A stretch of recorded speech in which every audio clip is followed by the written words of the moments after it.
There we go. We're live. Hello, everybody. My name is Bruce, and today we're playing through another session of our campaign. And looking forward to this. Glad you could make it.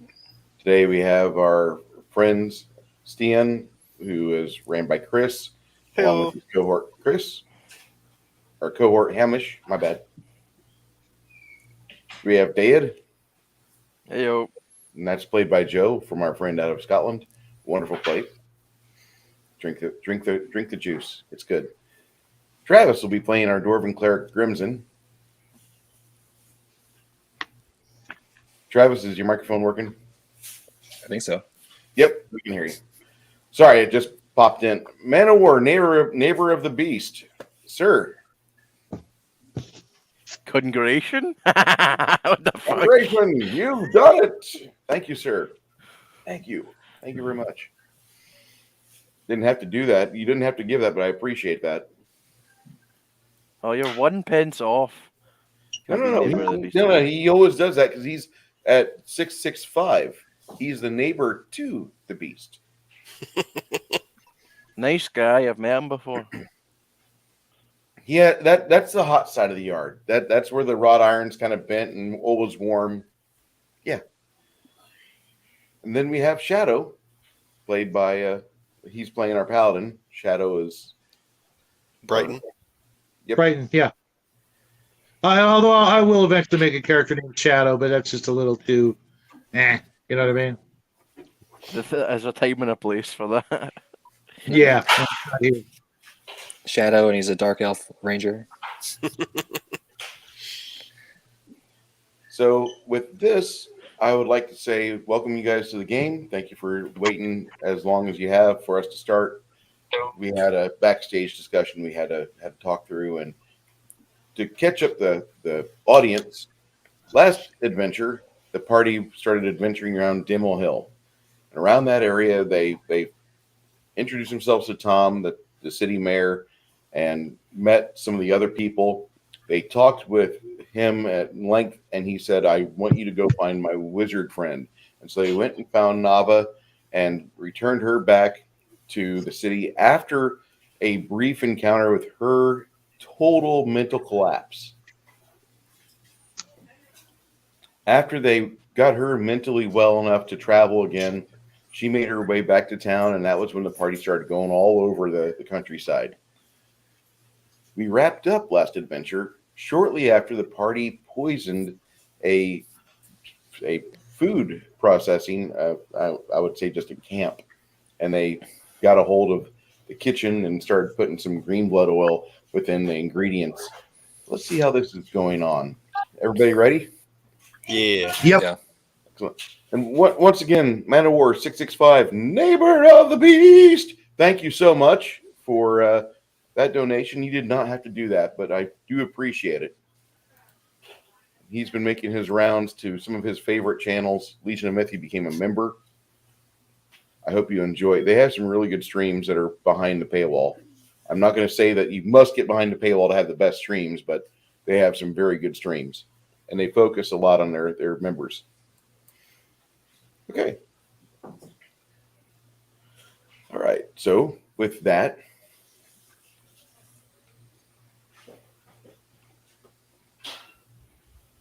we have a new figurine or a couple new figurines at the table. Yay. This is Stian the Tiger and his cohort Hamish. And they come apart. Yeah, but you have it. It finagles a little bit, but yeah. Finagle it. There we go. Got to have the touch. You've got the touch. All right, That's guys. what she said. Hell yeah. First one of the night. Then we have Grog and Vladimir Vladimir. and Big Grog. Yeah, you can't forget Big Grog. Big Grog's over here. Yeah. It's funny. Chris, can you send me the STL file that you have for the Paladin? I can take that over to the printed people and probably have them printed off for me. For what paladin? Do you have a big Paladin? I have a bunch of different stuff. I mean, I need a paladin. I can find one. I mean, If you can locate one at very minimal cost, just get it to me, and I'll head over to the printed meat pool here in San Antonio, and I'll get that printed off. That way, whenever it's time for the paladin to get his vitamins, I can have them accurately represented on the board like we have for grog. okay. Yeah, Greg designed Grog through Hero Forge. Really? Yeah. That That's these are here. I would never have thought that was a Hero Forge design. He's pretty It's in depth on perfect. playing with him with Hero Forge. Yeah, I know we have a tab for him in the Discord, and he's excessive on it, and I like that. I really do. But he loves Hero Forge. If only they would add more hair options rather than the shit ones they've got than now. Holy I fuck. just made that loud. That was a monster shit someone just took. That is the repairs going on to my building because the rain apparently has destroyed part of the weather stripping. I've showed off camera or off the live. I did show the ceiling that was repaired and now freshly starting to mold again. We live in high times. I will say that. Okay. Yeah, just when trying to find a fig for Brighton, just make him bright and shiny silver and sword held high, I guess. Okay. That way I can spot him, on the map. That'll help me out. That'll work. We can do that. And if it costs money, let me know. Don't worry about it, Shadow. Got you. And I apologize about the fucking repairs going on. I have no control over that. Legion of Myth for $5 says, I want to see some good role playing and a lack of eating, or at least a lack of it being broadcast over the microphone. Boy, did he come to the wrong place. That's Boy, did too he bad. come to the wrong You should place. have told me what you don't like. Yep, he's shit out of luck.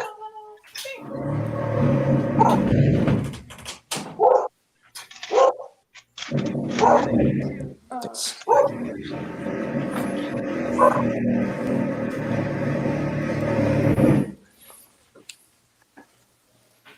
If I experience a sudden lack of power, it's because whatever they're doing outside, they cut through the main. I'll go downstairs. There'll be this charred corpse looking like a Russian cosmonaut that entered the wrong way in the capsule. Well, I mean, you got to go back in time somehow. Can Really, I I was only enjoy some posting tasty it, like, flan during this? gigawatts. It's quite silent. Are you guys getting any feedback from me? A No. little bit, not much. It's like it's clicking in and out.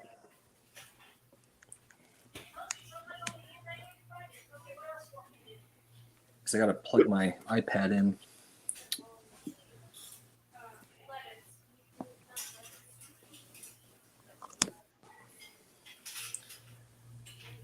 That should work. Hear me all right? Yeah. Yeah, I have the headphones that the iPhone headphones that plug into the power, but my iPad still has the headphone jack, so I had to get another pair of headphones so I could plug my iPad in. Okay. But it seems to be working, so that's good. You sneak off about a quarter mile away through the rocks and try to get a little bit of elevation while staying away from the line of sight or clear line of sight from that watchtower. Yeah, I remember we used the boots of teleportation to pop back where we were, up Yes. top high, and then move back. I remember that. Okay.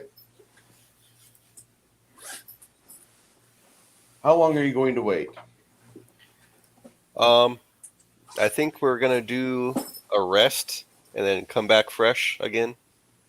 Okay, you're going to teleport away from here, or are you going to rest within the vicinity?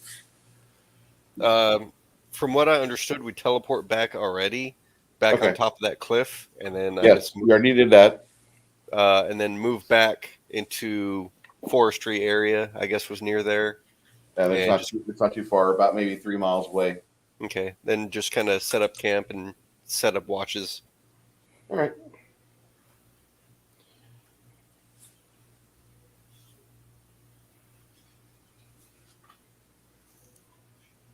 While you were all sleeping, Vladimir stays on watch for 4 hours. Hey, may I rub you again?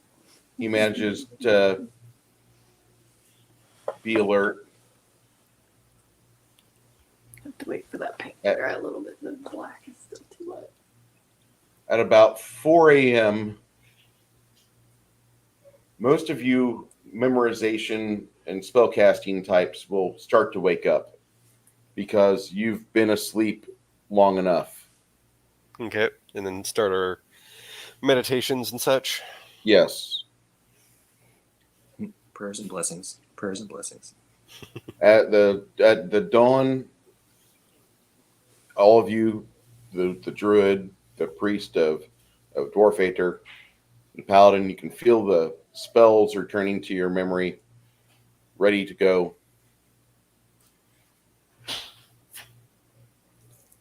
You feel as if, like, what you've done, as what you have memorized, you feel as if this is a good day.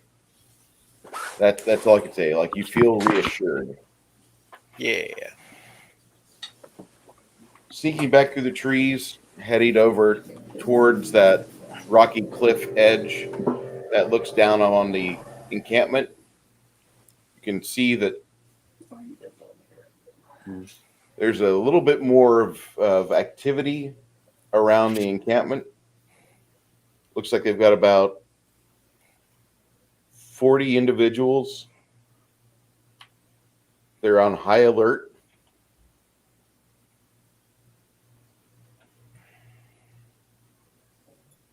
Do you still have that map drawn up of this Yeah, I little do. encampment? I do. You look into the box canyon itself.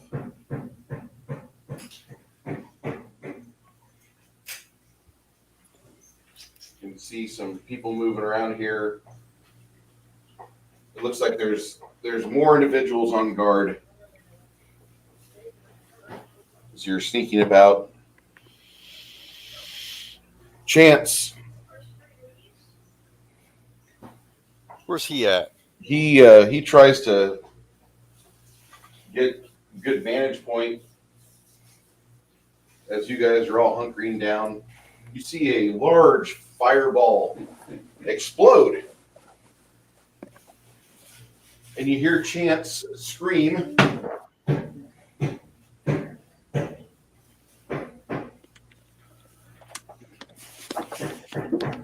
You realize that something has happened.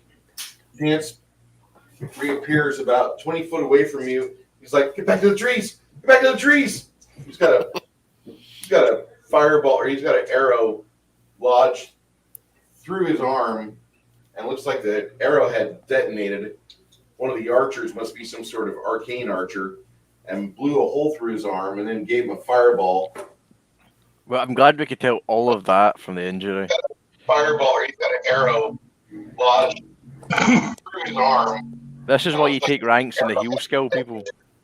One of the archers must be hearing an echo, and blew a hole through his arm, and then gave him a fireball. Someone's watching. Sorry, that's me. Yeah.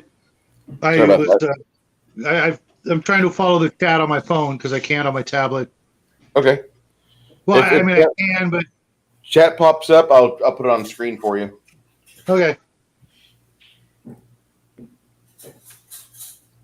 You get about a mile away from the rocky face, and that's when you hear it behind you. You hear what sounds like to be a couple wyverns.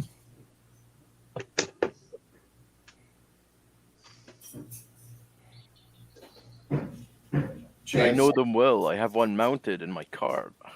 Chance tells you, he's like, I need time to restring my bow.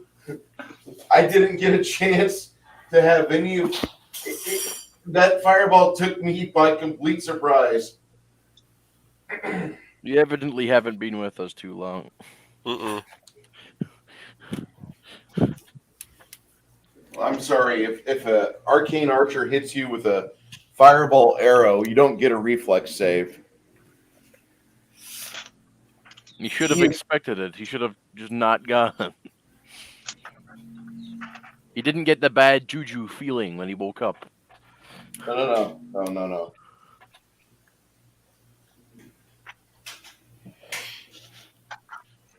Well, that would have been no fun for Bruce.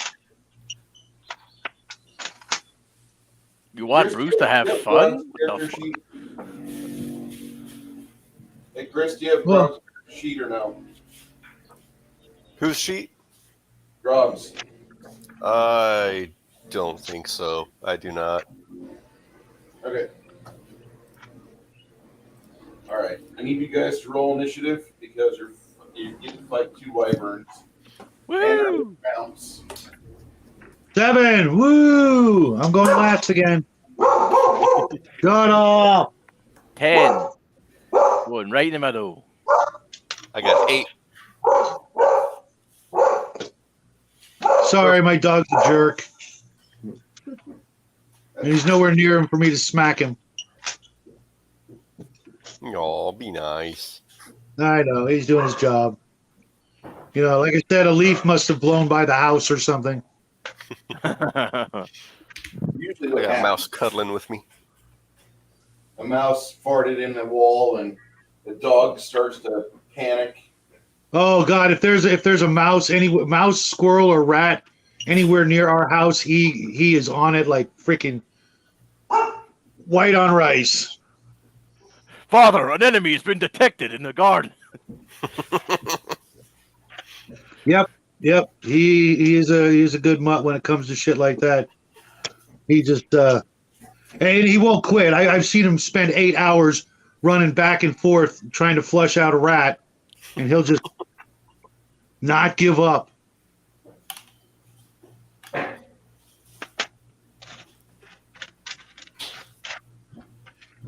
Hey, tree.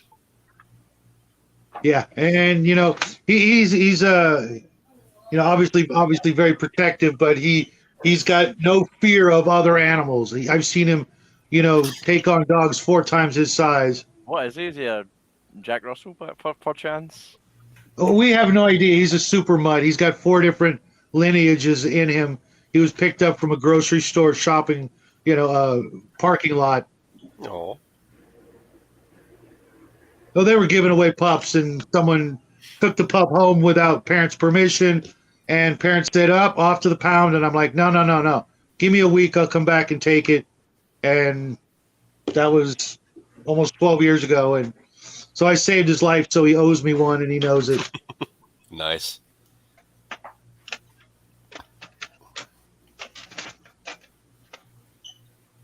All right. He's a good boy.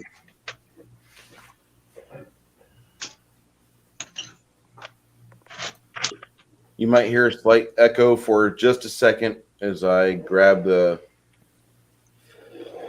link from here and I post it at a few different places.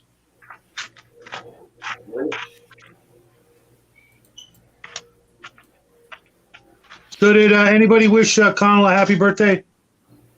No, not yet. Let me send that to him. Is it today or? Yeah, apparently according to Facebook. Oh,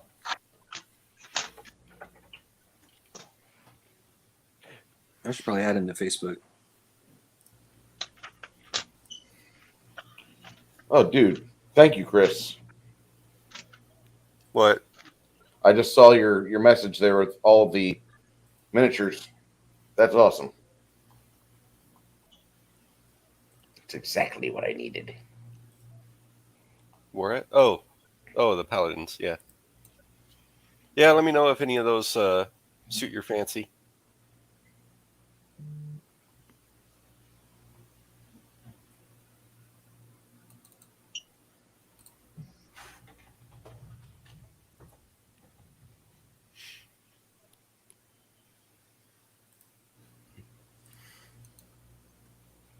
Hello, Matt Barninger. How you doing, sir? Dog's part Urukai. There he is. Yeah, he is. He's tore me up too a couple of times. We've had a few discussions that he needed a smack for, and he's like, "Oh, really?" And that just escalated. So apparently, the authoritarians are the guy behind Index Card RPG is talking about Rings of Power. And he's also the guy that he was talking about forcing the vaccination on people in favor of 100 people or more in your company. Yeah, he was applauding that. I guess Yeah, not he gonna can, buy he that can argument. he can freaking suck it. I hope. I know it's not going to affect Jade on his opinion, but I'm glad he sent me the PDF because I won't be buying their product. I'm not going to worry about it. It's not a game that's on my radar. I'll play. Well, Jade. for the one shot. Yeah, I'll play Jade's version of it for the one shot, but I'm not going to give it much more than that. Sorry, dude. I'm not into authoritarians. Yep. Thank you, Matt. And the only way we can really, fight back sometimes is, voting with our dollars, and it's a shame because it's dollars they won't be getting. Well, looks like a good system. Okay, you rolled a 7, Shadow. What did you roll, Chris? I got 8. 8. Joe? 10. Travis? I got an 8. My modifier is a +2. My Yeah, same modifier here. is +3. No. Travis, what's your modifier? +1. Okay. All right. The Wyverns get into position, and they're immediately they advance. So, do they have riders on them? They have riders on them. This guy is considered mounted, Okay. along with this guy over here.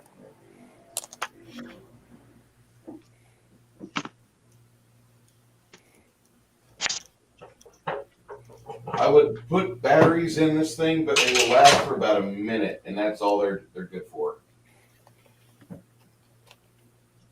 Shadow armor class 31. Holy fuck. Here we go. Shadow, Yeah. I rolled a 31 to hit you. Oh yeah. I'm at 29. Okay. Yeah, I haven't done any of my buffs or anything like that. So, yeah, 29. You guys were in the middle of fleeing. I get it. Yeah. It's understandable. Well, I'm only running because they are. He does 14 points of damage to you. Okay. This wyvern I laugh. advances. I laugh in his face.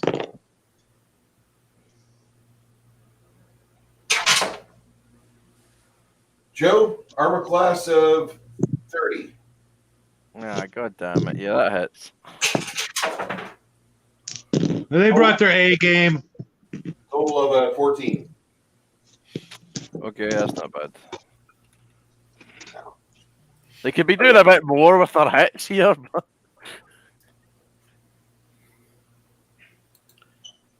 Hey, Victor, how you doing, sir? What's happening, Victor? Crap, need to restart the computer. I'll be back. Okay, take care of that. Dad, it's your initiative. Oh, okay. Still got the crossbow out, so I'm just gonna fucking wheel around and try and get a shot off. I think you're in front right now. Yeah. Oh, we're charging into melee? No, not charging. You were fleeing. You were trying to cover everybody's ass, and you dropped in the back of the pack to let everybody else. So when the wyverns charged you from behind, it was you, the paladin, and Grog that were right there. Right, okay. Am I in range to go up to any of the wyverns? If you want to do a 5-foot step towards one and draw your weapon, go on ahead. Hell yeah. All right. Do you have quick draw? beat it. Dave, do you have quick draw? Actually, I think. You If you have do the not, feat I quick believe. draw, I don't think so. No. okay. You'll spend a move action, grabbing your weapon, pulling it forth, stepping forward 5 feet, and you get 1 attack. Okay. Bring the hammer down. That is a 24. 24 will hit the wyvern. Yay! Woo! That is 23 damage. Damn.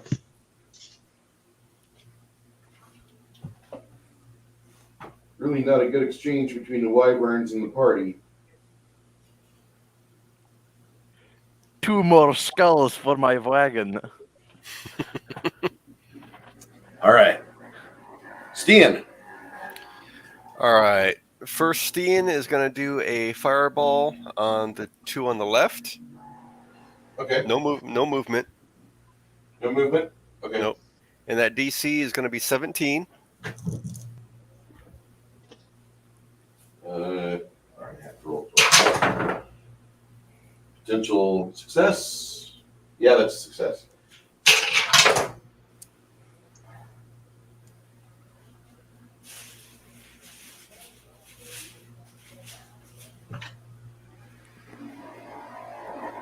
So 35 damage. Okay. And then Hamish is going to do the same thing to the 2 on the right. And the save on his is 15.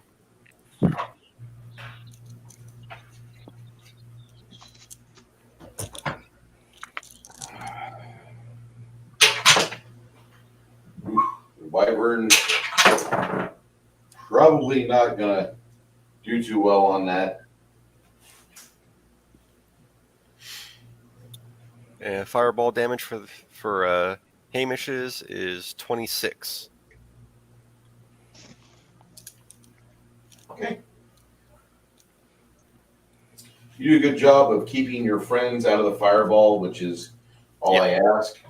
And you don't try to tell me, I need to have the fireball stop right in front of my allies' faces. No, I'd rather not do that. Yeah. You sure? It sounds fun. Well, next is Grimson. I think I'm gonna cast Enlarge Person on Shadow, on Brighton. Thank you, sir.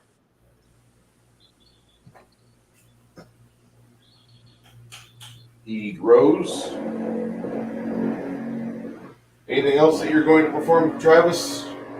I'll take a 5-foot step back. Okay.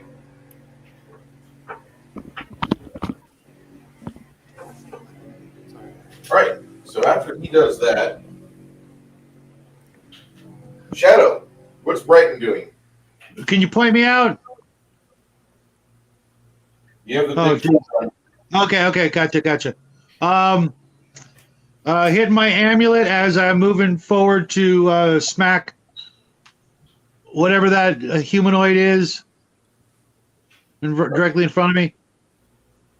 You go ahead and you do that.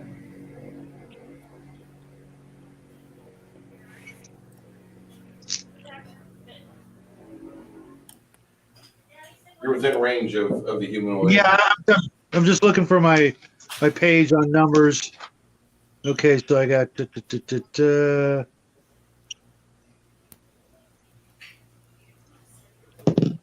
oh my God, 20. You're right. It's going to be a good day, Tater. Back it up with a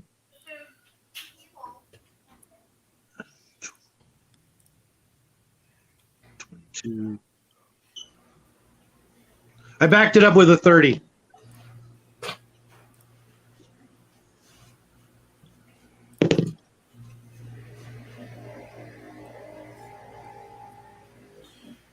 All right. What is when you roll your damage? I need you to times it by 3 as Okay. you have into his thigh pretty deeply. Okay.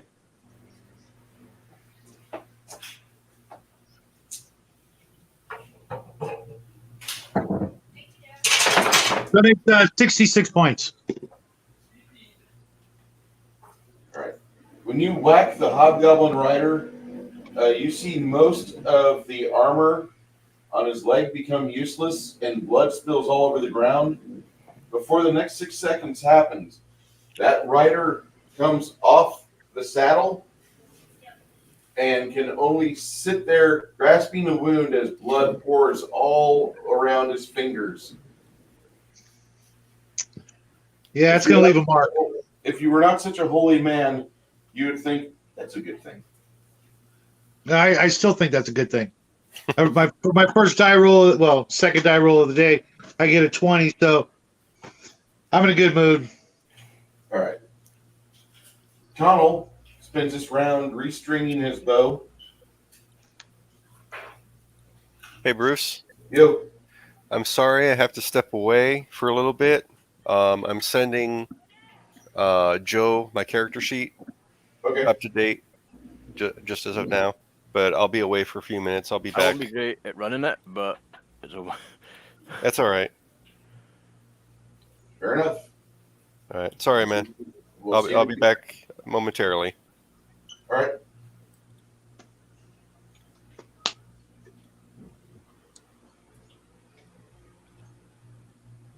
Vladimir will get within 30 feet and pinpoint the wyvern.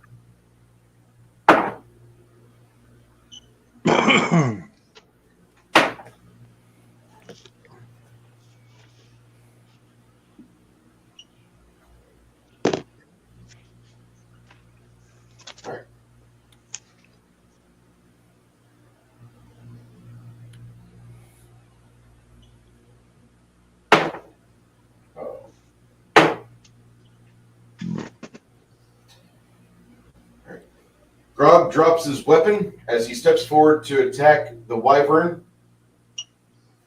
He's a little upset when he does that. Understandable. At the top of the list, Dayid, it's your initiative. I'm going to hit him again, but this time 2 times. Okay. Advanced tactics we use here, folks.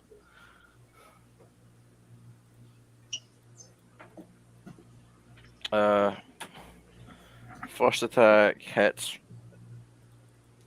All right. That does 16 damage. Beautiful. Second attack. You said the 24 hits, right?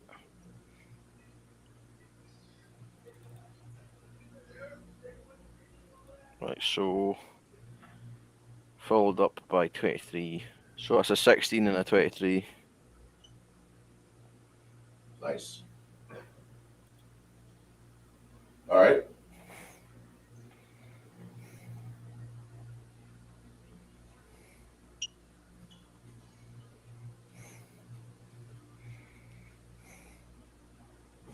$16 and a 20 on the wyvern. 23. Say again. 23.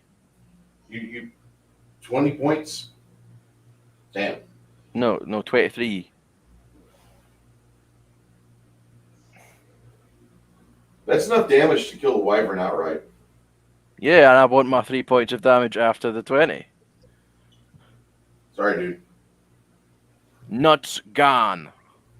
Well, the thing is that he's already endured a fireball. Both of them did not do well. Hobgoblin's still there, though. A new target. What is Stian doing, Joe? I don't really know. I really should be the one with his character sheet. Presume Tiger gets into melee with the other wyvern, or maybe the Hobgoblin. Okay. Probably the Hobgoblin. Hamish, will dismount before that. He's not a front Yeah, line. he's not to be in there. Go ahead and roll your attack on the hobgoblin. This is just a bite attack. Yeah.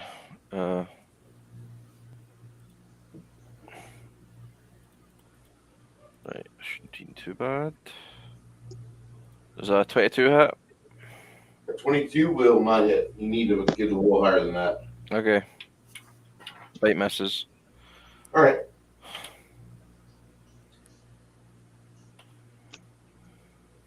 Is Hamish doing anything aside from dismounting or no? I think he'll try and get to any cover that's nearby, so he's not in. Line Cover, not if a real there's anything, no, just behind friendlies then.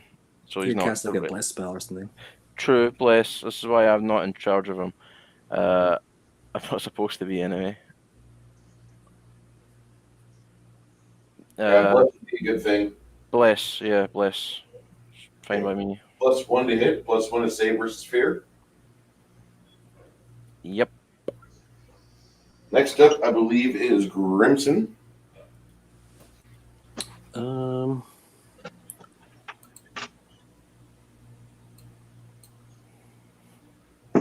I'll try to cast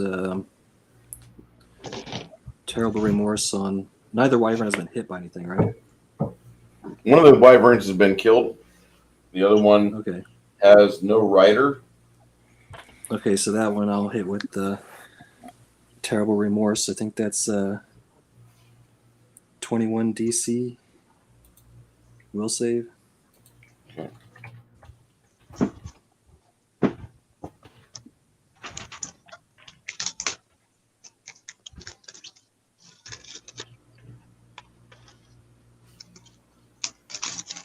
Oh, wow.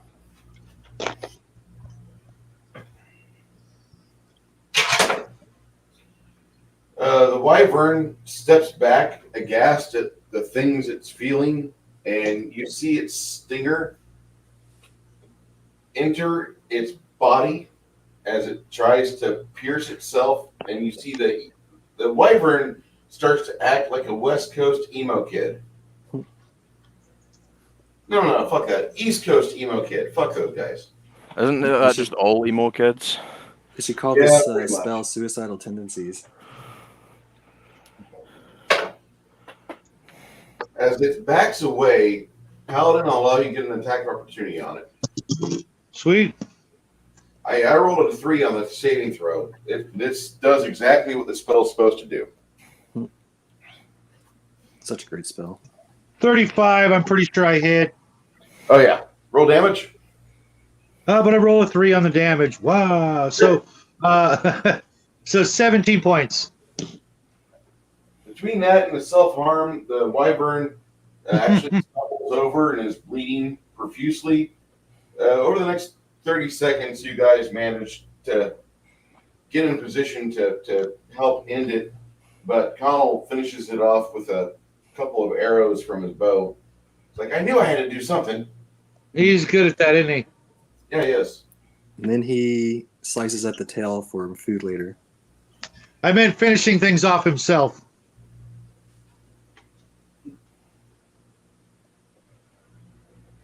Ba-dum-bum. Is this thing on? Yeah. No, sorry.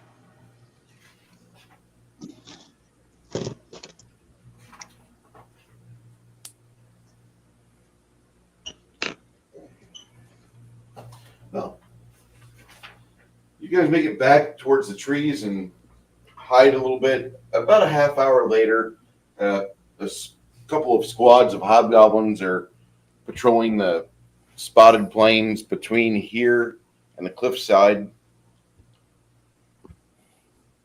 You can see them. They can't really see you. You do notice that they have a couple of scouts that are looking at the ground and examining the dead wyverns. The headless dead wyverns. Stian, before they appeared, Stian triggers 2 bursts. The first for 14, the second for 15, for a total of 29 points of healing. Okie dokie. Those of you that were injured, hopefully that's enough for you to heal up a bit.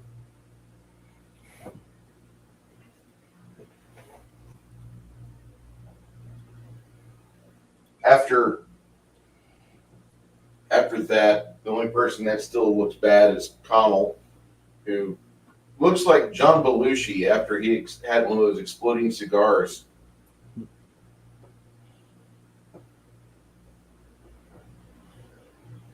Not certain if you guys are familiar with that. That's kind of a boomer thing. Most of what you talk about is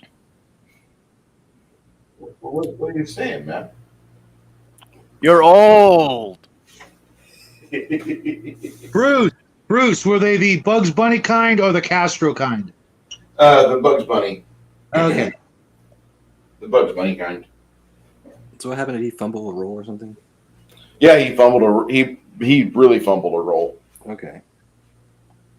Like the one time I expect my dice to like honor the spirit of the player who's not here, my dice like, nah. Bruce, are you sure? They rolled a 2, dude. Is that what I meant? Oh yeah, I'm sure about that Connell having an exploding cigar. It was a Bugs Bunny type, not the Castro kind, where it like emoliates your entire face and leaves a bleeding neck stump. Yeah. I can't even imagine how they would have actually made an exploding cigar that would have done what they wanted to against Castro.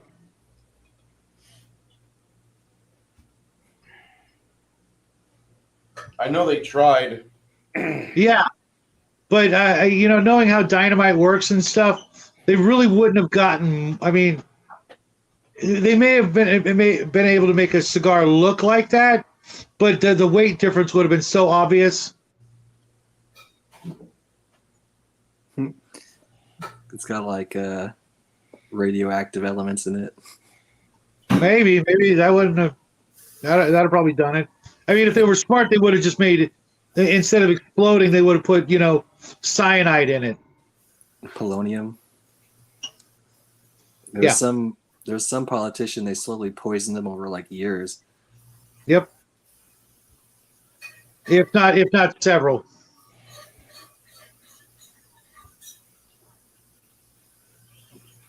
Oh yeah, I guess there were those nasty crystals we found.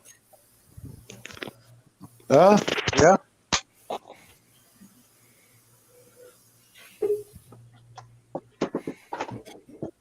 Somebody just moved in.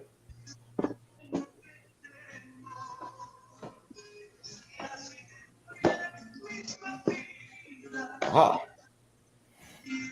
Okay. So while you're there, crouching down,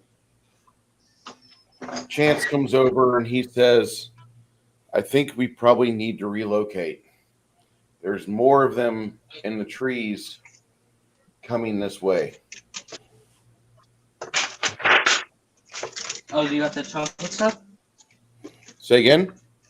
The weird chocolate muffins? You got those? Was that somebody for our stream or was that Shadow's son talking to him?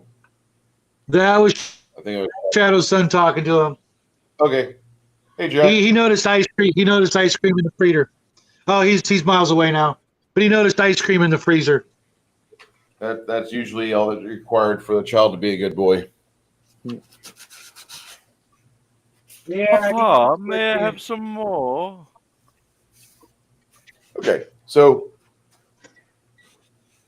you gather around Chance and he triggers off his teleport boots. And you go about 7 miles away. Still within distance to where you can enjoy a vantage point of the canyon. Not really so close.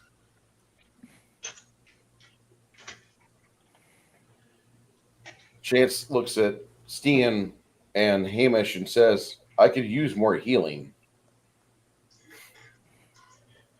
And so those two, for the next few minutes, will spend that time bandaging him up. And he just looks at them accusingly. No, I mean magical healing. Hamish says, it's the start of the day, and you're already like this. It's not going to be that great for the rest of us.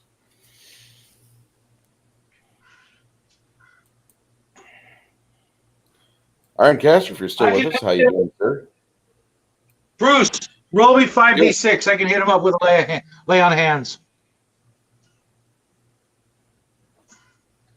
Hamish complains and says something about, I was trying to teach a lesson here. Learn.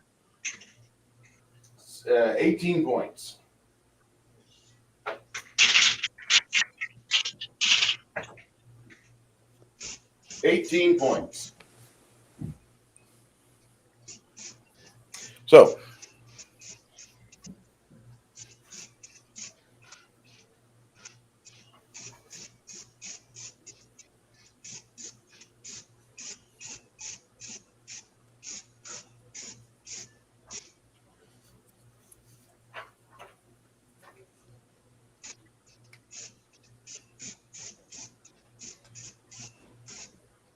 Crimson, after the teleport, after watching the paladin get healed, you, what are you doing? So where are we at exactly? We're overlooking the valley now. Yeah, I'm going to draw a sketch, a quick map of where this is all at. Yeah.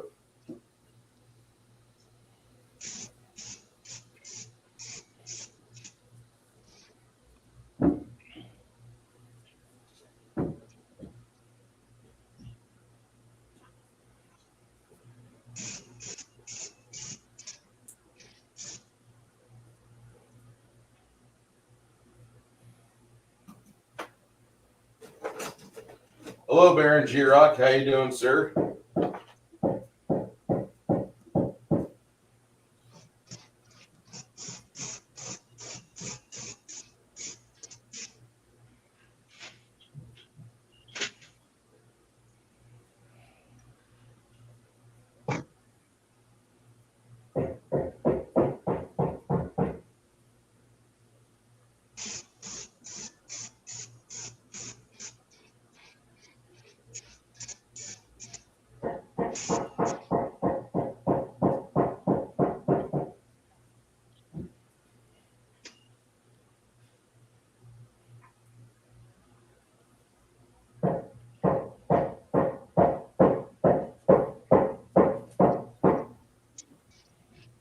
Good thing you don't work third shift.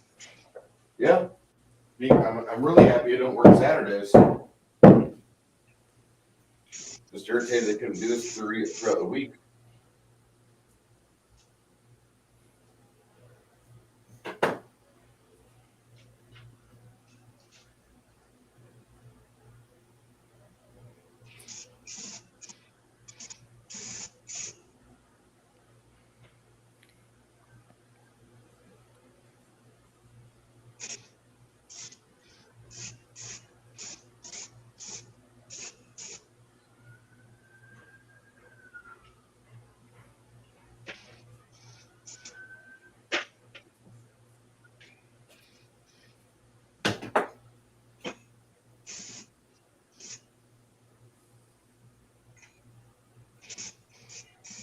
All right, so you've poured it out from over here to about here, and it's about an inch. For 1 inch, it's about 3 miles. I'm trying to give you a framework. See that? So are we pretty? Is this basically the general area of the gardens? No, this is not. The gardens are actually kind of up to the north a bit. Okay. In So we're still a ways. The former swampland that was to the north of Dimmelhill, they've converted that into a verdant growing area. In this area, we're just in the land in between. Yeah, kind of like the Okay. outskirts, because they were pushing down from the gardens to get Dimmelhill and some of the settlements around there.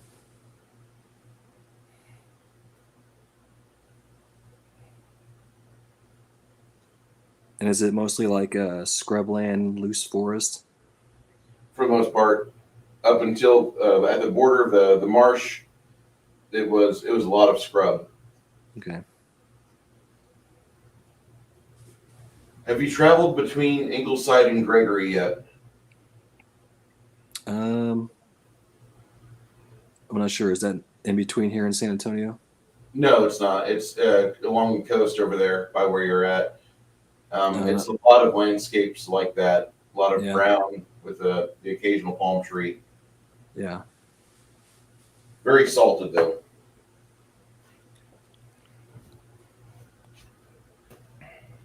So what we've been just trying to route some of these patrols. Is that what we've been doing? You were trying to actually get in that Box Canyon has a campsite that you were trying to pick apart and cause some supply issues. That was Yeah. why you were there last time. You found it, and it seemed like there was a group of individuals there that were kind of prize troops. Okay. So it's like a forward fob or something. Yeah, it was a fob, yes. Still is. Like an officer training thing, or just elite troops over in general. It was more like elite troops. You didn't really explore a whole lot. You got to see the side of the tents and such. That was about it. Yeah. Don't remind me. And there was a door leading into the side of the or cavern opening leading into the caves next to it.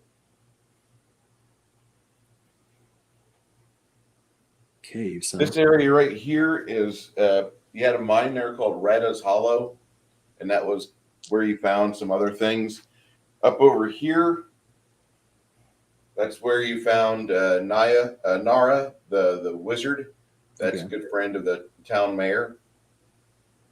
She has those two-headed owlbears that are she has 3 two-headed owlbears that are very friendly, and she's raised them from inception. Well, I mean, they're And she went friendly back to the right Dimmelhill, people. right? Yeah, she's back in Dimmelhill. Okay. Dimmelhill is on the center right, that big box. You can see the difference between the brown hills and the green hills, I hope.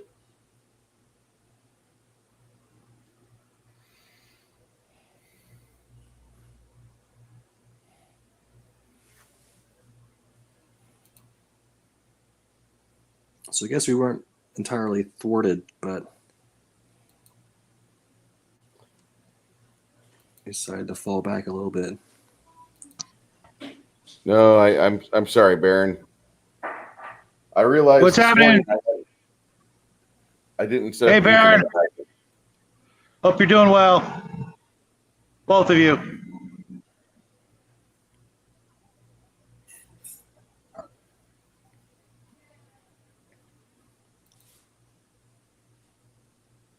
So what do you think, Brighton? What should our next course of action be?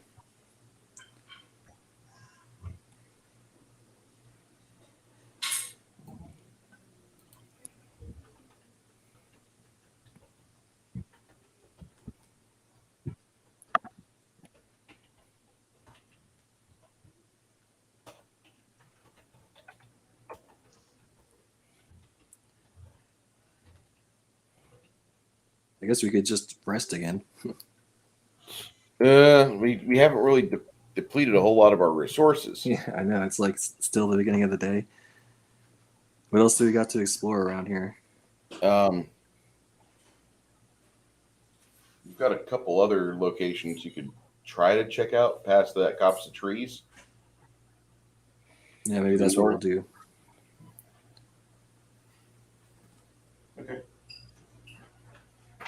Maybe we could circle around the camp.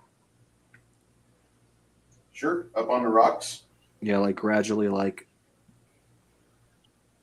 encircle the area just to see what else is. If there's any other supply lines or convoys or anything Or of note. track. Or track.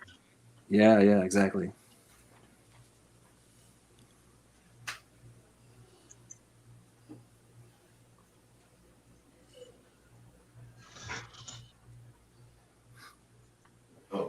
And right here, there was a creek, and you guys found a knuckle V right here. The part where the fording is best.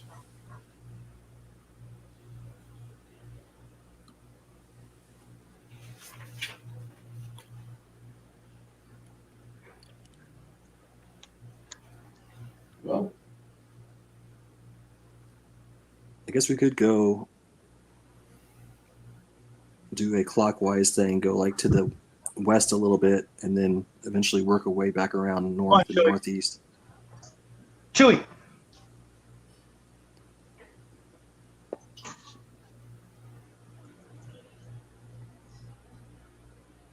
you exit this area over here and get past these verdant hills that are right here. Verdant Hills. Yeah, they're really, you've got some real good, not the color I wanted.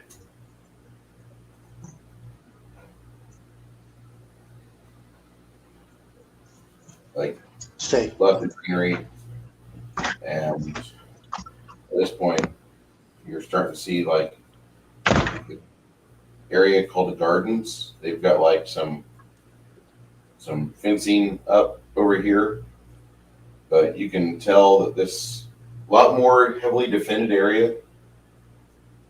You see hobgoblins around here a lot more. You see a lot of them looking at the work going on, but that's your prize right there. If you can get everything, if you can stop this invasion of Dimmelhill,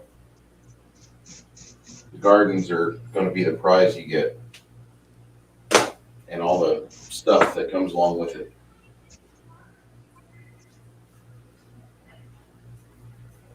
Sounds like a better place for the humans to live than where they have been. If nothing else, I mean, you could at least get the wagons moving forth from the gardens over to there. I mean, it's kind of hell because the southern end of the marsh is still undeveloped, and the druids or the landmasters that converted everything, they're the ones that have turned the majority of the marsh into a breadbasket, which this land hasn't seen in over 300 years.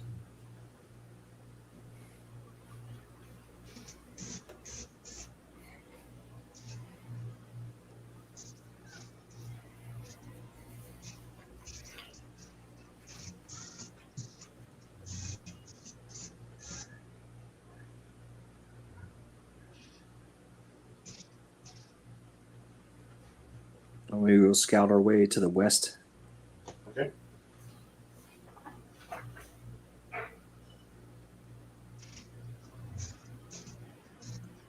You get towards some hollower hills, or they look like they're dry scrub over here.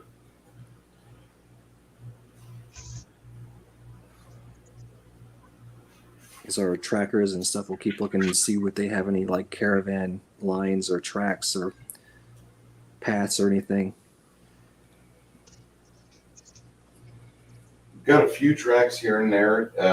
You do find a wagon trail, and that's when you see about a mile and a half away from you.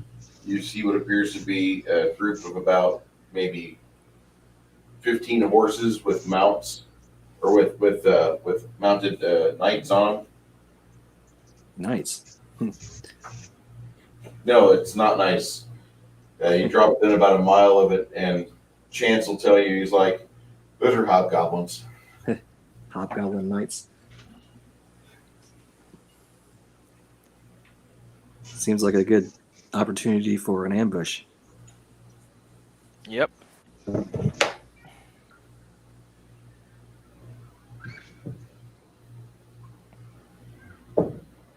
I'm down.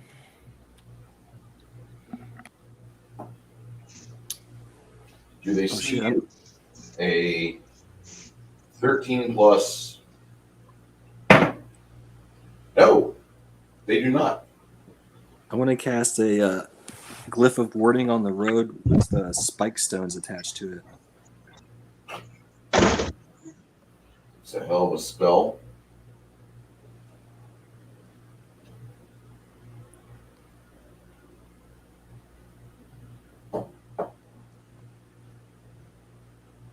Chance tells you, he says, I want to get up in the trees here a little bit.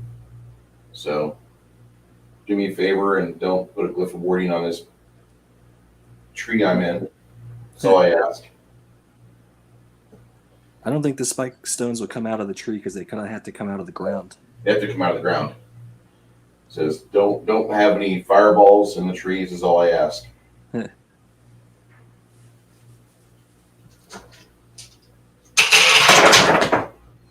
You guys set up your ambush point fairly well. Can I, what do they call it? Like a take 20 to hide my non-sneaky dwarven butt somewhere? Vladimir spends about 7 minutes grabbing some dead wood and tinder and some weeds, and he makes you an improvised ghillie suit Perfect. and gives you a spot over here at G6. I'm just a humble stone farmer.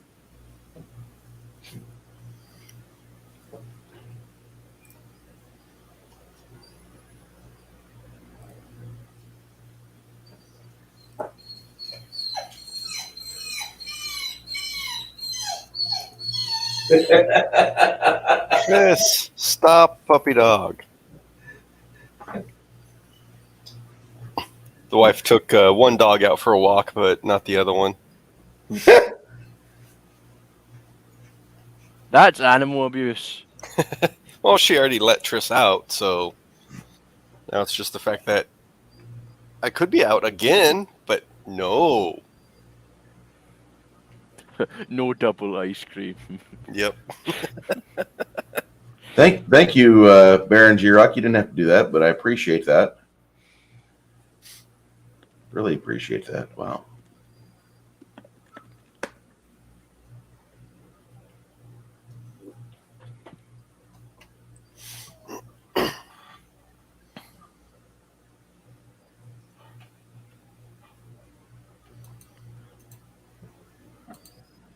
Thank you, sir. All right. So I'm going to bring the camera back just a little bit here. Hopefully you guys will see what I've got for an ambush area.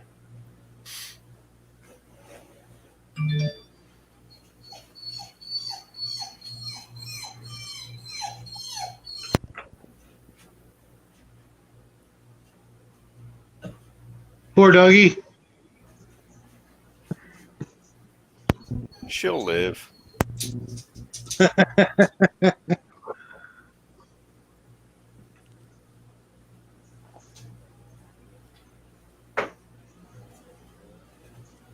You guys have hidden yourselves about as best as you can.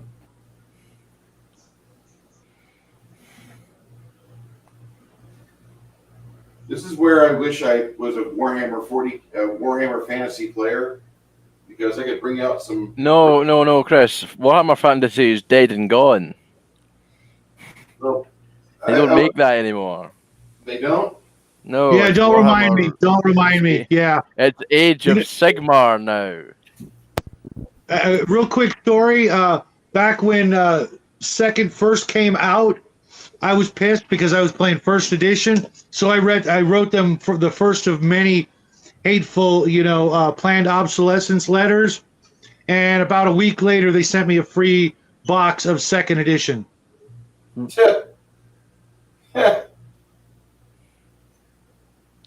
mean, it was, $60 box set of elves and goblins and orcs, the basic set. It was cool, but that was like the end of their coolness in my book. Yeah.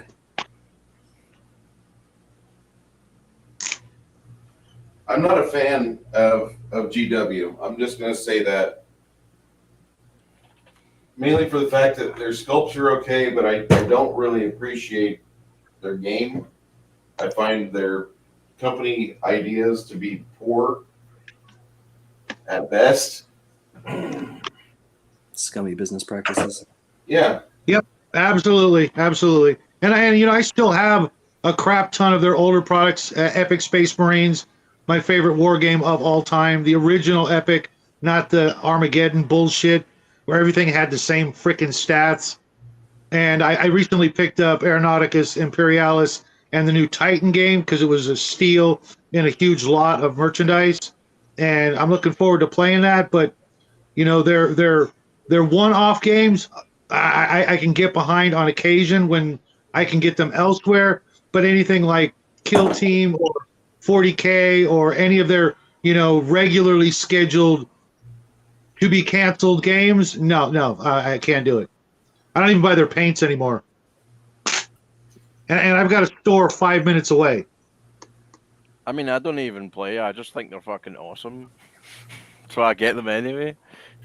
Plus, who pays full price for anything anymore?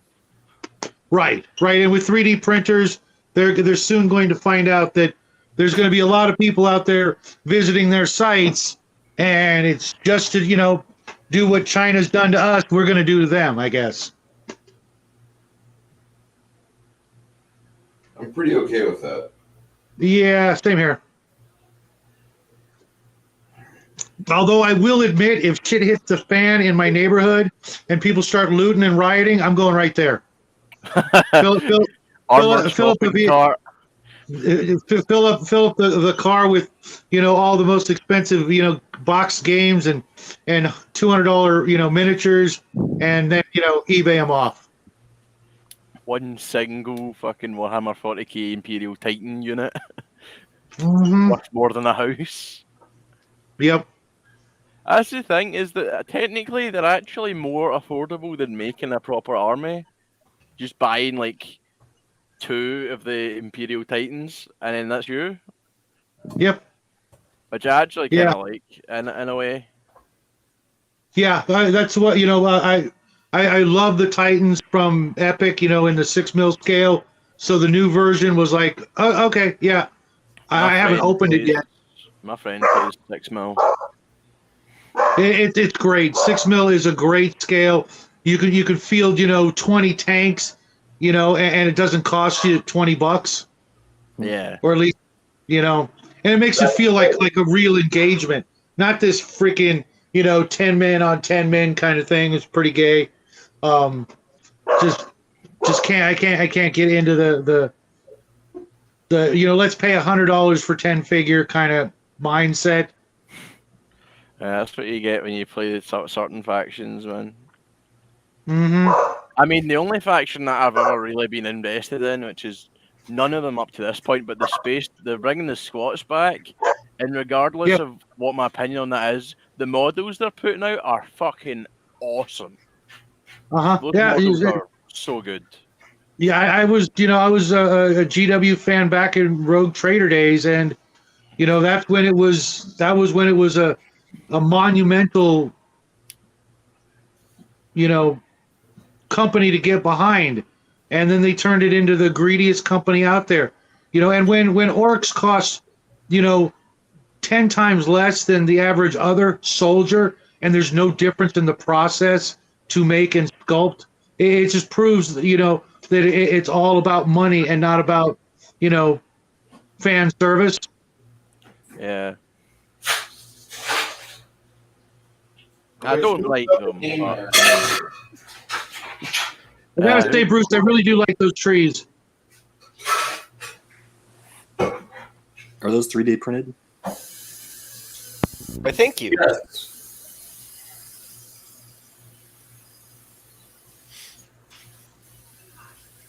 I'm gonna have to find a really cheap way to make those with household materials. Just fucking toilet paper roll and you're set.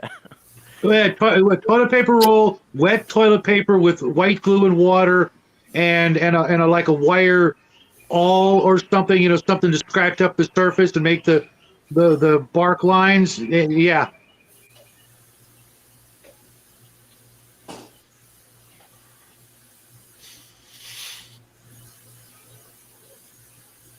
Because I really hate that green flocking crap. It's just a freaking nightmare. You know what flocking reminds me of, Shadow? Something comes to mind, but I'll let you go first. You ever get to like some really low rent strip joint and the fat one gives you a kiss and she puts sparkly shit on you, the stripper glitter, Get you in and trouble you with just their want to get girlfriend. marked by any of them. You got to go home to your wife tonight. But the fat one grabbed you. So every time I have to put frocking on a fucking miniature, I'm reminded of this terrible time I had at the Kitty Cat Club. All right. So Sorry, I was thinking of certain extracurricular activities in my college days that had nothing to do with strippers, but came in Ziploc baggies. oh, I understand. Wonder what that is. Yeah. Hey, John Belushi had good taste. That's all I'm going to say.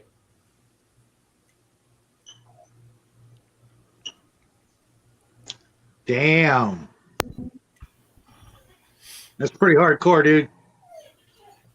I'm just saying that, like, if you're going to go out, just go completely out. Go for it. I took that as that would be your method of choice as well, but No. I'm not into that. That's not my okay. thing. I'm going to probably go out by doing something stupid, and like you're going to hear about my demise because I tried using a roadside flare while blowing out septic shit from my truck and seeing if I could have a poop flamethrower. Oh, okay. Because I personally, I'm going to go out surrounded by a mountain of brass, spent brass. I mean, I was thinking that'd be the best way for me to go out because if we have to have a spent brass situation, I typically don't carry with me at work. But I've got 3,000 gallons of shit that I'm carrying sometimes. So you want to add insult to injury is what you're saying? Of course. I can get on board with that. Injury. Shadow, there's a message for you in the private chat later on for the Thingiverse. I'm going to copy it and put it in Discord. I appreciate that. already did. Thank you, sir. Sweet. Do it, man. You guys are on it. Yeah, it's for the trees. Paladin? The trees that you see are ones I printed, and I found the source. Okay, cool. I thought you were talking about the Paladin. I do have a new Paladin miniature, but my son's using it for his game, so I guess it's got to stay here. Okay. His friends really dig on using my miniatures, which is kind of a cool thing, to draw the little ones in, so that they make our house the game house as opposed to my son wanting to take a box of miniatures over somewhere else, if you know what I mean. Yeah. Because the answer to that question is no. Punctuated by a fuck, hell no. Or hell fucking no. Yeah, you guys get me. Hey, John Leah. That's when the sword gets Baron drawn. D-Rock's wife right there. Okay, so you get to watch these guys ride into position. And Travis, I need you to do your damage for this glyph? Ooh. Well, let's see. It's 8 20-foot squares. Pops off, and each creature moving through the area takes 1d8 points of piercing damage for each 5 feet of movement through the spiked area. So it doesn't necessarily it kind of depends on what they do, I guess. But they had to reflex save when they move. Because I figured it would set the glyph up here, but you'd have it start over here. Yeah.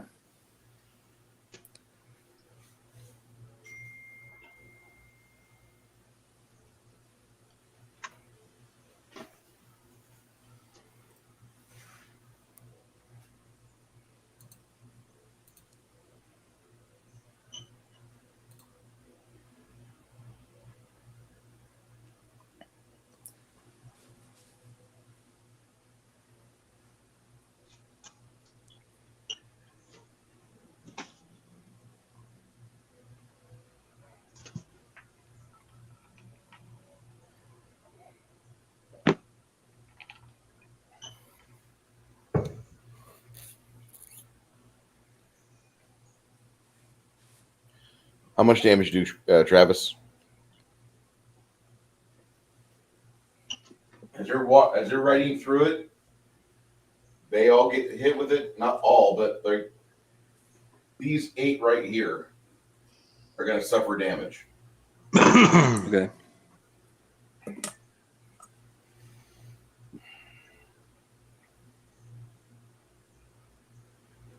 I have to find some old Bretonians, I guess.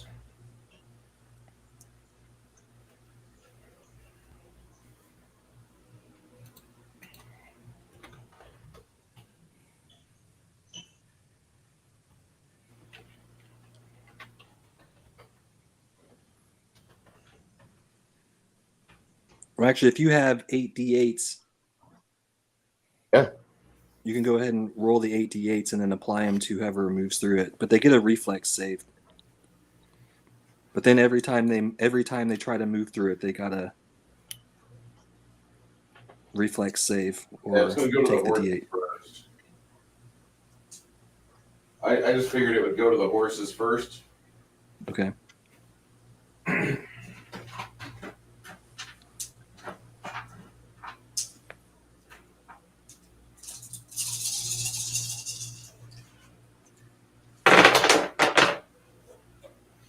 All right. 10, 20, 34.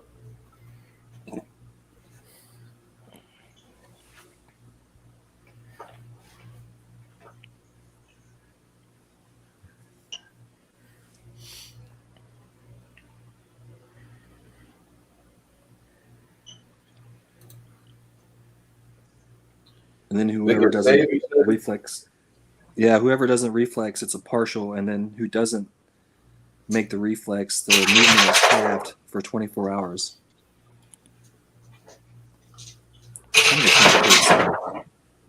I don't have the horse figurines on the mat. I'm sorry.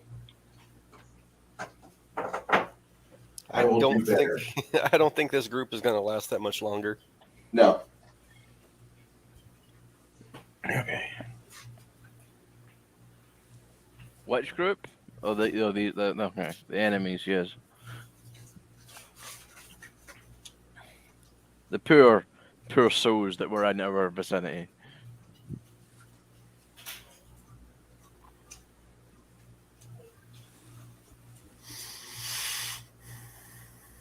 All right. These 8 guys right here are dismounted as the horses are damn near ground up. I'm going to make their ride checks to see how poorly they do on their own movement.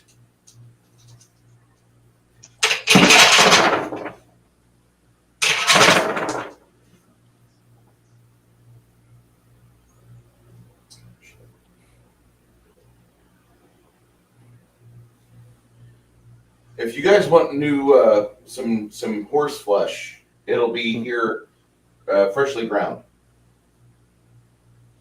And if you've never had a horse before, I feel sorry for you. America is a great country, but we do ourselves a disservice by ignoring that wonderful, delicious meat. It's not wonderful nor delicious. Horse meat tastes like shit. I disagree. I really do. Guess it depends on the horse. I'm a fan of the horse meat because it's by itself without spices doesn't really work. Season it properly and add a marinade to it, and it's almost as good as pork or beef. These guys with the numbers beneath them are in good shape. These guys without the numbers are in bad shape. Is there a initiative roll? You guys are going to get Surprise one free round of attacks. We're gonna what? You get one surprise round, and then I roll initiative. Anyone Does that mind? make sense? Anyone mind if I finish this off? Finish it off if you want to. Soy Base Jeremy says the map is still being worked on, Bruce. Hey, that's great. Take your time on it. Take your time. He's like, meat with no seasoning is the way to go. I wouldn't want to eat horse or ox without seasoning. That's just me. But I season everything because I'm a hobbit. That's the bonus you get in life when you're under 6 foot tall. Oh, the super hot chick's not going to want to fuck you, but you know your way around the kitchen. You say that like I don't know my way around the kitchen. Yeah, I'm kind of there with you, Joe. Scottish I'm not cuisine. sick. I thought Scottish and Irish cuisine is you guys put everything in a crock pot and broil the shit out of it. Yeah, no, I don't know what the hell Irish cuisine is. Do you think I'm somehow incapable of cooking other cultures' food? Is that legal? Yeah, I wouldn't know Irish cuisine if I saw it. There's no I such cook thing as American- Irish cuisine. It's just whatever the fuck was in the fridge. Scottish cuisine is various forms of liver, neeps, tatties, haggis, which is just everything in the world ground into a sausage. Black pudding, which is the same thing but only sheep. That's funny right there. After you get done cooking it, you stuff it in an animal stomach and cook it again. Yep. And it's the best thing fucking ever. And then we deep fry the Mars bar and we eat that. Joe, you are at a hidden position right now. You get a round of surprise. What are you doing? Also, I'm going to say you don't want to enter this area right here. Yeah, you know what? I think you might be right. Is that point blank shot range? Save your From arrows. where you're at, yeah. You're right here. So yes. I'm just gonna, open a bag of popcorn. Get comfy. Just be ready with them. Yeah, just watch the fireworks. I'm gonna hold position as of right now. Felix says taters and carrots, shove it in an animal's stomach and intestines. Oh yeah. Potatoes, fucking tatties. This guy Tatty blows up bogle my is what it is. Discord a lot. Shows me his fucking food porn. He's going to be a amateur chef. Could possibly go professional if he wants to. Really hope he goes into art. That's Travis. That's the guy that you're talking with in general with David Guile. Yeah. That's Felix right there. Soy Base Jeremy. Okay. He does a good pencil work. So you're waiting a full round there. Yep, I'm getting comfy for now. Okay. You hear the screams of the horses. Stian, what are you doing? So, encompassing the left side, that's going to be a wall of fire. the entire left side, front to back. Is there a reflex save? Nope. Okay. Like you need to ask. If No. they are Some of them on, do give. Okay. if they're on that line, they take 19 points of fire damage. If they're not on that line but within 10 feet, they take 8 points of damage. This is going to sound horrendous when those horses start catching on fire. But yeah, no reflex to it. And then Hamish is going to do the same thing on the right side. Oh, Jesus. On the I line, guess we won't be eating the horses because it's going to be kind of hard to tell where the horses stop and the hobgoblins begin. The horses will taste like Gus Grissom after the accident. on the right side along the line, they're going to take 10 points of damage. And then within 10 feet beyond that, all the rest are going to take 6 points of damage.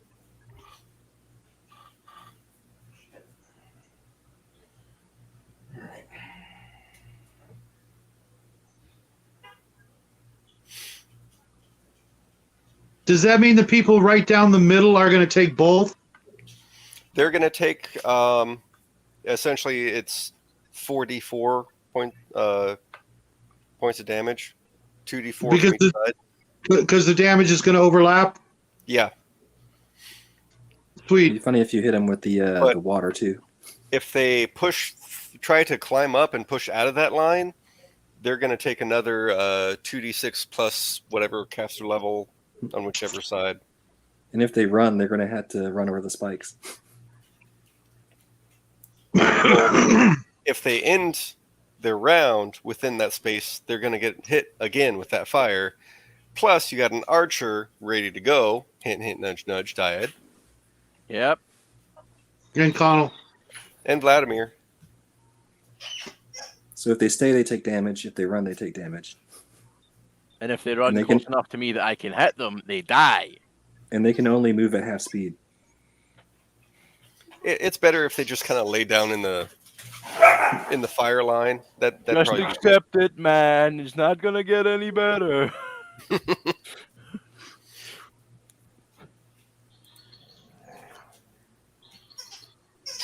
That's pretty cool, Felix. One of the comic art from Gary Shipman, comic book artist. Matt Brinder, yeah, I know it's gross, but it was something I was thinking about. I need a disgusting burnt corpse. Who would be good that we all know?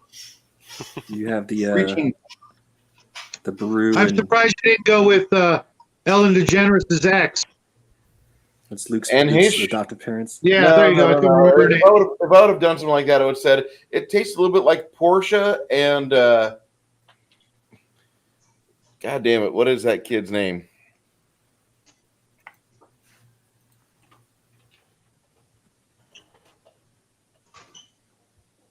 Paul Walker and Portia. Oh yeah. And that's really sad because I like Paul Walker. He was actually not a horrible individual. Because you met him personally. I actually did meet him a couple times. Mm-hmm. I'm sure you did. Well, in 2002 and then in 2006. Uh-huh. Totally believe you, Bruce. Don't worry. That's fine. But he wasn't a horrible fucking dirtbag. And I mean, he doesn't have, there's not stories about him being a dirtbag to people.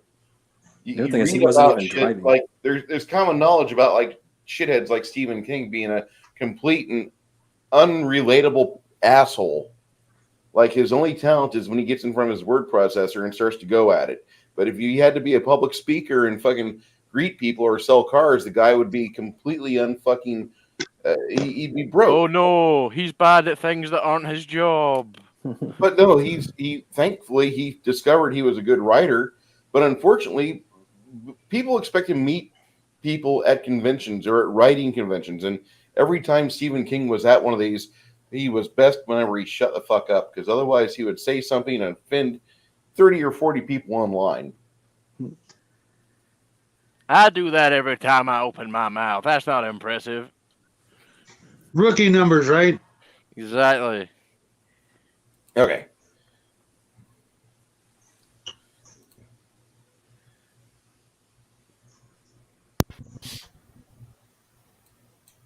Pig stomachs are actually fairly delicious if you cook them right.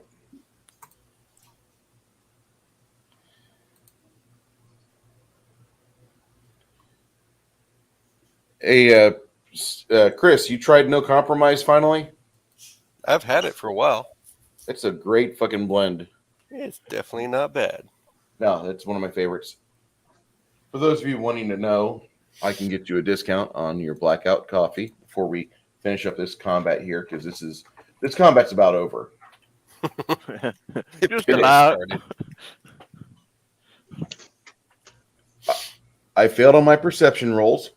I have NPCs that I have with a party, and they rolled excessively well on their end. It was fated, Bruce. Yep. They must die.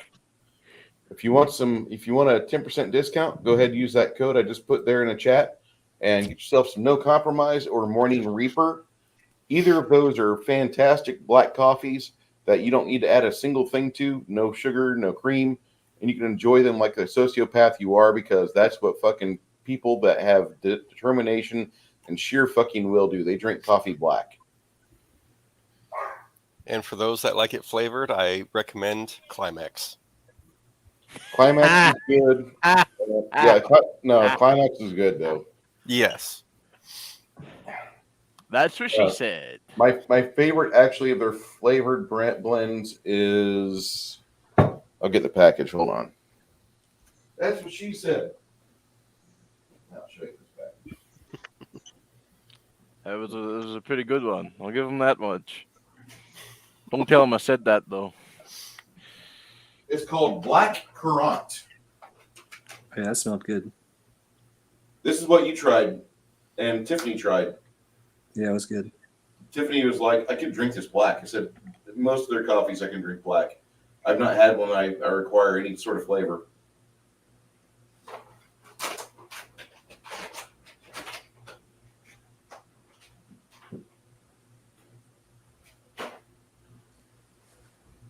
And right now, they're partnered up with the Firearms Policy Coalition, which is why I do recommend No Compromise, because money goes to them too.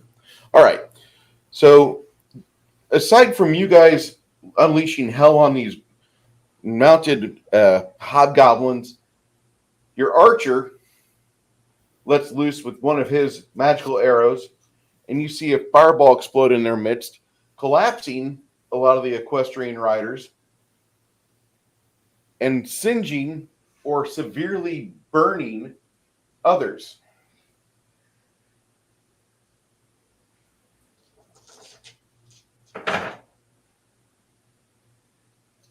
Oh. Okay.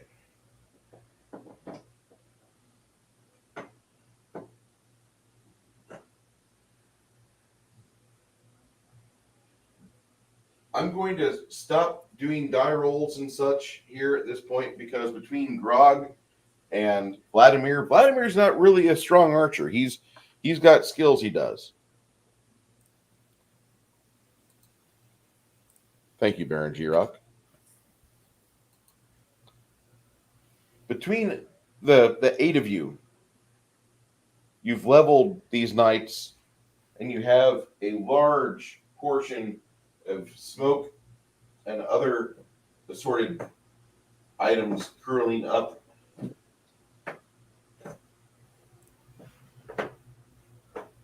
Waiting for the spell. Travis, you want to, after you see the spike stones slicing through the bits of flesh, be it horse or hobgoblin, you want to cancel that spell prematurely?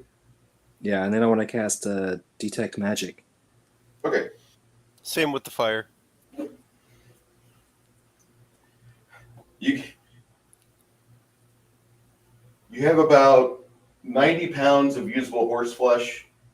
Everything else is burnt beyond the point where taste is a factor. If you guys like your steaks well done, though, this is the ideal time to strike. No sane person likes well done.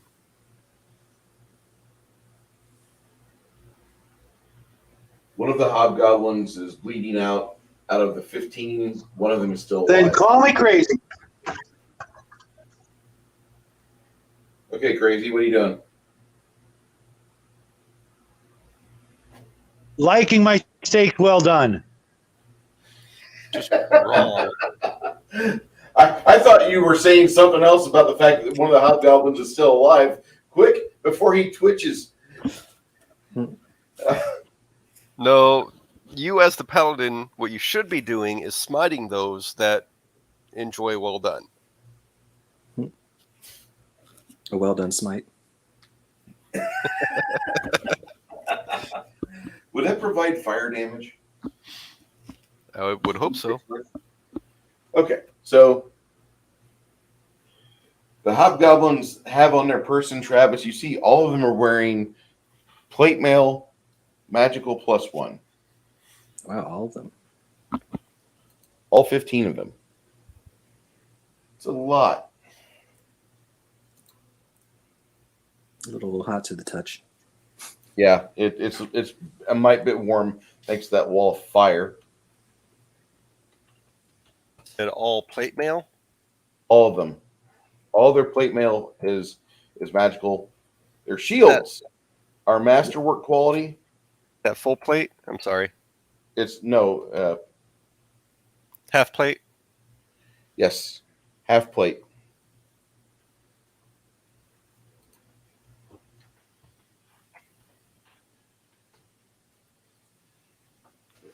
Sorry about that.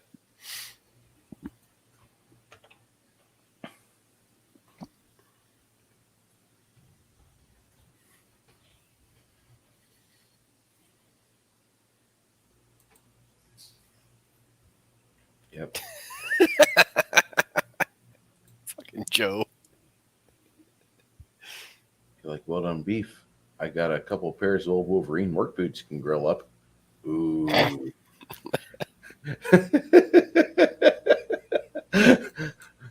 The fact that they're old Wolverine work boots, like, oof. Feel sorry for your feet. Some Wolverine boots are actually pretty good, but the majority of ones I've had lasted me about 4 weeks on the job, and then by that time, it's like I got to get new boots. Surprisingly, though, the Reebok brand that I'm using are pretty good. Okay, so You said something about masterwork shields? Masterwork shields, +1 lances, +1 long swords. What kind of shields? They're heavy steel shields. How many? 15. So 15. There was some other items on them, but once you set fire to the hobgoblins, both of their flasks of oil burst on them. Doesn't offer a saving throw. Just goes up. What weapons did you say they had? 15 what? 15 +1 long swords, 15 +1 heavy horse lance.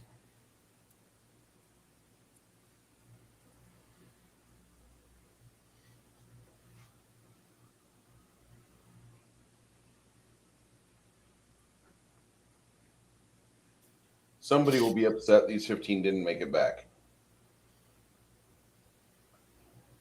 I'm happy they donated to the cause. Okay.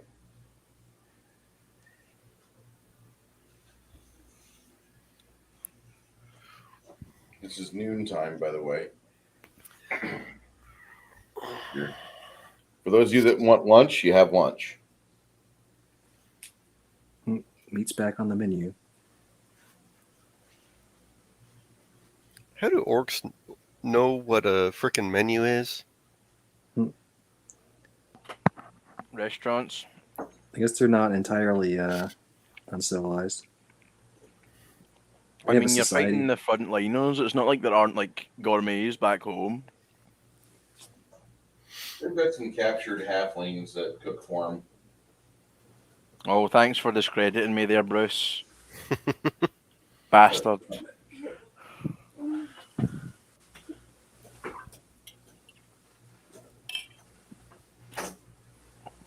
Yesterday, Wizards of the Coast put out an apology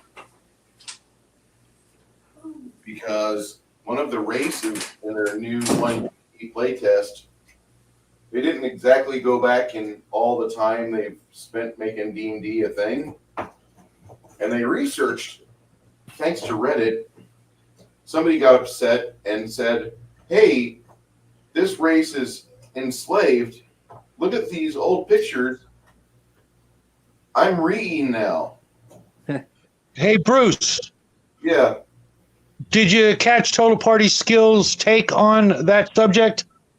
Not yet. I need to. Yeah, he literally read from the books, both old and new, pretty much debunking that shit. Basically, if you equate the word monkey to black people, then you're the racist because that's about all there is. My 3% Africans is not upset. 3% African. It's more than my Cherokee, which is at 2%, but still more than Elizabeth Warren. And for those of you that would like to be like Elizabeth Warren, the white Jeep Grand Cherokee, you could buy it and say it's Elizabeth Warren.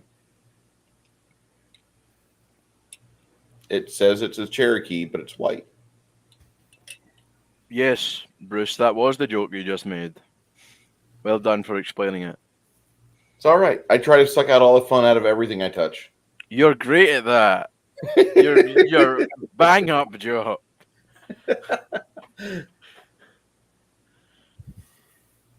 See, you're here to suck it out, and I'm here to put it back in. No, we don't put the fun back in. Well, We're dissecting Wizards of the Coast right now. That's the royal we. I put fun into everything because I am fun. Because when you're having fun, you won't notice me sneaking up behind you with a brick. I did not realize how much the fucking Bretonian Knights went up in price. Oh, the Bretonians? Yeah. Yeah. The Bretonian Speaking of which, Pegasus, The French. Grr. fucking $223.95 on eBay. Who fucking cares? They're French. when I get back to Illinois, back to my computer, I can finally play the Immortal Empires on Total Warhammer 3. Actually, We've got all 3 games are in one giant map now. Nice. Oh, yeah, the Mortal Realms campaign? No, Yeah, I've got that. I haven't had a chance since I've been out of town. I just play Torox because he's a fucking Minotaur with 2 flaming axes and he kills everything. Yeah, there's a bunch of lords I haven't got a chance to play yet. They're all shit. Party, what are you doing? Should we maybe go back to Dimmelhill and rest? After you collected everything, that might be a good idea. I think that's a pretty nice I victory. need to go get those wyvern heads mounted. See, now that we've got 3 guys, we can build like a Hydra statue. Mount them on the walls of Dimmelhill.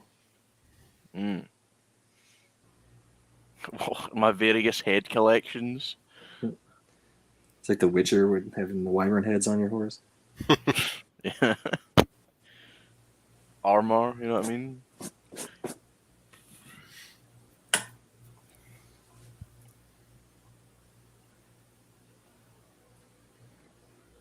Oh, wow.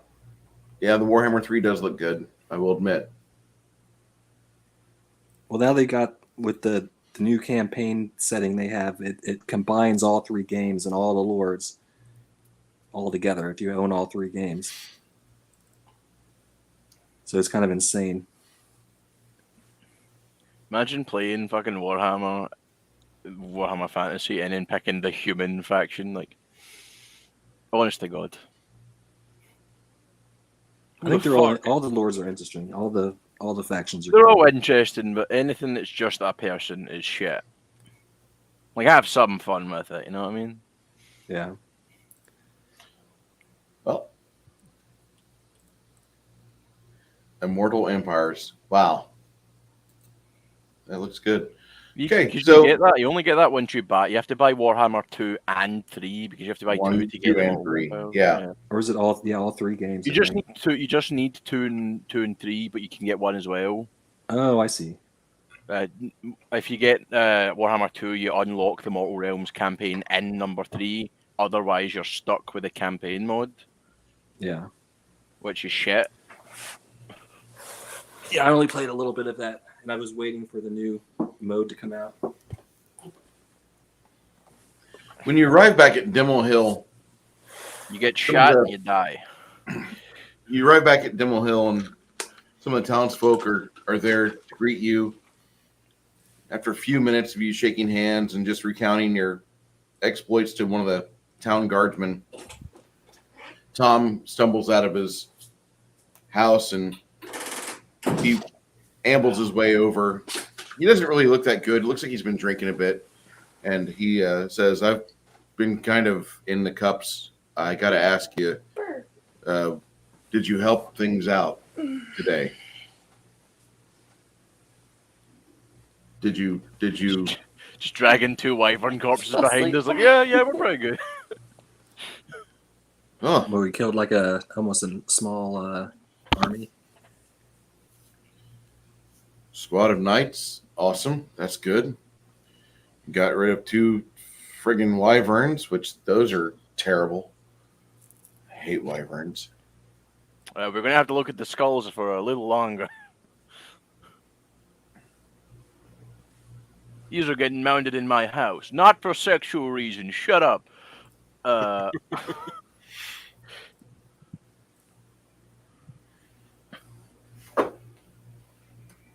Well, you did say mounted. Yes, sir. Don't you dare tell anyone. Okay, so I'm a paladin. Who would believe me? That's true. No one here believes in you. So I do. Shut up. Thank you. gonna start developing a complex. I don't hate you. I just have secrets that I need kept. I can't do a Canadian accent. Otherwise, I would. G-Rock. I totally would, but I can't do one of those.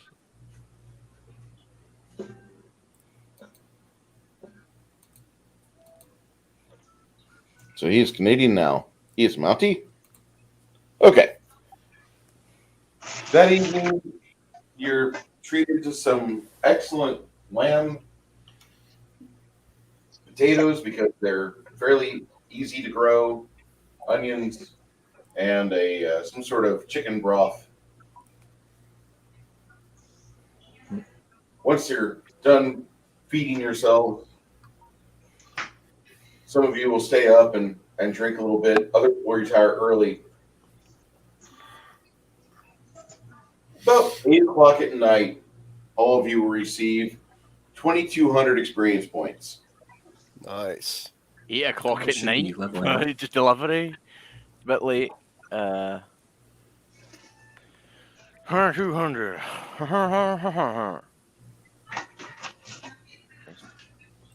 Anybody still up, or did you guys turn in for the evening?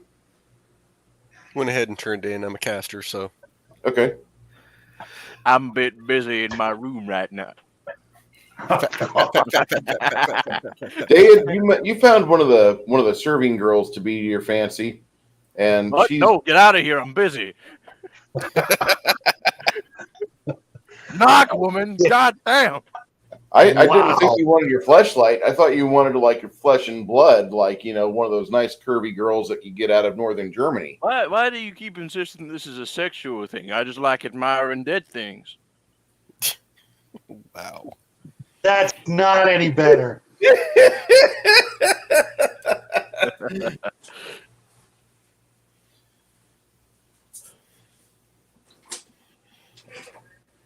Brighton is listening to one of the individuals in town talk about their lack of faith before he turns in. He's kind of struggling to stay awake, and after the guy explains everything and how he's lost his oldest son and his wife is just not the same person, what do you say back to him while you're sitting there in the middle of the tavern?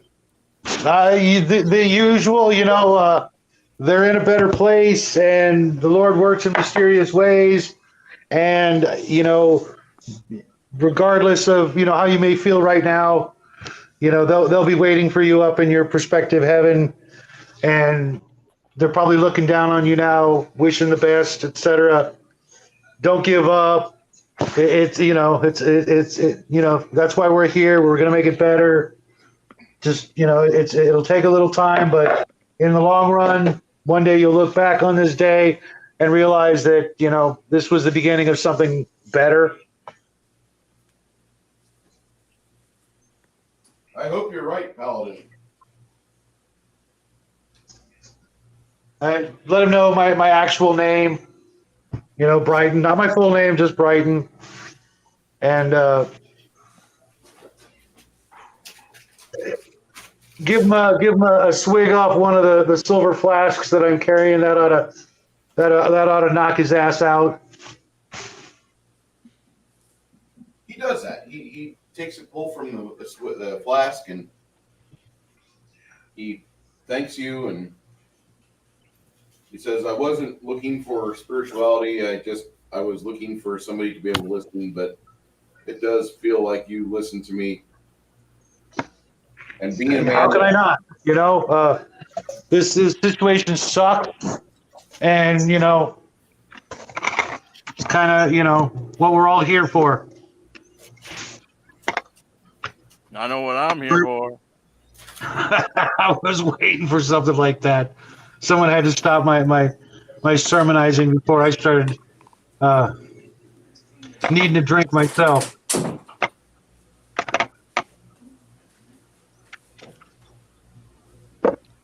Losing loved ones is, especially in a situation like that, it's got to be pretty much the worst thing you could ever feel.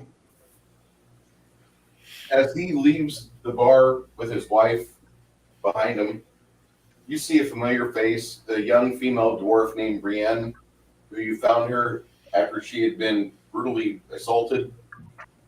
Not the gnome? You just said dwarf. Yeah. I was trying to get them straight in my head. Oh yeah, I forgot about that. Weren't there two dwarves? There's two dwarves, two dwarven ladies. Brienne, she listens to you and then watches him leave afterwards, and your focus falls on her. She says, Brighton, I know that this probably isn't the right time for this, but I really want you to have this. I know it's not much, but it's what I earned today, and I figured that it'd go better in your hands. She hands you 2 gold. I can't take that. You're a member of the church. Of course you can. Right, but buy yourself something nice. I got you covered. Out there, on the field, we come across spoils, and I'm already going to be handing them a huge chunk of change as soon as I get the opportunity. They're not going to miss 2 gold, and buy yourself around, and save the rest for a rainy day. You work too hard to have to worry about things like that. She says, I work and I can toil for 20 hours at a time if I so choose. I was given this as a tip, which it was for a group of people that before all this started, I did not appreciate them. And I felt bad taking their money as a tip. But I nodded and I was courteous and polite. And I figured it'd go better in your hands than in mine. I hate to disagree, but you know what? I'll tell you what. You can buy me a drink, and you keep the change.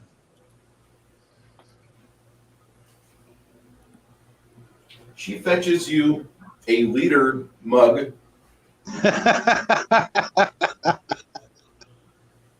That's impressive.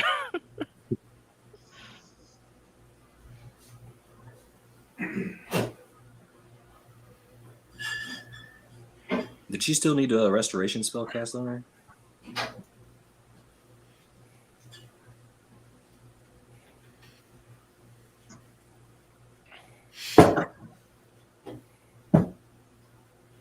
Wife's going to be upset today for a little bit until she realizes we have Monday off. I didn't take in the laundry to the cleaners. I had to go wait at the post office to get served over there.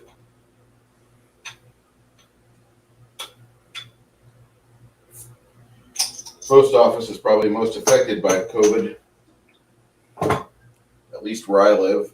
They've lost all the time and efficiency they once had. I'm not trying to be a snarky asshole. I'm just saying that Yes, you are. Shut up. if you go to the post office, you got to wait for about almost an hour. It seems like. This is instant delivery service from across the country. It's not fast enough. I don't mind if it takes them a week to get it to me. It's just that whenever they are working at the post office, now they drag their ass even more because you've got to go there. And they just now lifted the mask mandate, which I'm not really a fan of masks. Amen, brother. No, Jeremy, it can't be alcohol. It's clearly piss. Did you not see him pouring it? As I said, Stuff. piss. Joe, you wouldn't know a great beer if you had it in front of you, mainly because you're 16 and or 17 and minor. One, I can actually still drink them now because Scotland forever. Two, your laws are shit. I could have been drinking since at 11 if I wanted to. Well, that's There's just a good because you can Scottish see beer up and called over the like bar. Tenants or something like that. What? I think there was a beer is called like Tenants or something like that. I don't even know what you're talking about. I don't know what that beer I'm is. trying to remember what there was a beer there that was good. There's like a local Scottish beer. Local Scottish beer means nothing because Scotland invented every alcohol except wine. I mean, I'll give that- it was I'll like give a that to popular you. beer that seemed like it was everywhere. There's a fucking million different beers. Yeah. Oktoberfest beer, you're now racist. How could you be rude to the Germans? They've never done anything to anyone. My son would have a whole lot to argue that point with, but unfortunately he's not here right now. So with that, it's called. Oh no, my son is known across the interwebs for saying shit about the Germans, and he's only 16, and people are like, well, I can't argue, but damn.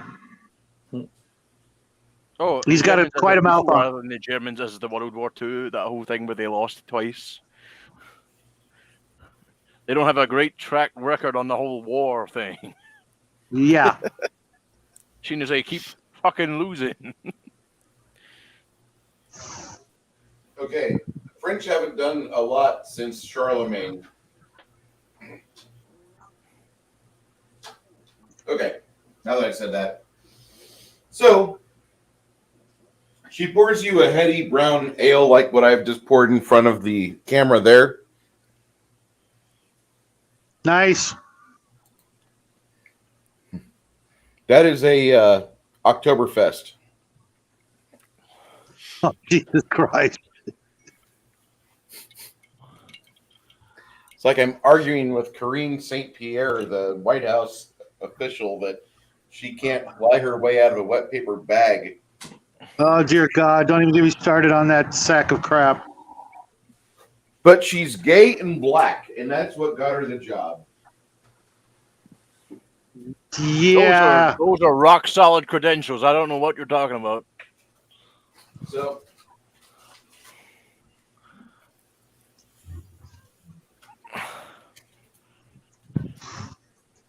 I wouldn't believe her if she swore she was lying.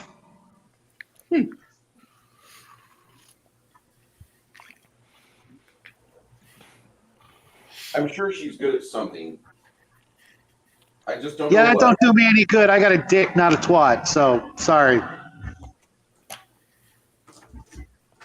I'm sure she's good. There's got to be something she's accomplished at. It's just we have yet to see it. So I like I said, I'd pay money to see that, but you know.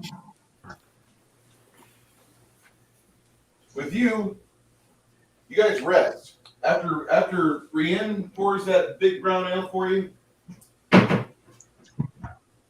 you manage to enjoy the beer. It is full bodied. It does have a pleasant aroma.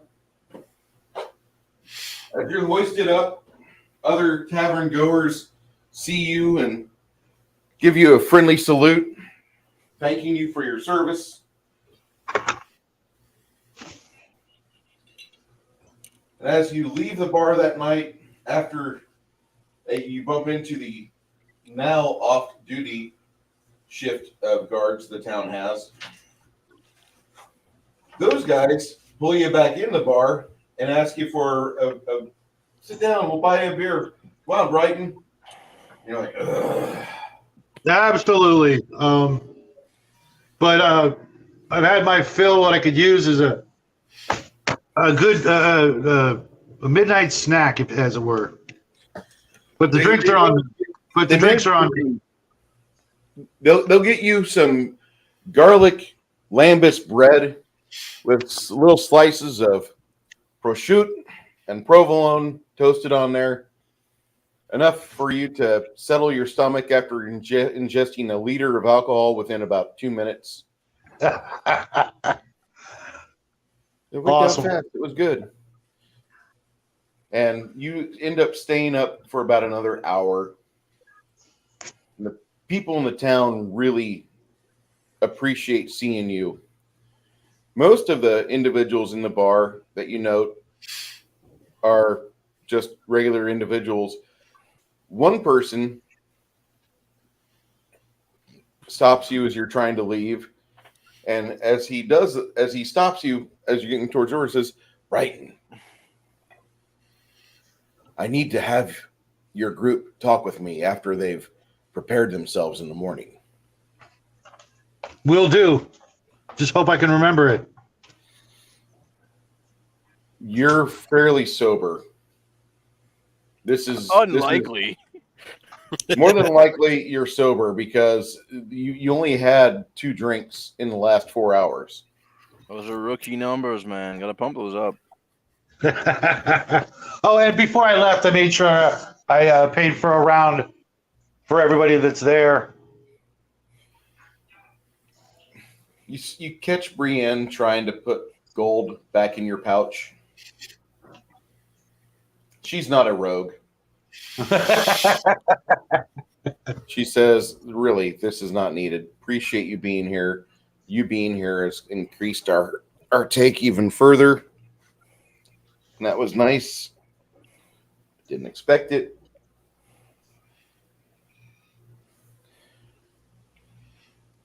I just tell her, you know, the road is hard and long, and times like this make it all worthwhile. Yeah, Joe. Bring it on. Bring it on. It gives you a sly wink. That's what she said. said. So everybody seems to raise their glass again as they all hear that's what she said. Ah, must be that time. Then the cloaked stranger tells you, it's like, "I need to see you and your party in the morning. Be down here for breakfast." And you get back to your room, which nice, cool. Will do. You can hear sounds like something's going on next door in Diod's room. I'm admiring the 3 skulls that I have collected over a period of time, in which I will not disclose. Between the 3 skulls he's got, and then it might not be Diod's room, might be one of the other rooms here. It's being used as a conceptual place. Yeah, the concept of what this wyvern used to be. It's a skull that I'm looking at fondly. Hey, Joe, you wrote down those teeth I gave you, right? Somewhere. Okay.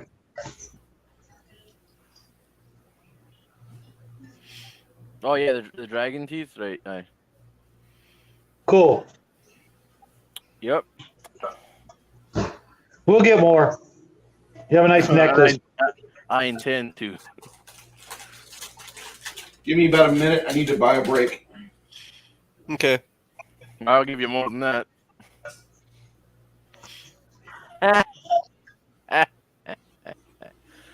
Yep. Fake.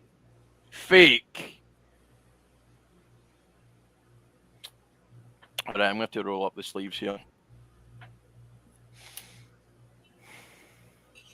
You do not want to catch this smoke, big man. So,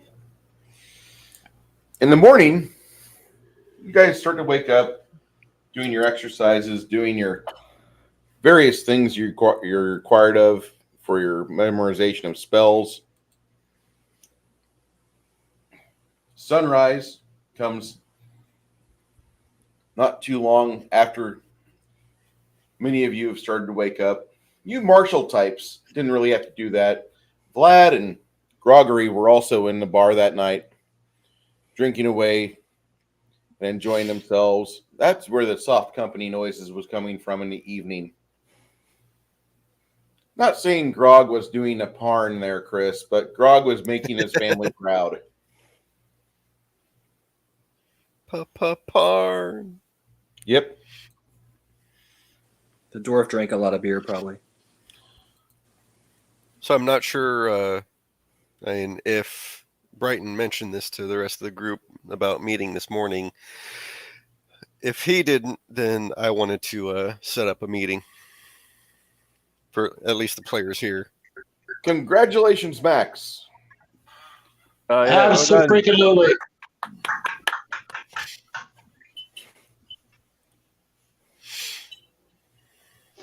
I actually pulled in 3 subs last night myself. I have not even checked my... Jeremy's about to get hurt.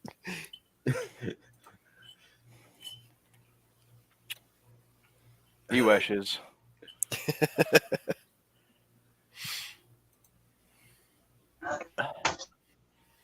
Your mother doesn't seem to think so. Wow, I'm still stuck at 1005. Okay. I would have thought that my recent stream, my hatred towards D&D would have caught a few subscribers. Apparently, I might have pissed off somebody. Oh well. They're going to go up. They're going to go down. Yeah. There's 2 steps forward, 1 step back. Just don't let it, get you down.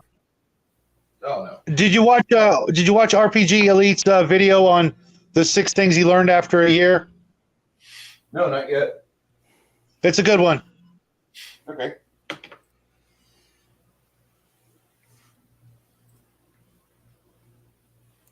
In the morning, after you finish memorizing your spells and doing some mental exercises for yourself, Brighton, you remember that there was a man that's inside the bar that wanted to talk to you and your group.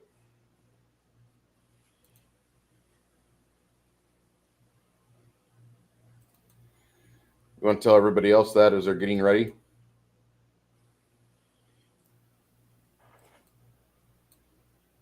Absolutely. Okay. Absolutely. Sorry. I was trying to do 2 things at once. It's freaking hotter than fuck here today.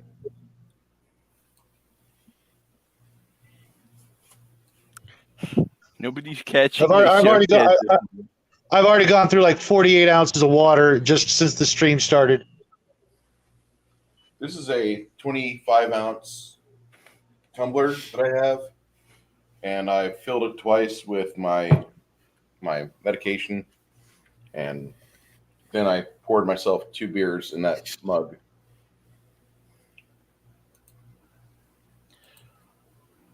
Jeremy and Joe, this is great.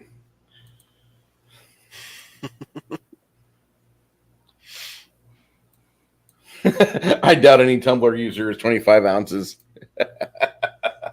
That's good. Well, at breakfast, you go downstairs and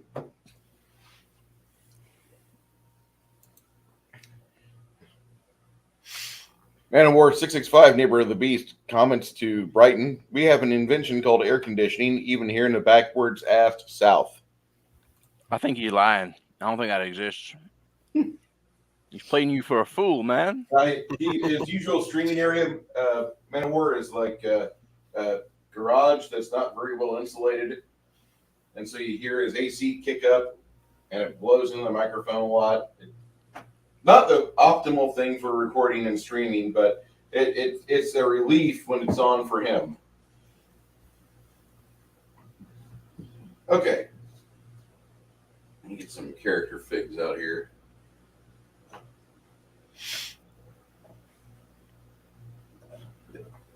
Go.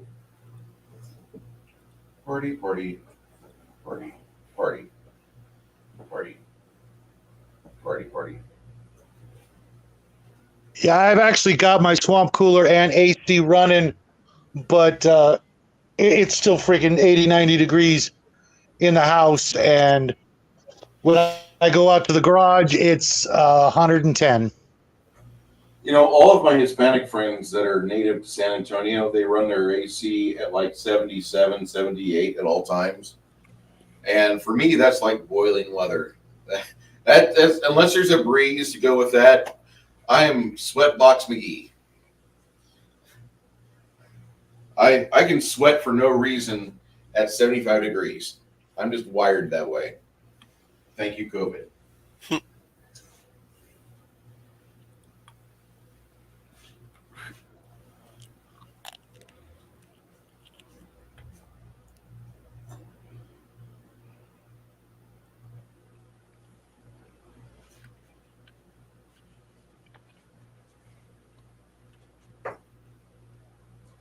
At the breakfast table. Damn. Hello?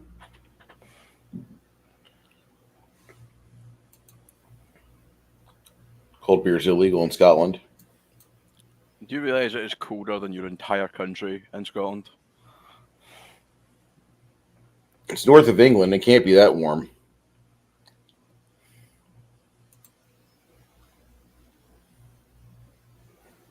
If I have gnomes blowing through pipes for AC here in Alabama, that means the rest of the world has central air. We do.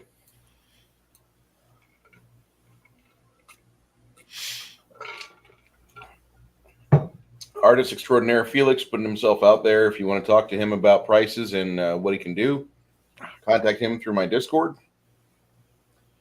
He's in the journal tab talking with Coyote and David Guile.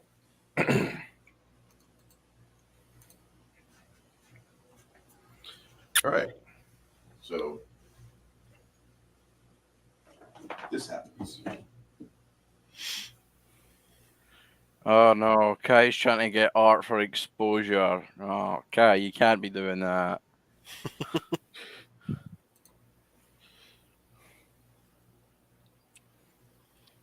Not going to pay because you're poor, Kai? Is that what it is? He's a simple trucker. So I was right, is what you're telling me.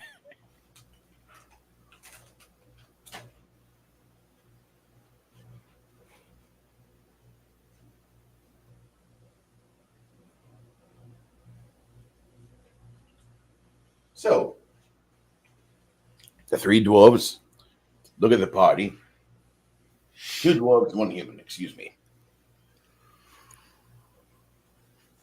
Stian, Yes. you and your friends have been a thorn in the side of these blasted hobgoblins for about 6 months now. Mm-hmm. My name is Elamir, the Evoker. I am here to represent the Arcane Guild of Bard's Gate, also known as the Mages Guild, Hmm. also known as those dicks that make things blow up. Dicks don't do that. The good I'm guys here- do that. on the pretense that we would like to be of assistance and of benefit to you. Of course, you have to scratch our back too. About the same time, you see Dayad's cohort, his eyebrows raise a little bit. Wizards Guild? Get me away from these madmen, please. Rob goes over and he takes the plate that was being lunched on by the wizard. The three wizards look at Grog and then afterwards pay him no mind. We understand there's been a conflict around here. We'd rather it return to a normal semblance of civilization, not under control of some demon-worshipping hobgoblin group. I assume you're the leading instigator of action within this area, this crew that I'm talking to. I suppose. Absolutely.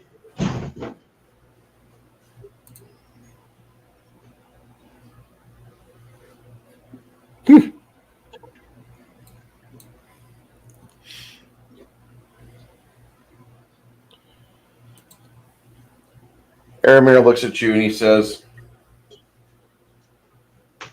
"We want to help you. We don't want the giants to win in the south. We don't want the hobgoblins to win here. We have been made aware of one change in the area that's happened. And we need to be on a better terms of friendship. You understand what I'm saying?" No, could you elaborate? Okay. No, that makes 0 sense. Tell me again. We would rather be on good terms with you. We don't have any. We don't even have hostility with you. We don't want there to be hostility with you. But what we want is to have the ability for us to help guild mages within this area. This area has come under a failed state as of right now. It was never a great area. Old Burgundia was always looked down upon because it was barren. With the gardens in play, and with you possibly taking the area back that is adjacent to them, we believe that things may be shifting for the area known as Old Burgundia.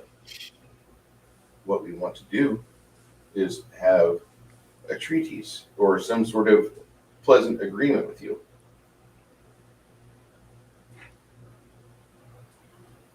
At this A point, friendly understanding. Tom, town mayor, he makes himself appear behind Dad and the wizard, who I can't remember what your wizard's name is. I'm sorry. Tybor, Tybor? Okay. as in Tybor Septim.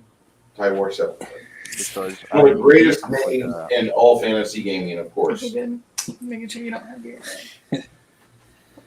video on. So we would like to discuss with you, especially we know right now it's still under contest. This area is not giving up yet. We want you to continue the fight. Okay, but you didn't have to. Like, we don't intend to. What can we help you with? They look directly at Tiber. Is there anything you need as far as resources? I mean, probably, but I wouldn't know because I don't play wizards.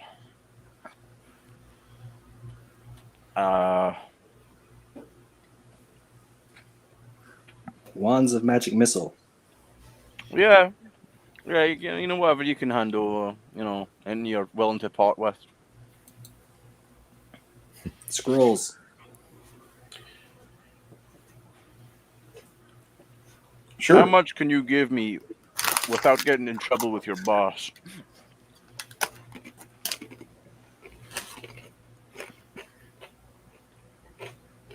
He hands you 2 wands, one of which smells like pitch and has a blackened tip. It's a wand of fireball. DC on it's 13. Has 20 charges. The other one has a quartz tip to it. It's lightning bolt. 5 dice 6. Nice. DC is 13. So say that again. The DC for it is 13. Not very high. The rest of it, I mean. 5 dice 6. DC 13. 20 charges. Okay. Do we have your attention? We're willing to give you materials to where you can use these things in your efforts. We want to help you down here. Do we have a wand of magic missiles? Bilius Maximus hasn't been around here for a few years. You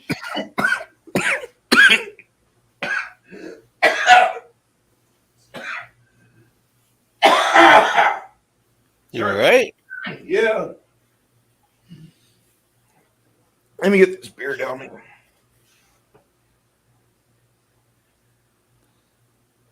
So these guys were from a guild in New Burgundia. Is that what you're saying? No, we are from Bard's Gate. Bard's Gate. Sorry about that, guys.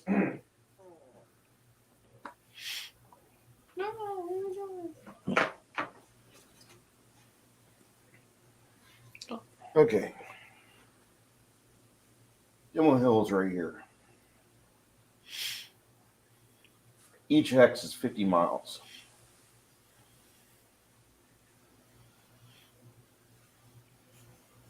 So there are ways. Right there. Pan the camera up a little. You can't see. Okay, so they came a long ways. Yeah. In this area right here, that area is currently under siege, and the Hobgoblins are trying to take it. The Moonfog Hills is where the giants are working their work at. The giants are usually coming down out of here. Like I said, each hex is about 50 miles.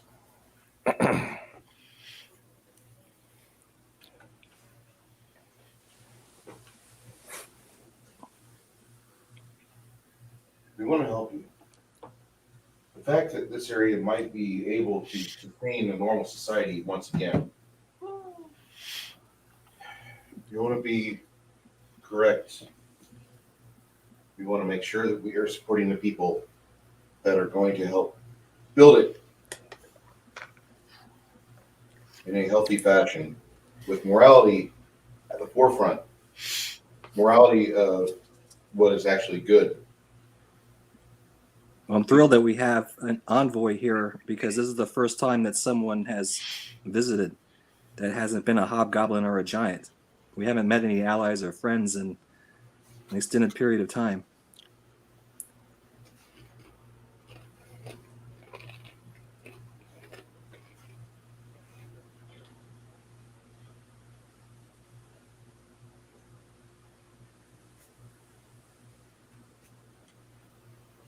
Things have been in such a poor state here that a lot of shipping has stopped.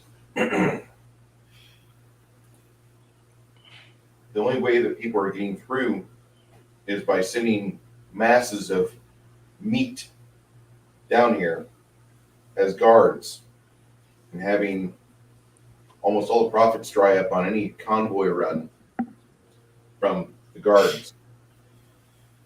That's the only thing that's kept this area somewhat alive. And we're not even getting through here. We had to teleport in. So just to let you know, this area needs saviors. We're here to try to help you. We're not the best, but we can start. We could use all the help we can get, especially more magic and wizardry.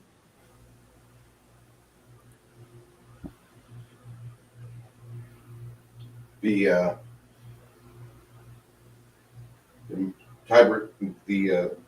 man Alamir looks at you and he says, Grimson, there's not many temples to Dwarfader in this area. Oh, we've been working on that. There's 2 new ones. Excellent. The 2 And dwarf wizards that are here, they both look like they're shocked, surprised, and pleasant to hear this. I'll tell them about the cathedral. Cathedral? Yeah, the Cathedral of Prometheus that we converted to a cathedral to Dwarfader. Immediately, both of them say at the same time, we have to go here. And then I'll also tell the wizards about the Leyline Sanctuary, the Nexus. Tell who? Well, there's the other wizards here, right? No, let's not. Bad Yeah, idea.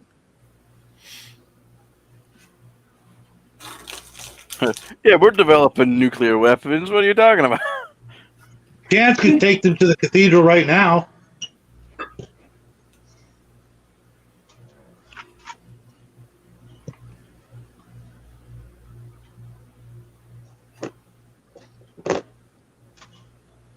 There used to be a wizard in our employ. He's still affiliated with us, named Bilius Maximus. That's a stupid fucking name. If we can get him to come down here, he will be your envoy. I think this area could use his touch. As they say that, you see one of the waitresses walking by with 3 pitchers of beer. One of the dwarfs says, I wouldn't drink it. It's cold.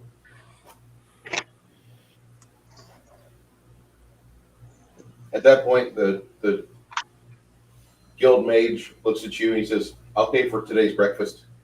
We want to make sure that we're on good terms. We want to make sure we foster a healthy dialogue between us and you.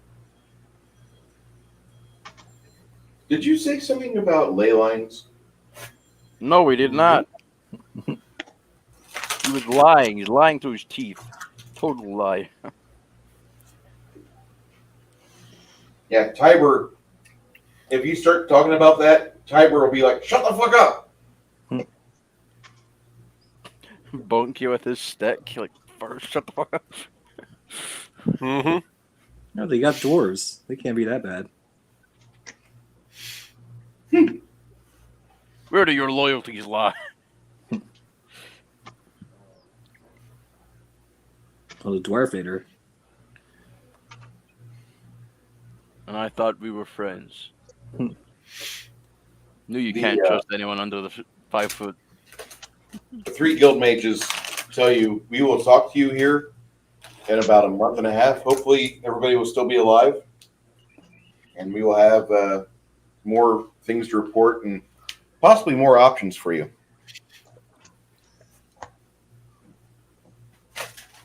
More scrolls.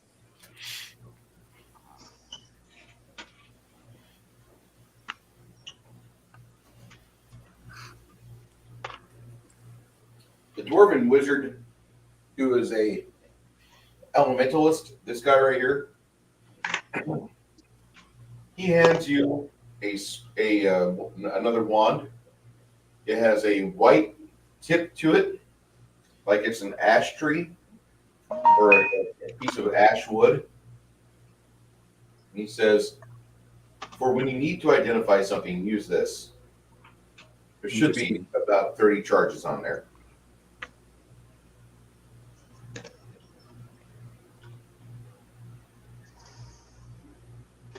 Thank you. At that point, use 3 leave.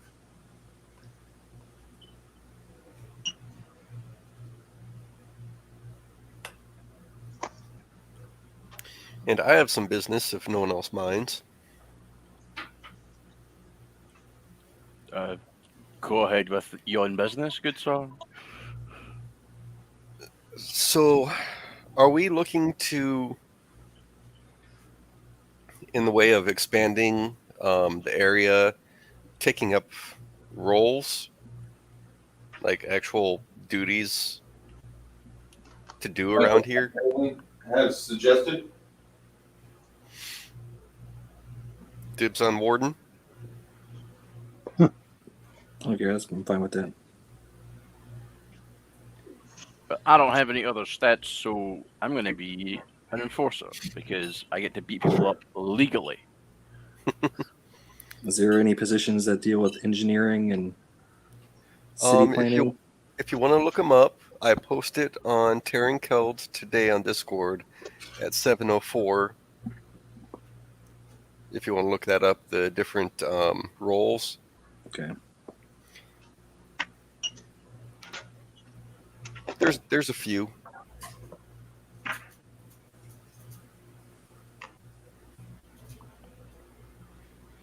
And out of game, I would suggest some NPCs being some of those to pick up. Yeah. Yeah, this thing when they were originally everybody was talking about that, it's like we're always out and about most of the time. As far as the rules go, let's see, where was it? I think it's only like 7 days per month attending to your duties, and they do not need to be consecutive.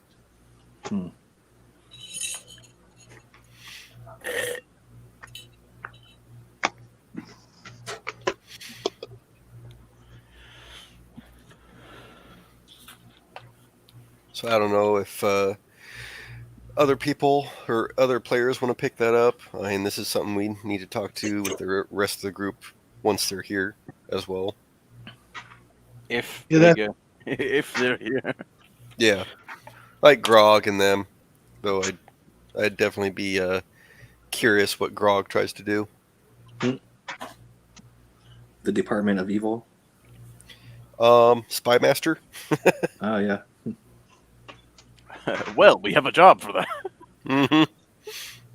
No, that's a role. Yep. It would ironically, it would definitely help the economy. Stock market sabotage. Sounding like Crusader Kings now.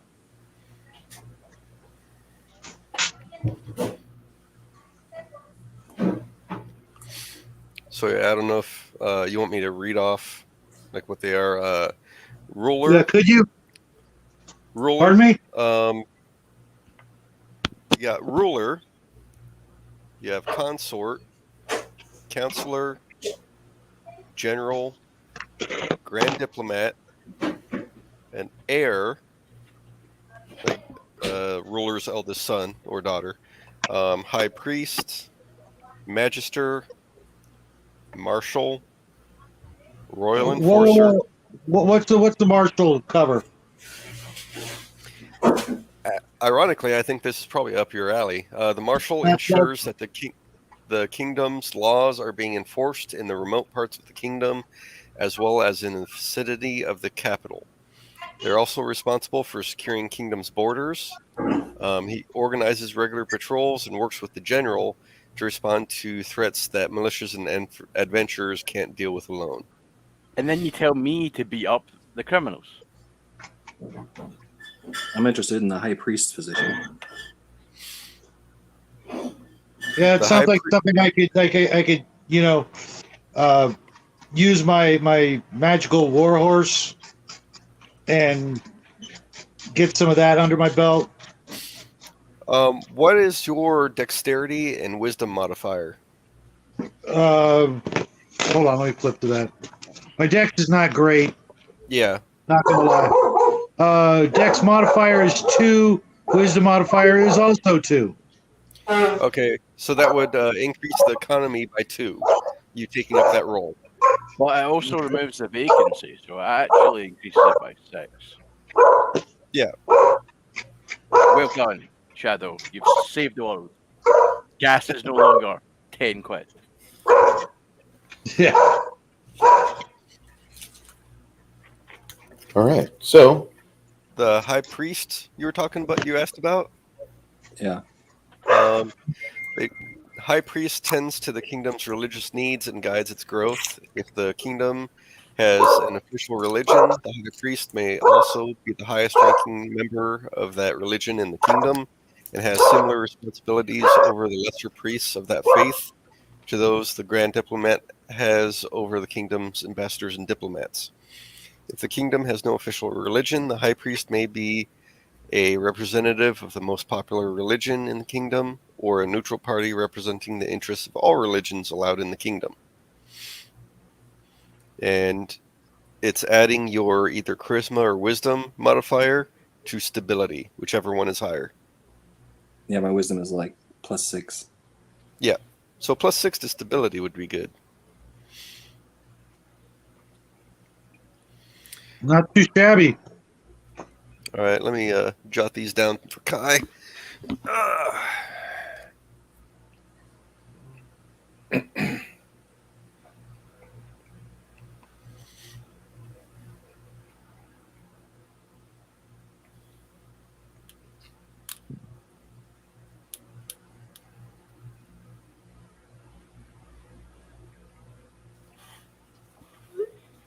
Okay.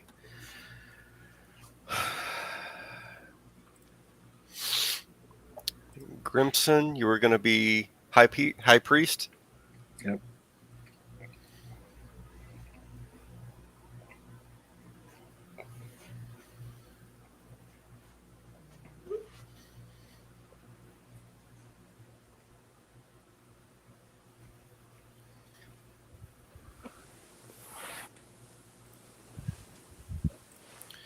And Dyad, you wanted to be which one?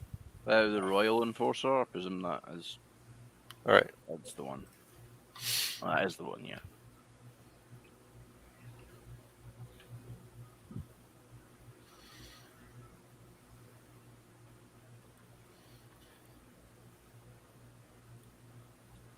Which one's higher? Your dexterity modifier or strength They're the modifier? exact same.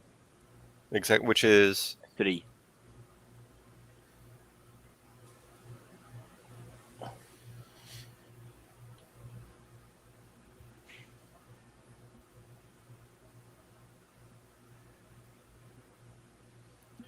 Grimson, the high priest. You said your wisdom was +6? Yeah. 6.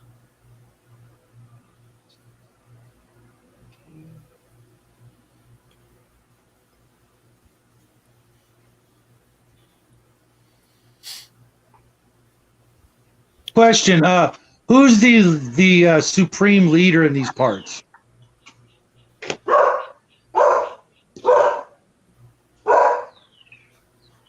the old before everything went to pot, before the invasion. Right. Let me pull it up.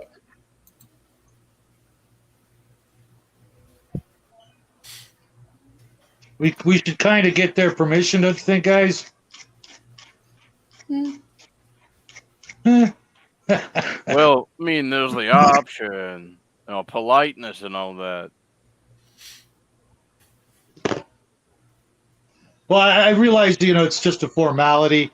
It's not like, if we were to, throw our weight around, they wouldn't really have much choice. But in character, I can't really do shit like that. If it's for the good of the people, you really just should. But I'll let you do it. And the ones that haven't answered are Connell and Groggery. That's all that's missing, right? Yep. All right. Well, I guess they don't have a job. Nay, homeless as usual. So he's not just playing homeless; he's actually homeless in character. I don't judge. I mean, you gotta have some sewer people. I mean, what's a city without its sewer people?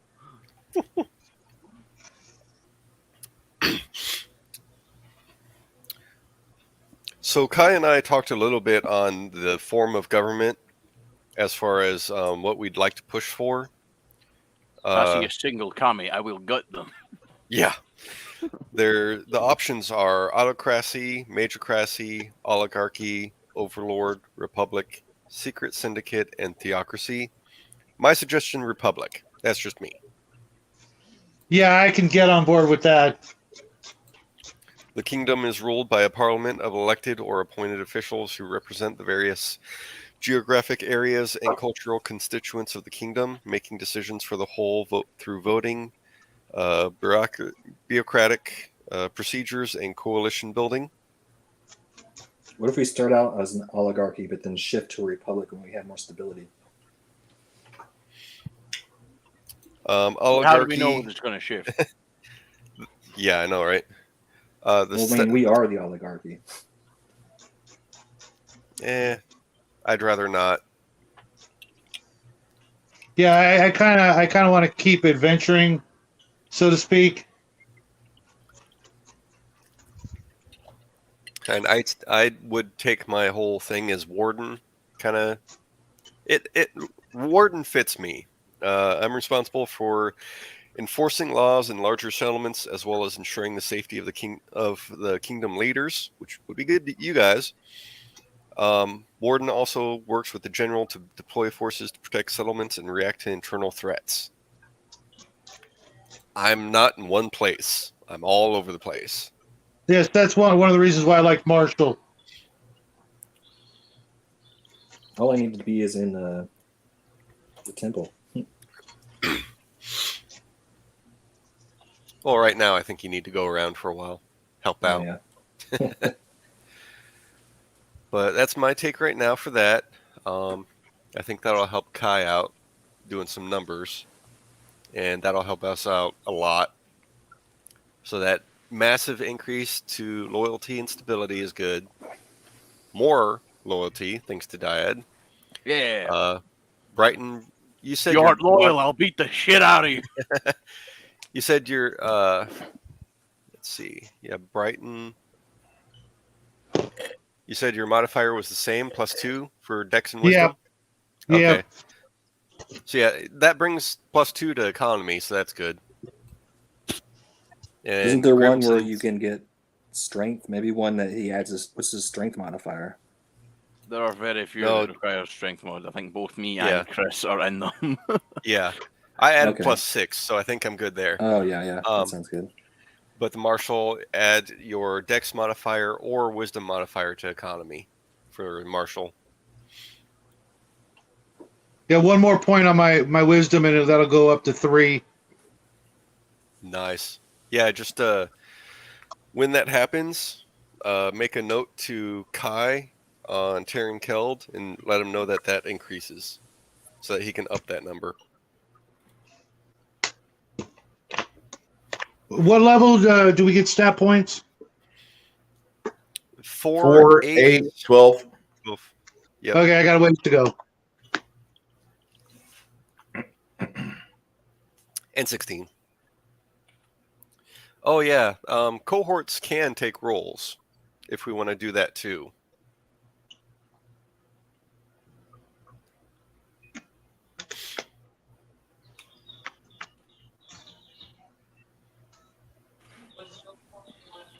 Okay. So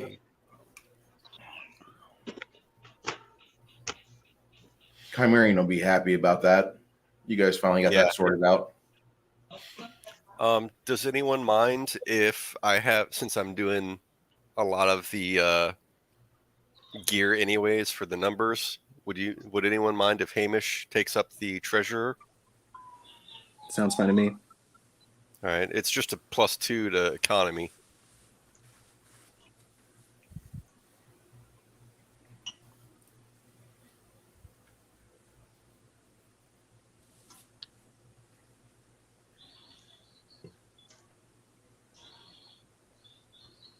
Okay.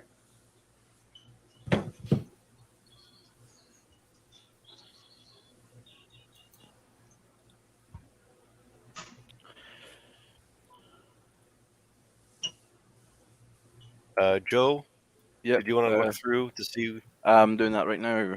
I mean, anything with Okay. intelligence in it, probably a good bit for your boy.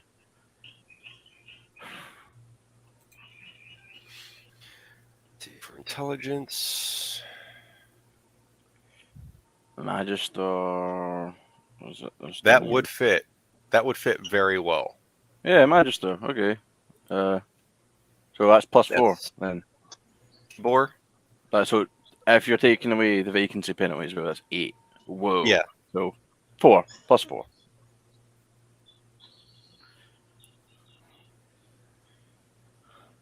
Raking in the money.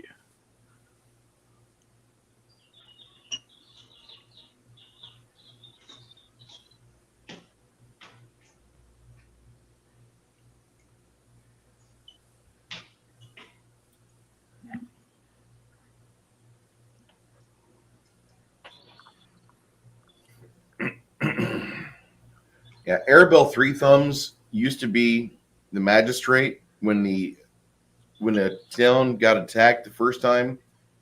He was known to catch a couple of arrows and a spear.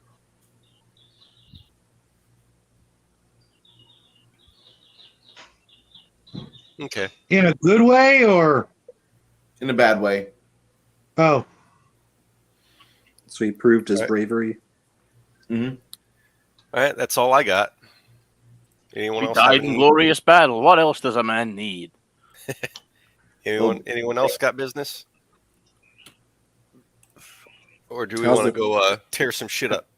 How are the preparations for defense? And Here? training? You guys started working on it last week, and you guys got the wall under construction right now. Okay, so they're There's like also- made some pretty good advancements. Yeah, give them about another week, and they'll have it all fixed. Nice. Is there a way to get more manpower here? I think Kai was working on the numbers of manpower and training. Oh, Yeah. that did bring up another thing. I need to send an update for gear since I just got that stuff. But actually, let me do that right now so you can look at it again. And we've got like a pile of gold. Could we like pay mercenaries to? Well, what we can do is look through equipment that we want, find the crafting cost, and take out what gear we would use to make it. You know what I mean? The whole process of Yeah. using that forge. If we can Yeah. leave enough equipment to make up for what we want for the dwarves to build for us next time we swing by, that would be awesome because we need beefing up, and we got the gear to do it. We just need them to do it. I wanted to start looking through like magical gear and weapons and Mhm. stuff to. I think one big thing I was looking at for Stian, at least, is a headband of mental prowess +6, which gives +6 to charisma and wisdom. Wisdom will really help the DCs for my spells, but the charisma will really increase my leadership so that I can have people underneath me so we can get others trained up in the area. Thing, so you can get +12 to your stats with a one headband. No, the modifiers or the +6 to the actual number attribute. So it turns So into it's just adds +3 modifier, Oh, okay. That's interesting. +3 DC, which would be nice for Oh, I my see. fireball saves and stuff like that. Mhm. Okay, yeah, for a second I thought you said it added like 6 to each. I was like, holy cow, that's insane. No. Well, No, it adds that's still 6, good though. It adds 6 to your attribute for two attributes. And that's just for mental prowess. The I see. mental superiority gives whatever +1, +2, +3 to all 3 stats. But the mental prowess, you pick 2 different mental attributes: intelligence, charisma, wisdom, charisma, intelligence, charisma. Just 2 out of 3. So if you find out what the craft cost is of that, we can look through our stuff, deduct what we need to basically drop at these dwarves' feet, and ask them, "Hey, for using this stuff, can you make this item?" Yeah. And then pay them whatever overhead if that's the case.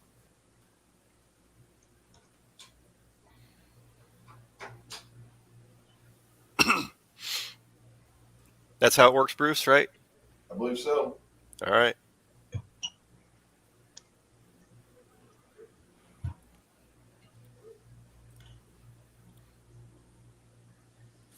I'm gonna brew up some coffee. Okay, doke. I'm kind of wanting some coffee. Been thinking about it now. Like, damn it.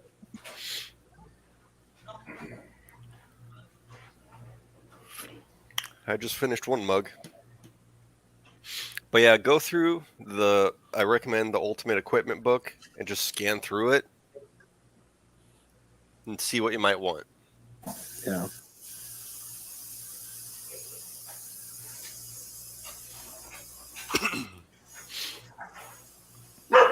But yeah, I just update it. So yeah, we got a lot we could do.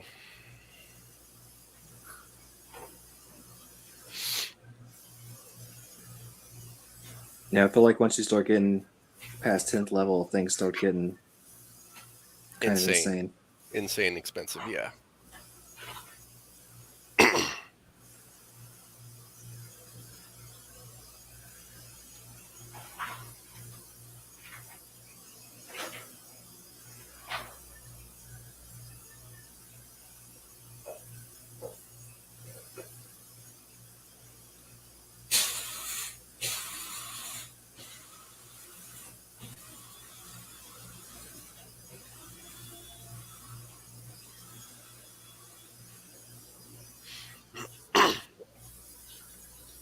Okay.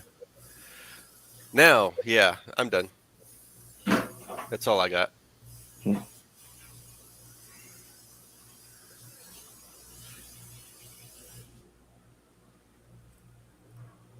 Did anyone have any questions on that Excel stuff? Any equipment on there?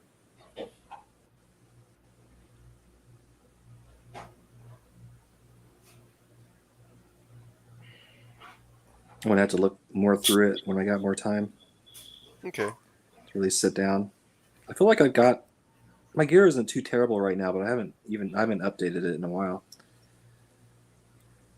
But yeah, I think I have like a basic hammer. It's like a +1 or +2 or something. It's not even that fancy, but I don't really hit people that much with the hammer.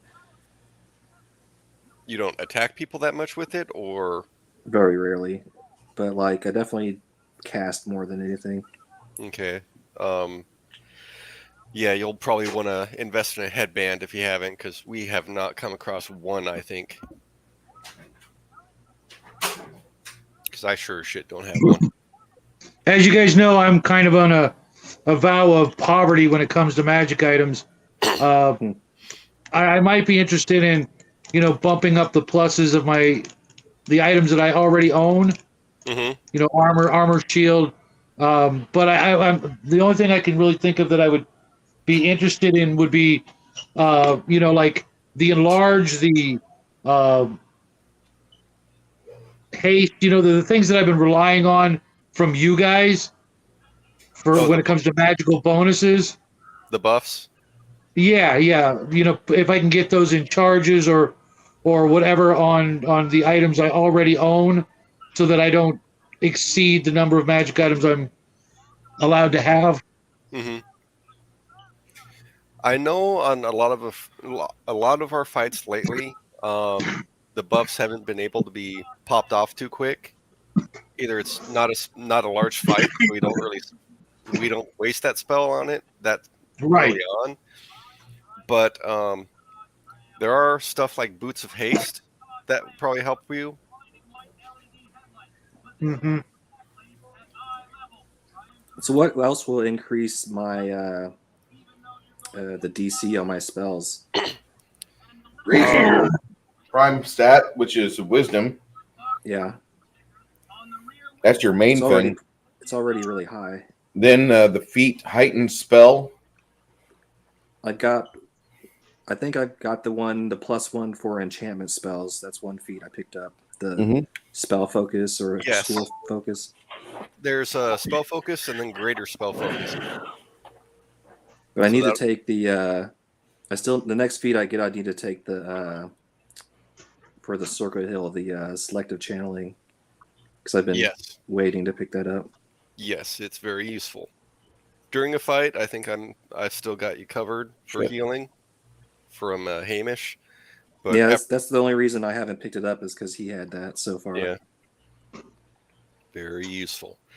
But yeah, after fights, if he wants to pick up any of the healing, I'm definitely okay with that. Usually I could just hit somebody with the cure critical or something if I want to get some healing done. Yeah. You have the ability Healer's Blessing. Do I have that? Is that what you're saying? You should get that from your you got the heal domain, right? I have strength and stone. Damn. Okay. And that makes sense, but yeah, healing increases your heal spells 50%. Dang, that's cool. Yeah. So I at least have that. So yeah, he's probably a slightly better healer, at least relative by his level. I am just so much more squishy. Oh yeah. I got crap for armor. And yeah, fixing up cohorts isn't really fun either. That's another whirlpool of gold that goes down. Yeah, I almost thought about that, but my charisma is so low, I can't even really have cohorts. Well, you can have a cohort. It's just you'll have crap for followers like I do. Oh yeah. Because my charisma is at 9. Yeah, that's like me. I have 6 first level followers scattered around, just hanging out. But if I get that headband, that'll shoot up quick. So it increases the higher level of cohorts. Mm-hmm. Oh, that makes sense. I thought it was the number not cohorts, that you have. not cohorts, followers. Followers. Oh, I see. Yeah. They're different, and they're also worse than a cohort. Yeah. But they definitely spread out the net of knowledge and what you can get to, and it's interesting what you can do with them.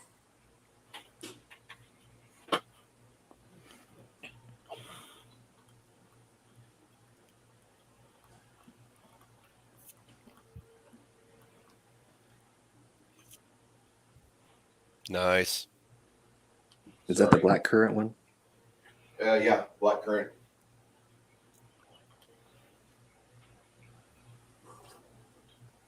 Okay. So where do you want to head to now? Because you have some things on your to-do list that are kind of in the red, and you're one day less than what you had before. Should we go back to that camp and nuke it? I mean, we did just get 2 wands of the funny.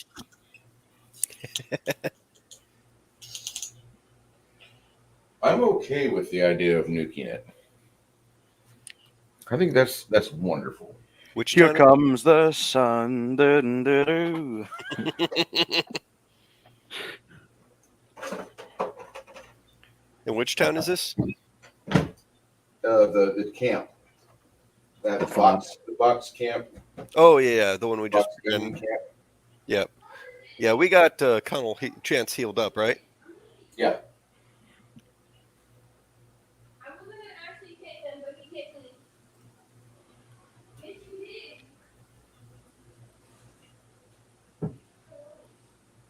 Sorry, I was sneaking a piece of pork roast.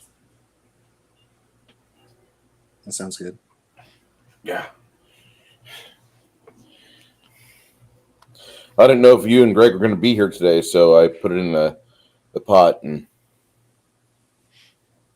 Yeah, we were planning on it, but then like we realized it was Labor Day weekend, and then she thought there was going to be some other things going on today, but then that got rained out. So I guess we could have came up, but yeah, I think hotel prices were a little higher this weekend. they are. The only thing you're missing out on is Max and Louie's. Yeah, I can't think- believe you skipped that. What I the fuck? was so hungover. That is no excuse. We're gonna be All back the up more there. reason. That is a professional liquor license to drink your pains away, and he said no.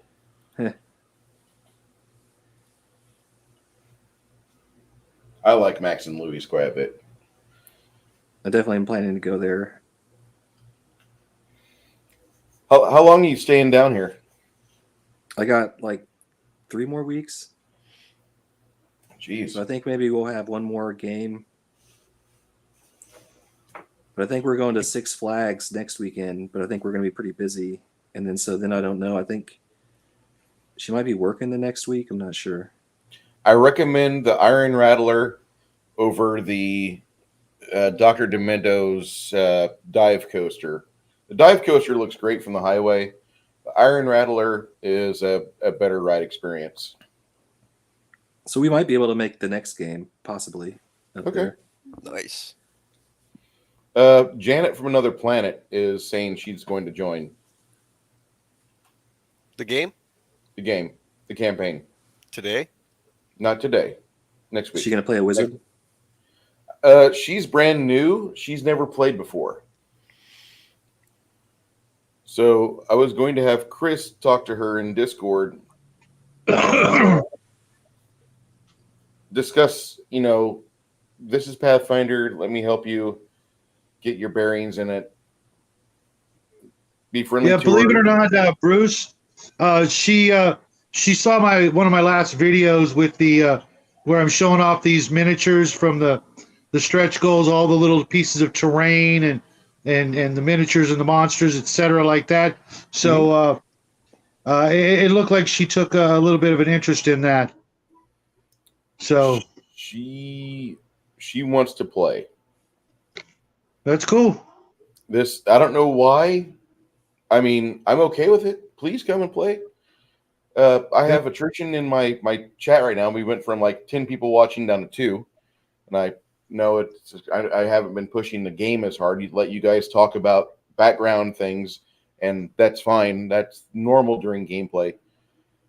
But for some reason, she's really got, like, she went out and bought dice. Nice. Cool. I'm not upset. I'm just going to say that right now. Throwing her in the deep end of a 10th level campaign. Yeah, that might be a little much. I would recommend something simple.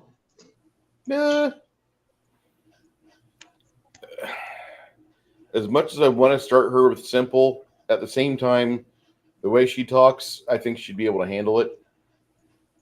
It's just that this is something, because she does game theory, but she doesn't play games like this. She's a Texas Hold'em 7-card stud expert.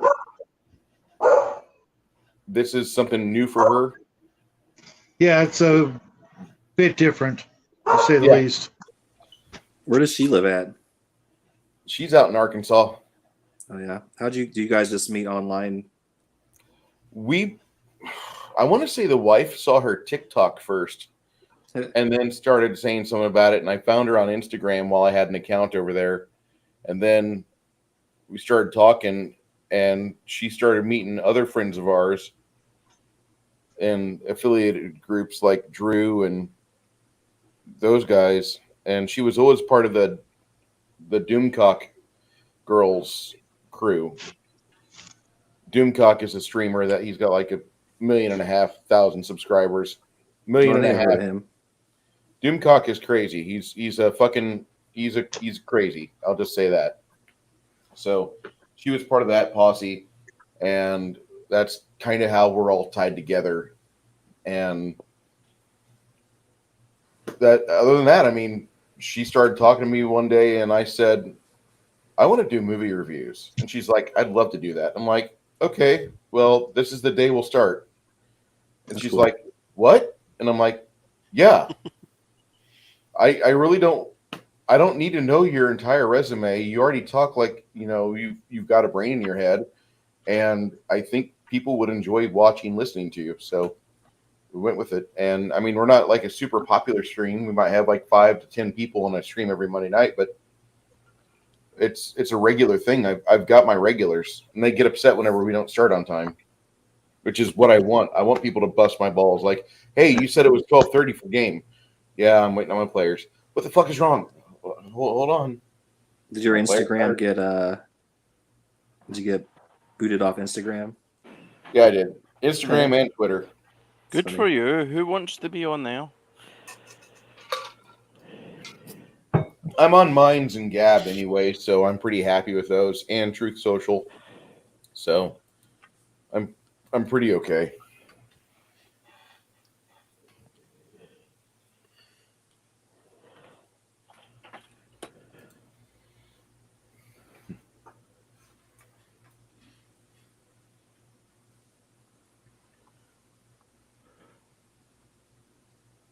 Some of the trees on the map look like sheep. Yeah. So, did you guys The want to sheep head fields. to this not munitions camp, but the area where you saw the Minotaurs at? You want to go to the War Beast camp first? Chicken. Oh, did we already take out the armory? Not yet. Whichever one was furthest north, I think we agreed to. That was the one that we ambushed. Yeah, you were over here, and there was some activity over here. You think there's a campsite right about there. Okay, Uh, I think Guys, if it comes down to a vote or anything, I'm in favor of going and checking out the cave system or whatever that was beneath the place that you guys poisoned. Okay. Right there. But I got to do something that's probably going to take me 5 minutes, and I'll be right back. all right. Piss break. Let's go. All right, you guys need a bio break? Nah, Sure. she went. All right, well, let me get the banners up. I'm gonna check on the wife real quick. Yeah.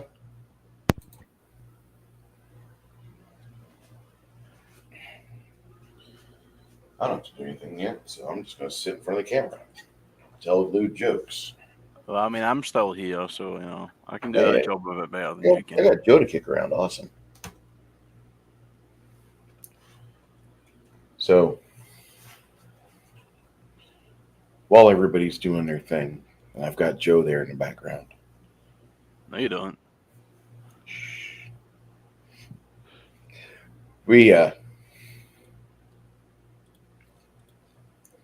I'm going to switch into the confused modernist real quick. Hold on. Oh, wardrobe change.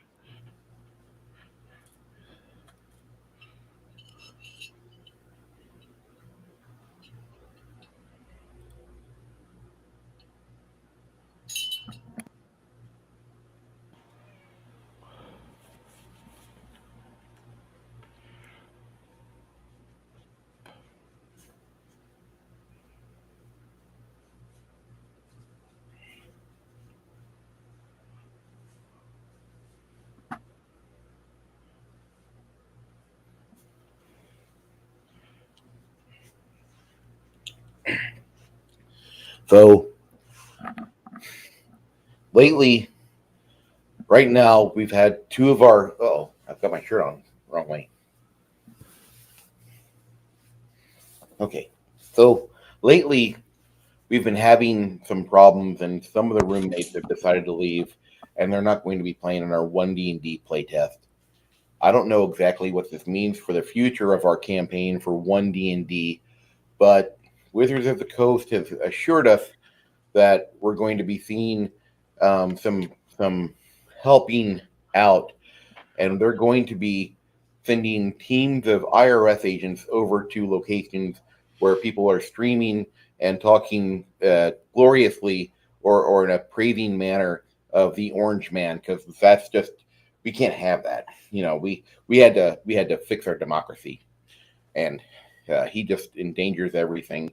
In fact, Emperor Palpatine last night, 2 nights ago, Emperor Palpatine up against the Sith Red stage with the stormtroopers in back, he started talking about how he's going to make sure America stays on track, and we have a proper democracy, and things will be good.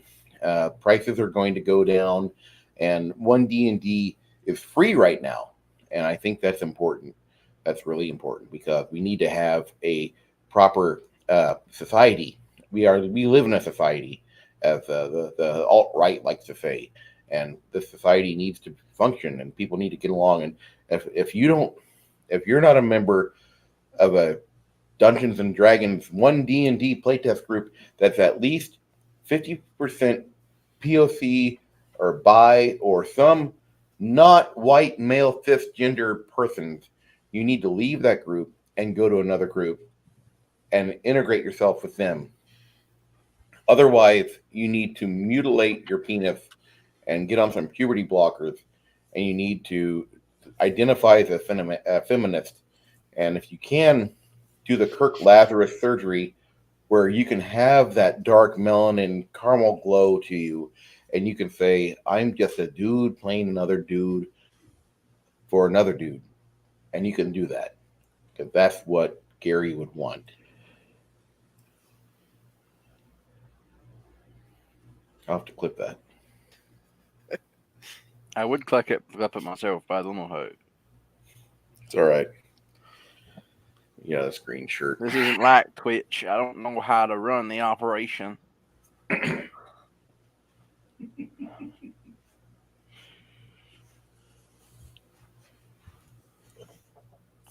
Chris, you missed it. There was a nip slip at 310. What? Ah, shit. One of Bruce's? Yep. I've been to his place. Candid on camera. I've seen that in person, dude. I've been to his place. What? What happened? Poor soul. What happened? Nip slip at 310.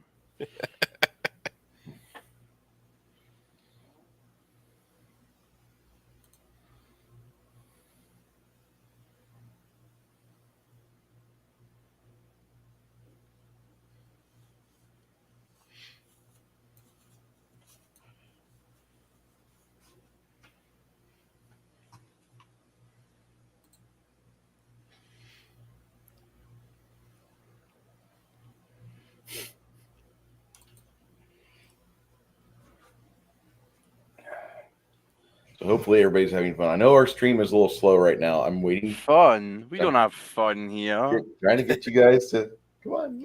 Let's We go. commit genocide. That's what we do. Yes, genocide. So all this stuff, assume that I'm feeding Kai is really helping out a lot. Kai, when I tell Kai about our game, and I tell Kai, I really wish I had somebody that was an accountant mind to put things together for the party to help them out. He jumped right on it. He got into that, and he's like, he grabbed you by your cock and told you exactly what he was going to do to you. If I had a fucking 3-bedroom, 2-bath house, I would not have told Kai, I hope your move goes well. I would have said, get your ass down here. Get your ass down to Texas. Come on. because I want the dude to like be as close to me as possible.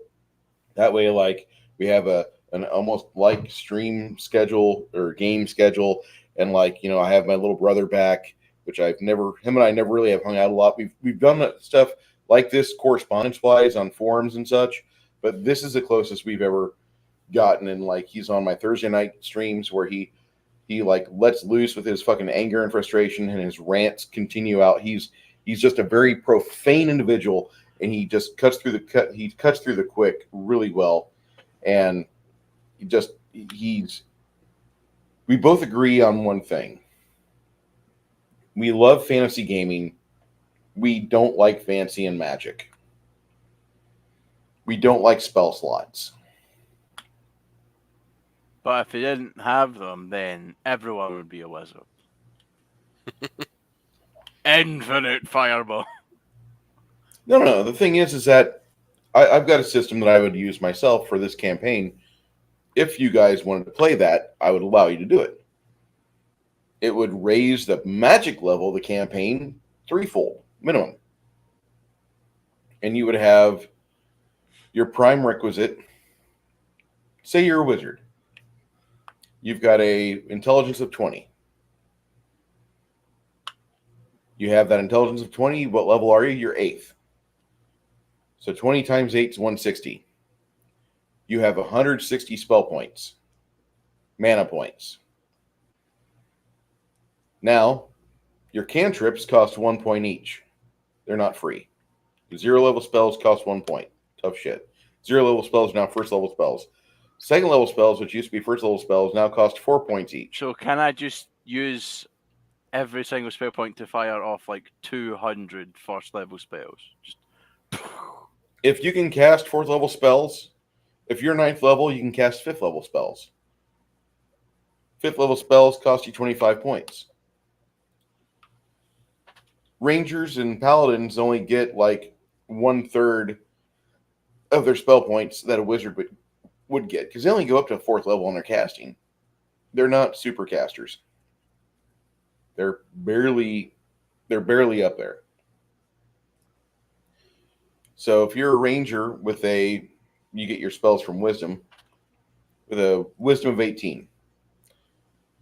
At 9th level, you have 54 spell points. And so you got to be more conservative with your spell points.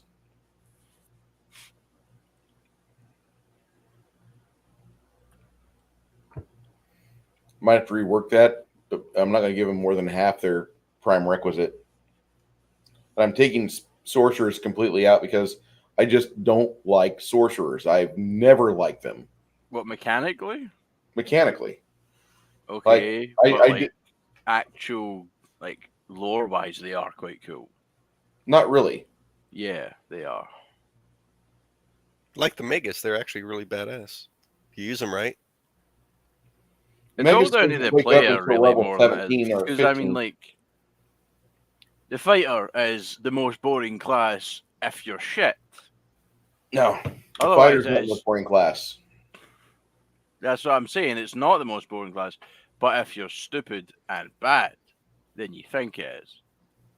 Well, the fighter is a good class to get to know the game theory and understand where everything lays. Because once you understand how the fighter works, then you're supposed to go into either the rogues or you're supposed to go towards clerics.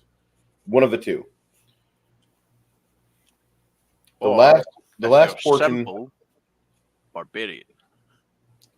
Barbarian is not simple. No, I don't mean if you're... I didn't say simple. I mean if you're simple, as in whack of the hammer. No.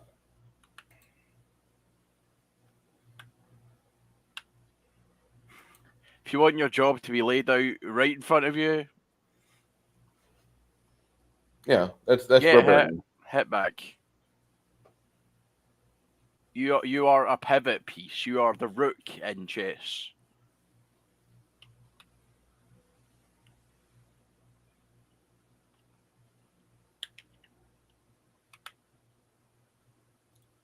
Everyone has to play by your rules because wherever you are, you don't want to be.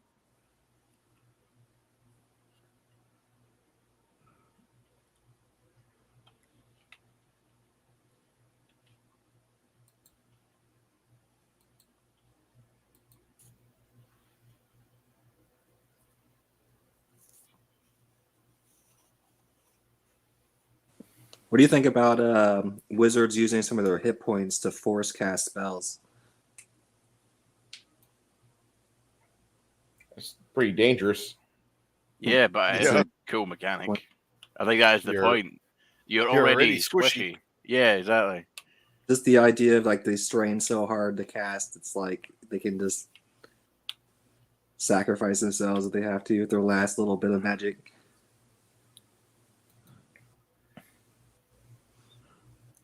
If that's what people want to do, I mean, I guess that's what they're going to do. But I wouldn't suggest it.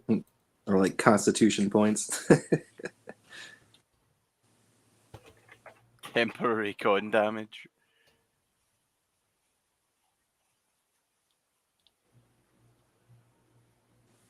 Dark Sun was really weird with their magic system.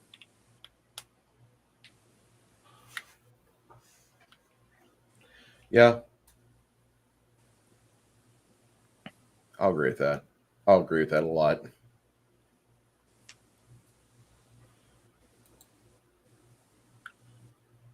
This is a problem for me because I've never really been into magic systems in anything. Magic just doesn't appeal to me. Like, it's cool. No one can deny that magic is cool. But when you make, it's just magic has always seemed more like a science than it is the fun stuff, which is fair enough. But I'm Scottish. I hit things. There's no range involved unless I happen to be on the story above them with a brick.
Let me know when everybody's ready to go. Oh, I've been back for a while. I figured you just hit intermission for Okay. intermission's sake. Travis is still out, so Okay. I'm here. Any word on Connell or Greg? Connell is playing homeless today. He is out in Tennessee somewhere with a two-handed foam sword, drinking his ass off. Hey, get all your water bottles, put them in the freezer. It's like the Role Models movie.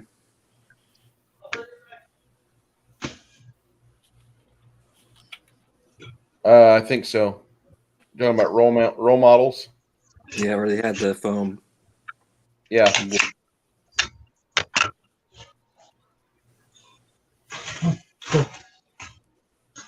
Yeah, I've never done that.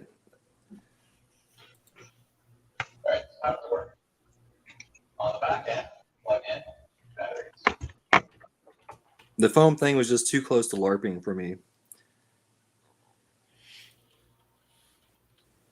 Although the Renaissance Fair stuff sounds fun. I wouldn't mind trying to get some stuff, like an actual stuff to sell, like ceramic stuff like steins and cook pots and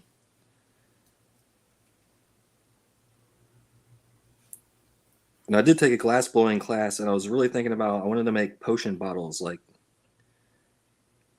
hand-blown glass bottles. But it's pretty hard and expensive to get into the I understand regular that. studio.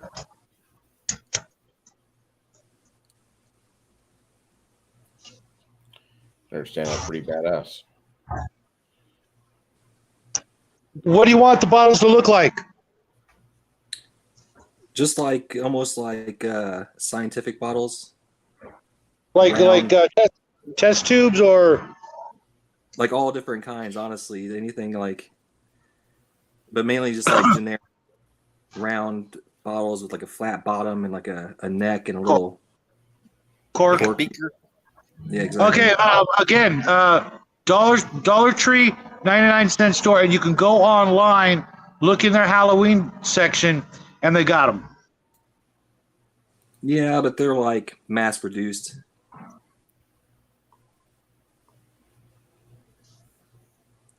Yeah, but they're $1 each. Yeah.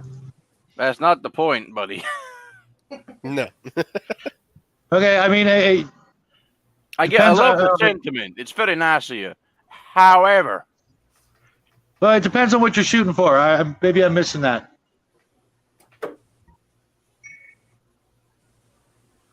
You can also do you can make a mold, so you can make a custom design, and then you can actually blow into the mold and it will mold the glass. So like I was thinking about like cocoon shapes or like heart shapes. Uh huh.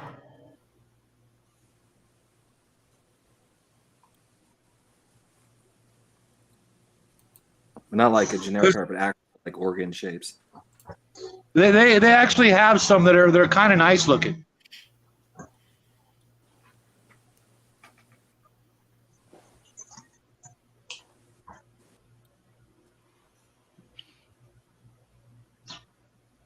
Okay. Man, it is so freaking hot here. Every swimming pool has finally decided to evaporate and become clouds for the first time in 3 weeks. Multi-Gunman, we are doing really good right now in sunny San Antonio. It is cloudy as hell, and rain is on the way. But when you guys are done, send it my way. It's It rained here this Is it raining down What's there up, right multi? It did Yeah, earlier.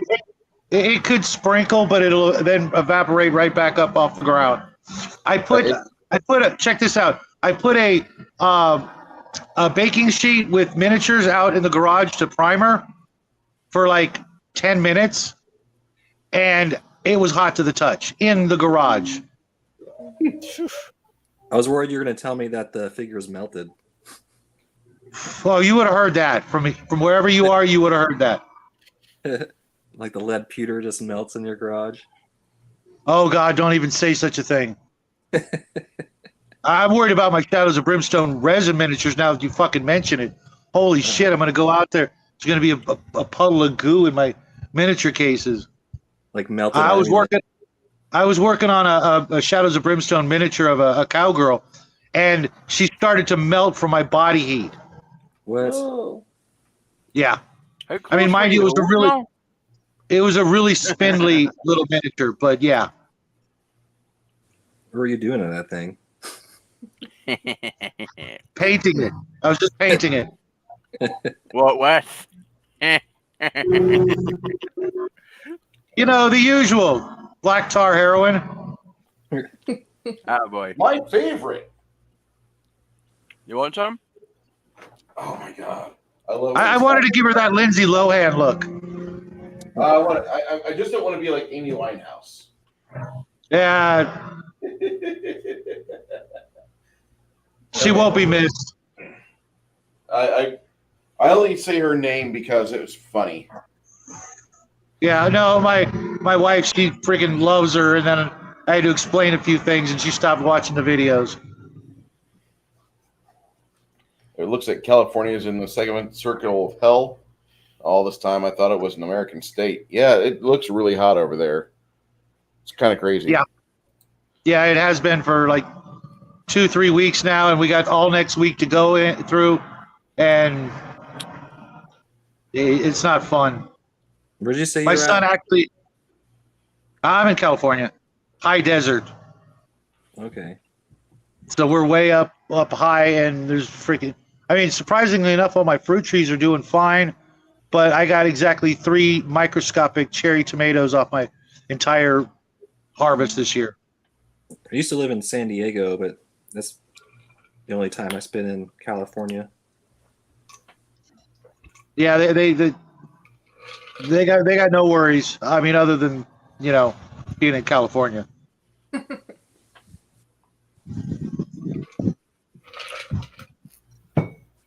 It really makes me miss Huntington. I used to live there for many, many years, and it was just gorgeous 24/7. Well,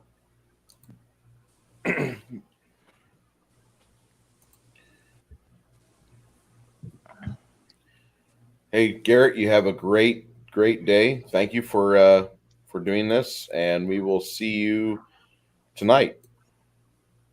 I'll probably run till about 9 o'clock. You have a Here? great game though. Yeah, here. Oh, your time. Oh, your time. Yeah, Baron, take it easy. Give the wife a hug for us. Yeah, because I got 2 streams after this game. Well, you guys are here in Dimmelhill, and where are you going to head to at this point? Because here's where you're at. You said you were wanting to check out the caves right here. Yeah, that sounds It like was good. something that has been Mentioned. on my mind, because caves like that are kind of like the place where you hide monsters. I'm a big fan of caves. I wonder why. I wonder why. Need to get them H's in there. Well, when you make your way out of Dimmelhill, it takes you about 6 hours. A little bit, maybe about 1 o'clock hour. You guys make your way finally over here to this cavern setup.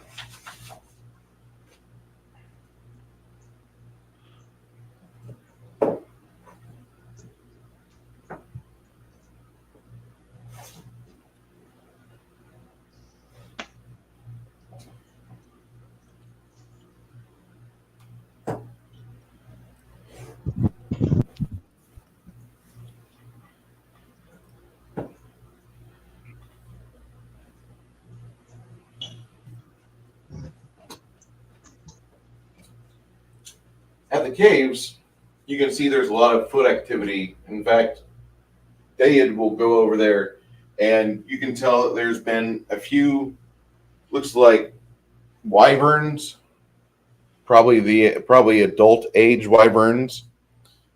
There's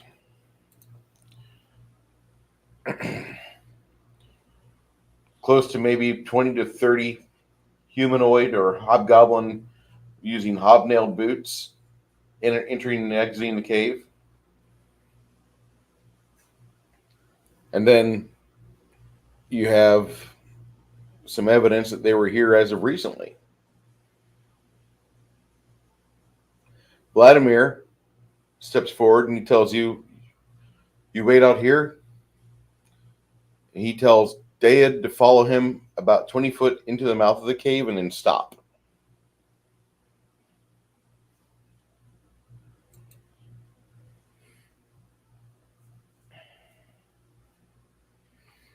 Inside the cavern, Dayid, when you get in there, Yep. You continue till you can't see the surface light any further as the tunnel takes a severe bend to the left. Once you do, that's where you hear Vladimir tell you to stop right there. Right.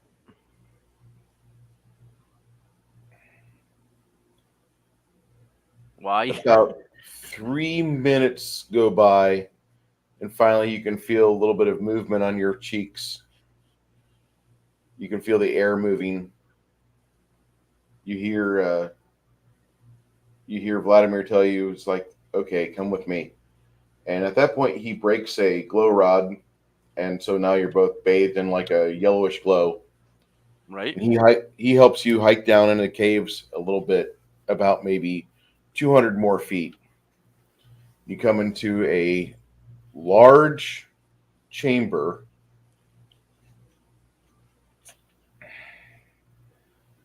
And in this chamber, there seems to be a lot of broken pieces of hard armor, like carapace armor. Mm. Make a knowledge dungeoneering check, Dad. That'll be just straight, I believe, because I don't have any ranks in that. Oh boy. If Hamish is up there, he can roll a +9. He's not in there. It's just Dad and Vladimir. I rolled a straight 17. You think you know what it is. It looks like a giant cockroach shell. Oh, fuck. You grab a hold of it, and you realize it's like a molted skin.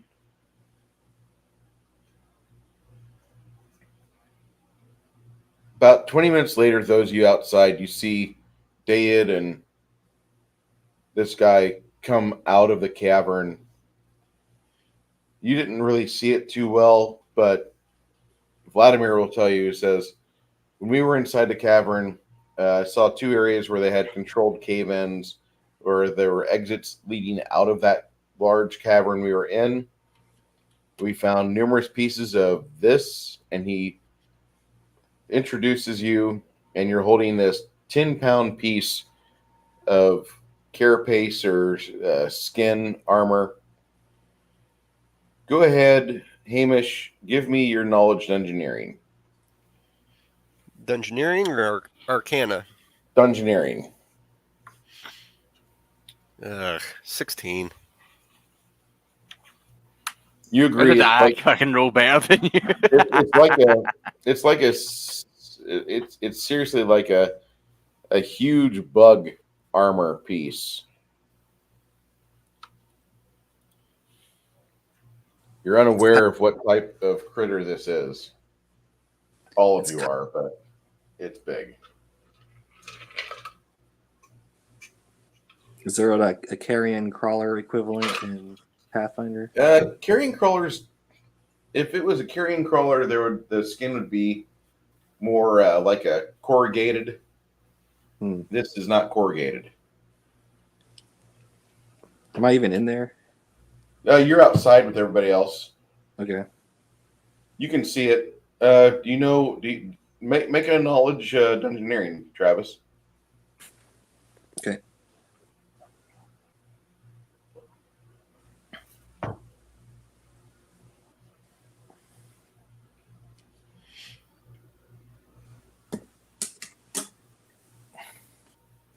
I rolled like an 8.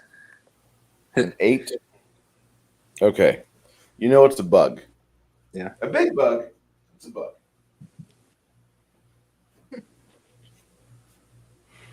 Like a beetle, or maybe more like a. That might be kind of close to it.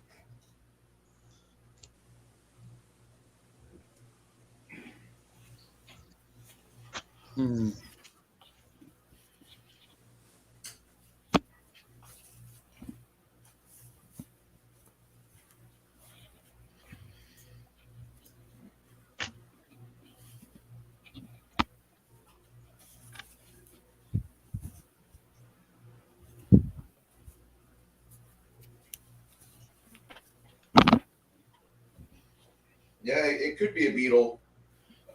Be a different type of beetle. What you're doing.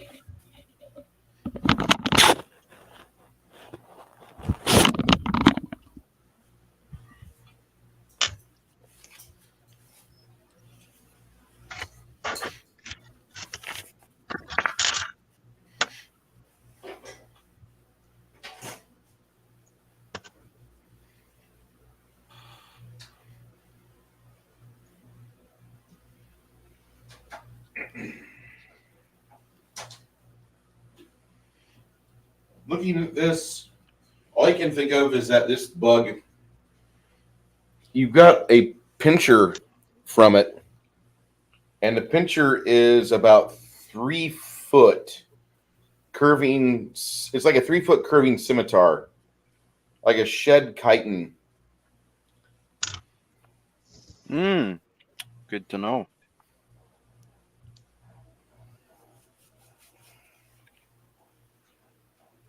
Like a scorpion, maybe? Yeah, be a huge scorpion, though. That doesn't surprise Are there me. any other kind?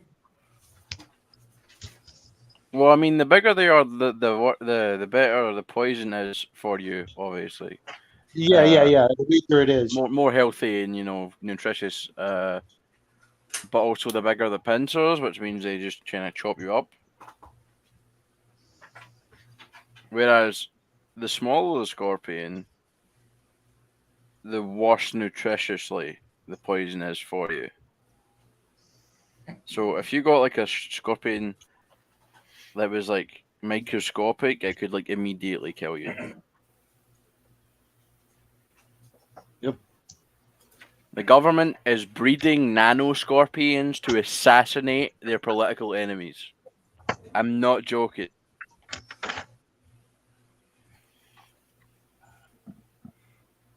A scorpion that's inside a cigar. Way to bring it around.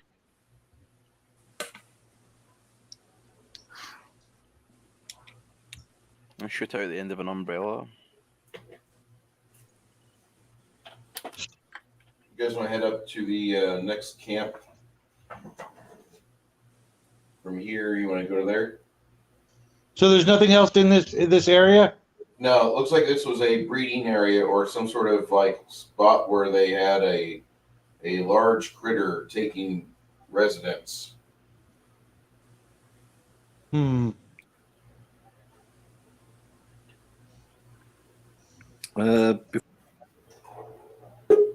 Stone shaped, the entrance closed. Stone shape it closed, okay.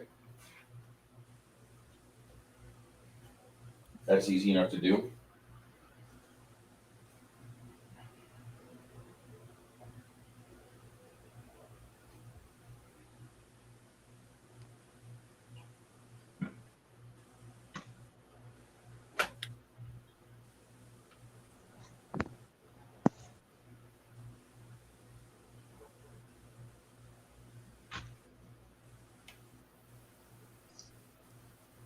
Were there maybe any tracks leading from this cave? We probably obscured them, but I just thought of it now.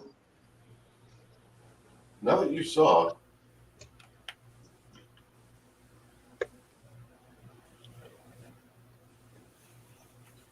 what you witness is there's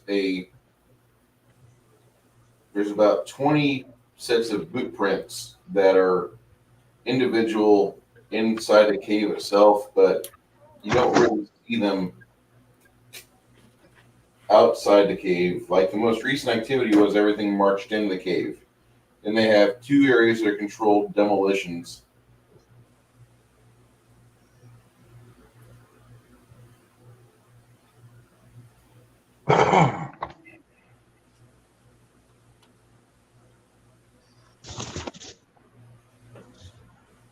Mom. What? Mom. Mom. What? Mom. I'm leaving. Bye. Goodbye.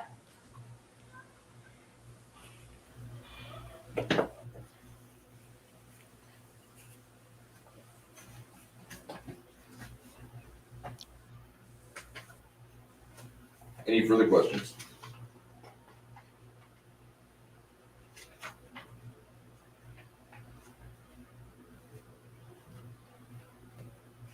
Any further questions? I got nothing. Okay. I Chris? can't roll for shit, so.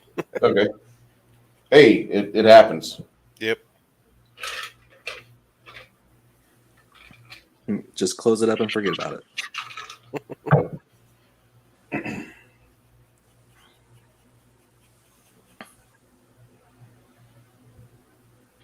Are you just looking for an opportunity to pull out that purple worm mini? No. This isn't even that purple worm. It But no. doesn't have chitinol, right? No. That'd be more of a segmented carapace or a molted chitin that you would find. Okay.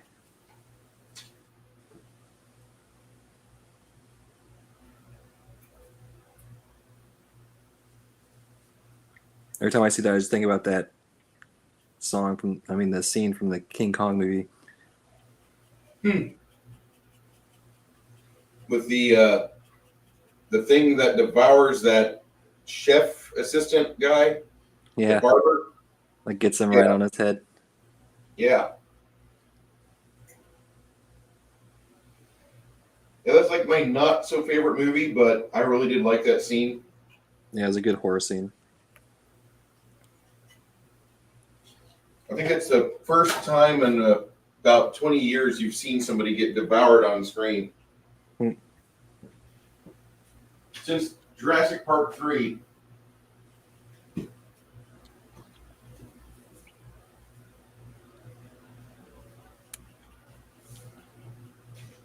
Okay.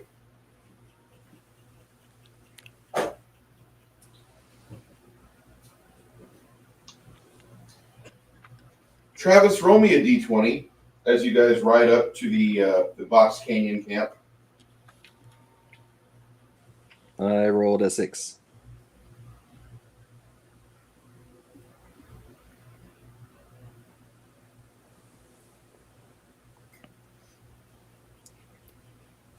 Okay. Did we lose Shadow? Yep.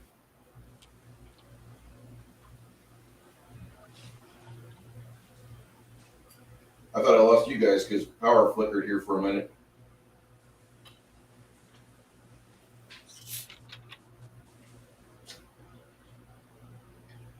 Can you guys hear me eating or no?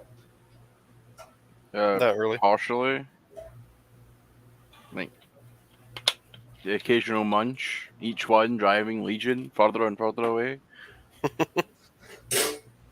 I feel sorry for him on that aspect. I'm sorry, sir. When I run a 6-hour game, I will have a bite here and there. So, as you're making your way towards this Box Canyon, you start taking a higher road up, trying to be very cautious. And it gets to be dark. At that point, Diane, as you're going around the Box Canyon area, you know it'd be a wise idea to find that cavern you had before, and to find yourself your safety tucked within that until the evening comes. Dwarfader's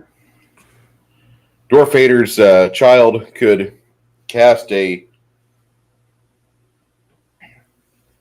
spell upon it. What is the? Do you have a cold-based spell, Travis? A cold spell? Yeah. I don't think I have one Okay. that I really use very often. The reason why was that I was thinking there was a spell that you could use to cool the ground behind the 8 people in the party. So you couldn't track by thermal vision. Maybe like summoning water or create water. That'd be a good spell. Do that a couple times, and then you make your way in the caves.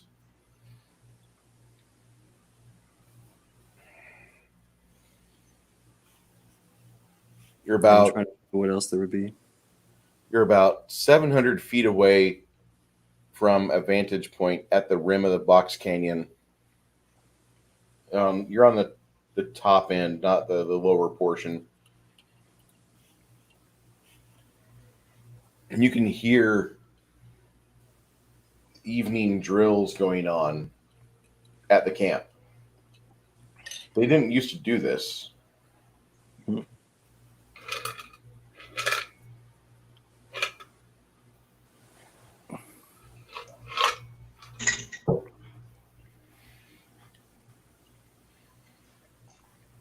So you do what you can to try to get some rest.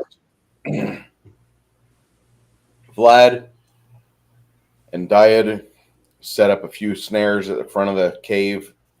Yup.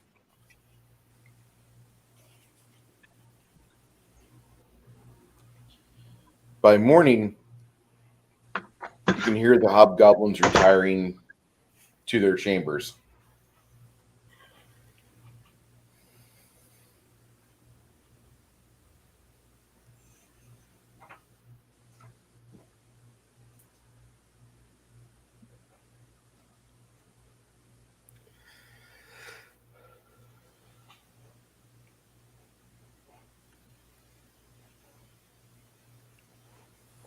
So they're going to sleep in the morning? Yep. They are a nocturnal bunch.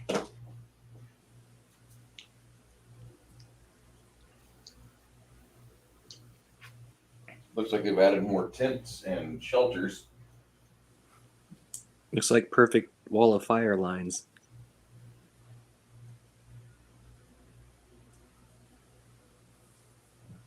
You want to do that, Chris? Sure. Here comes the sun. Doo-doo-doo-doo.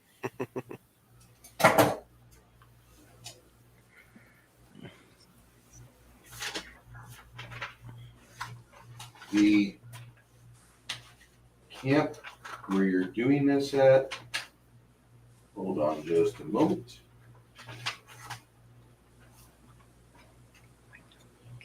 You have to make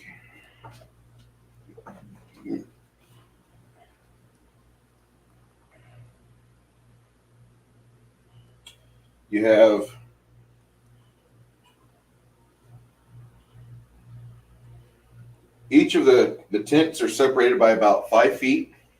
The tents are 5 by 10. There's 12 tents total.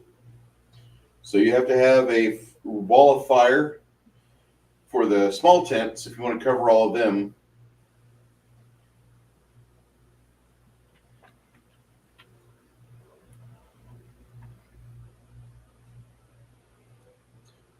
You have to do a continuous line of fire for at least 50 foot.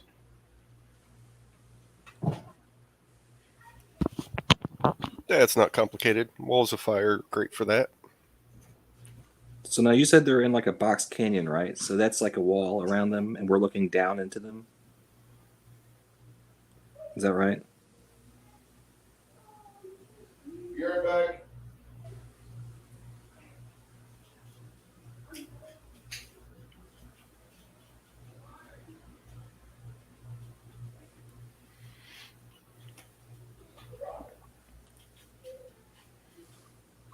What was your question, Travis?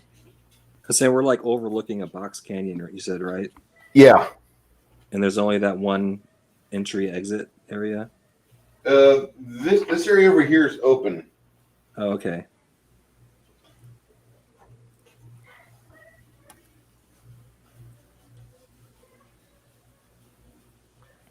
You have one watchtower.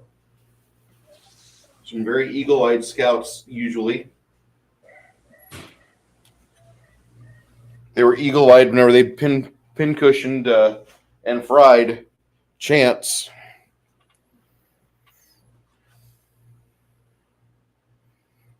Multi-Gunman asks, are you by Death Valley, Shadow?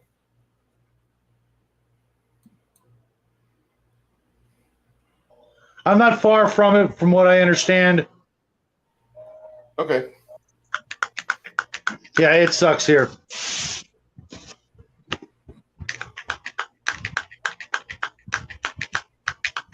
But the sunsets are gorgeous.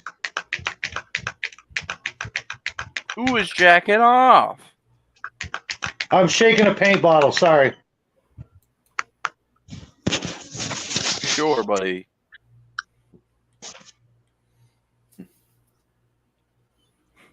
Army Painter? I'm sorry.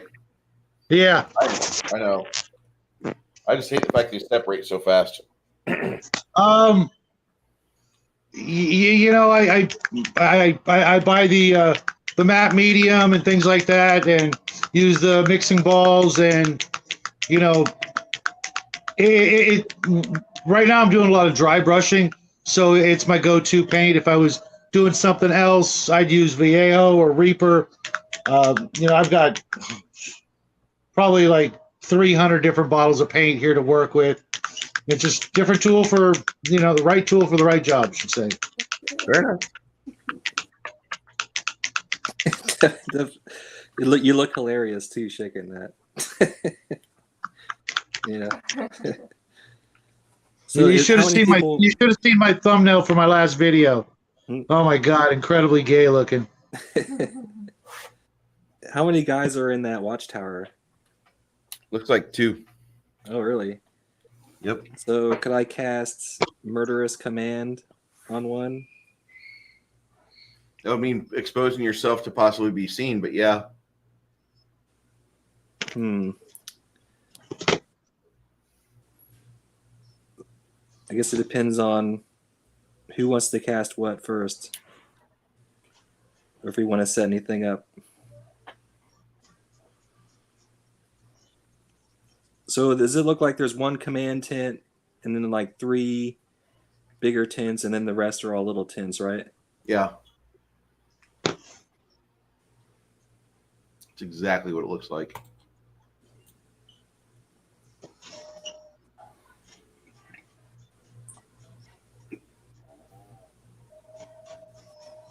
And where are we positioned right now, Bruce? You're on above again. You're above the box canyon, but out of you're in a position to where you're hiding behind a giant boulder and using that as your cover from the fucking watchtower. The watchtower is deadly. What does it look to be armed with? Ballista. Archers, 2 of them. Oh, okay.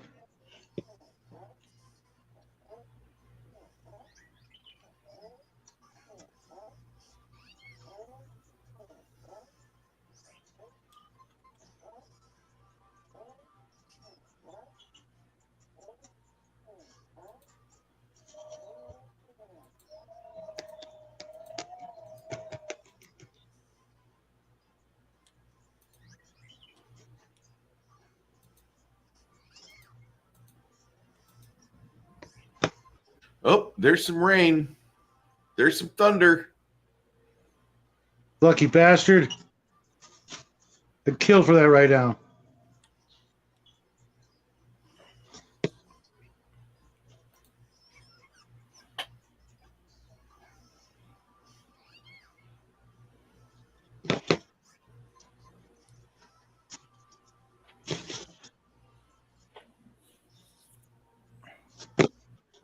Okay, so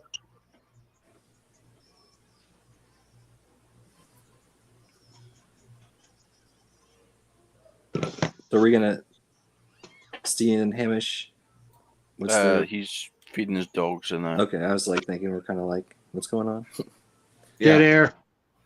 We're waiting. We're waiting for you guys to assemble. And I'm sorry about that for my viewers. But whenever you watch a live stream that's on the web, it's different than if you're watching the live stream that's got people at the table. Because people still get distracted kind of easily. Hell, I just took a urinal. Oh, distracted feeding his dogs. How could they? I know. Dogs. We would forgive him if he would put his dogs on the camera.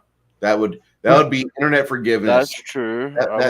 If you want to have internet redemption arcs, then you must put your animals, especially cute puppies and dogs, have to be on television and have to be directly on camera, and people have to go Google them for 30 seconds, and then we forgive you for leaving the stream, for doing something adult-like. And for those of you that have responsibilities, the rest of us find it hard to adult. I would like to say, China, we would like it if you would help fill our brand new Chairman Z edition refrigerators with some food, because food's really expensive here in Seattle, and it's just rough. It's rough, and we can only we can only do so many things with Patreon and with live streams and with my girlfriend, my transgender girlfriend who does squats for subs on Twitch. The money has dried up, and we are needing that money. China, please give us some food cards for the Chairman Z refrigerators. They're empty, much like the Chairman Mao dinner plates. Good satire is never applauded at the time. Well, you see, a joke requires a punchline rather than just a statement. You don't understand the Chairman Mao dinner plates, do you? I understand them. There ain't no food on them, so I'm not interested. That Yeah, that's the point. Yep.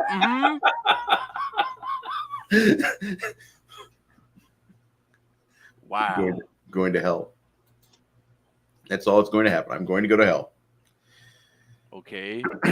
Join the party, bro. You burn down one church and suddenly you're going to the bad place. You know what I mean?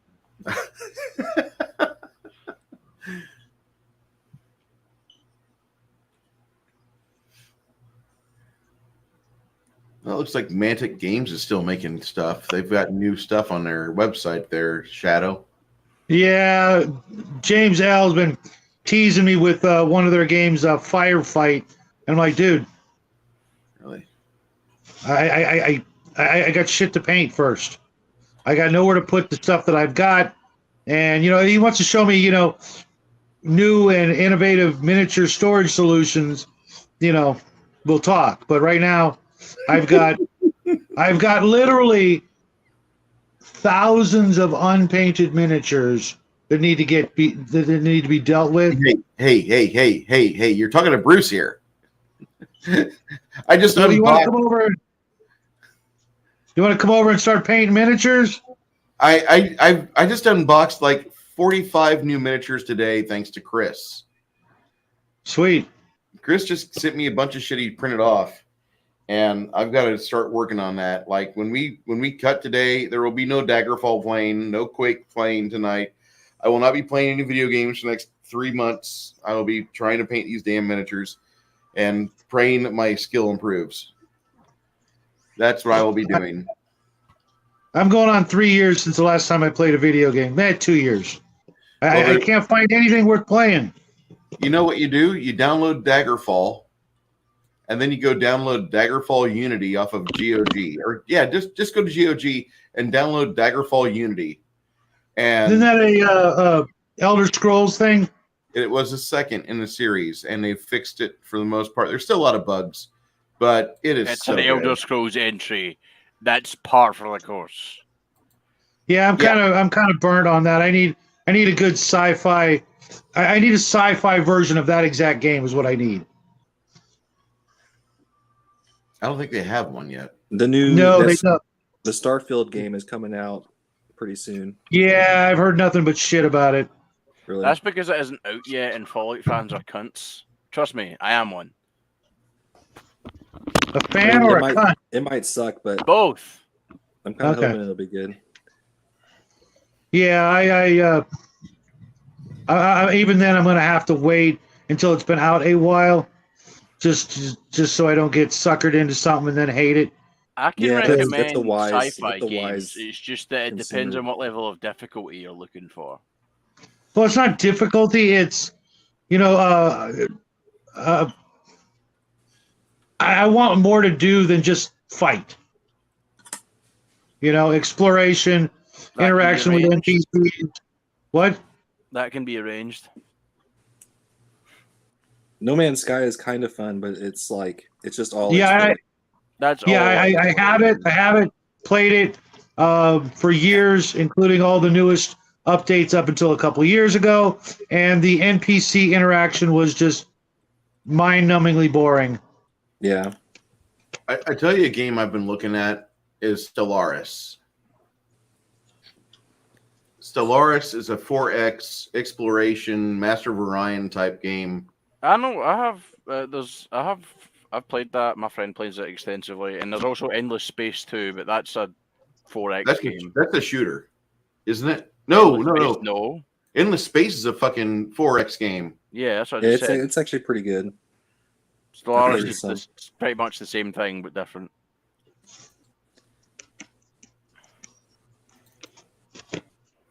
I Waiting like on Chris to the get back, the guys. I'm bad sorry. guys that just consume the other races.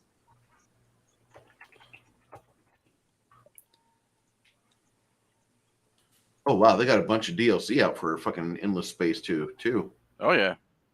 See, I have a game from these guys. Legend. What is it? Oh, is it Fallen Yellow? Enchantress, Legendary Heroes, and that's a fantasy version of that. But I played the fuck out of it. I think the Endless. It was a bunch of games that have the Endless name in it, like Endless Legend. Yeah, they're all 4X. It's like that's what they call their series because they're funny. And I think there was one I started playing that's kind of cool, but I didn't really get too deep in it. It was like I don't know if it's like Age of Planetfall 2 or something like that.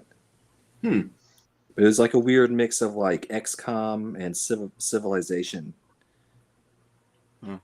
So you have like characters that you like build up and level up, and then but you develop colonies and you take over other hexes. But when you go into combat, it like zooms in and it's like XCOM style. Oh man, don't talk to me about XCOM. I love XCOM. I love I got XCOM 1 and 2. I'm still playing XCOM 1.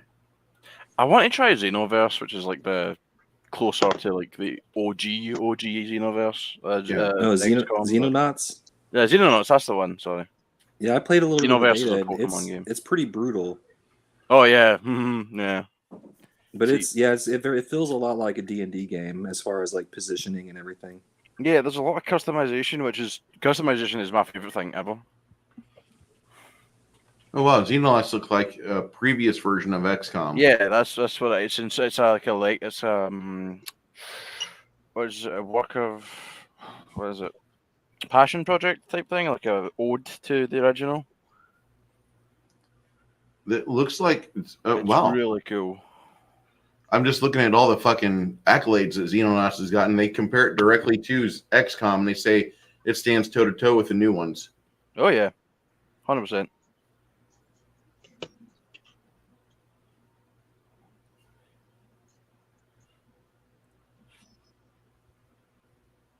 Wow.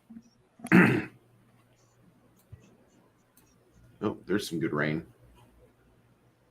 That's why they were working on our home today. Just watch the wet spot spread on the ceiling now. Okay, so is Chris back yet? Yes. All right, we are going to start this. Chris, how do you want to proceed? You guys are currently using a large boulder to hide behind from the giant freaking the guard tower. And which one's the guard tower? Which one's a guard tower? Yeah, that one with the T by it. Yep, And we're in the back on the left. in the back on the left-hand side. Okay. Pass the duchy to the left-hand side. Got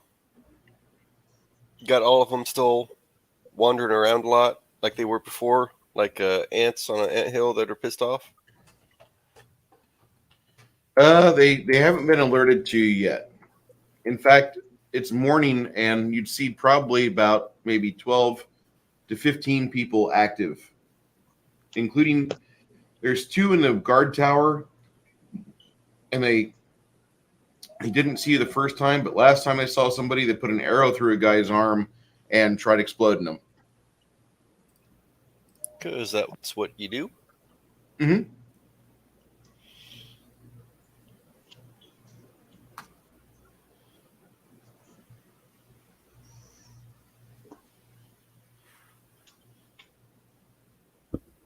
And we can see how many are in the guard tower. There's 2. When you get a chance to, there's 2 in there. And do we have line of sight? No, you have a boulder between the two of you. No. I mean, peeking around the boulder. Is there anything else? That's it. It's a direct line of sight from there to there.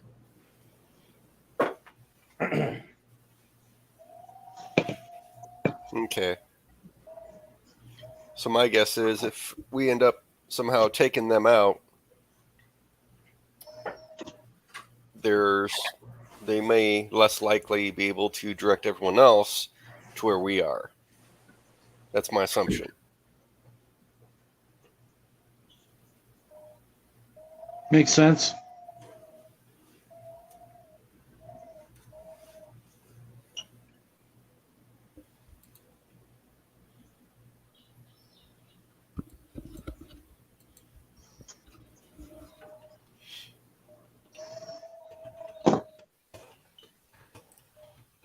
Okay, so if everyone's okay with it, Hamish and I are going to pop 2 fireballs at the base of that thing of the tower, at the tower. Hopefully, it catches fire too. Yeah, it looks like a. I hate to say a Vietnam watchtower, but it looks like a Viet Cong-esque watchtower. It stands about 60 foot high. It's got some real thick timbers, about like 8 to 10 inches in diameter. That there's 8 of them that go all the way up to the top.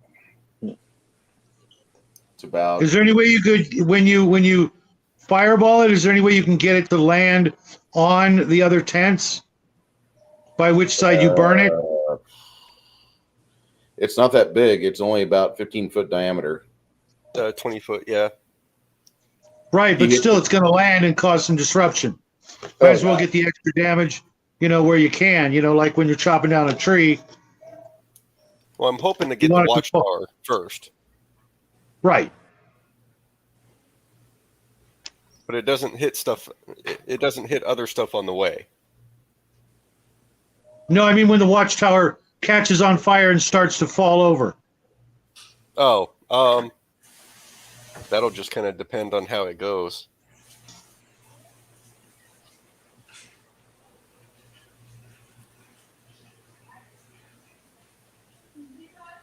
And I can definitely focus on like one of the sides of it that are facing me, but like the northernmost, maybe we can focus on that. Okay. Everyone cool with that? No problems here. I mean, I can't do a damn thing until I get on the ground. Yeah. A couple of days from now, though, I'll be able to just, fly there. Yeah. Can you imagine that being a paladin and the first of a certain level spell you blow off and you literally freaking sprout wings and start glowing and shit? Everyone needs a hobby. All right. Yeah, kind of a paladinly wet dream again. All right. Stian's going to shoot a little bead of fireball at the more northern side of that watchtower. All right. I'll go first. Trying to hit at least one person. I need you to roll a stealth check while you're doing that, Stan. When you're casting fireball, you get little orange motes floating around you. People can kind of see that from a while away. So I need you to try to not be so obvious. Okay, I'm going to send something on Discord real quick. Uh-oh. My phone.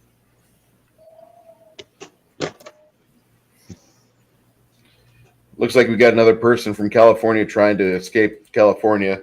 Man of War is looking for looks like a U-Haul box truck. Good luck, pal.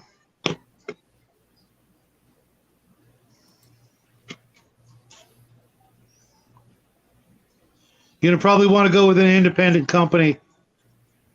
U-Haul has been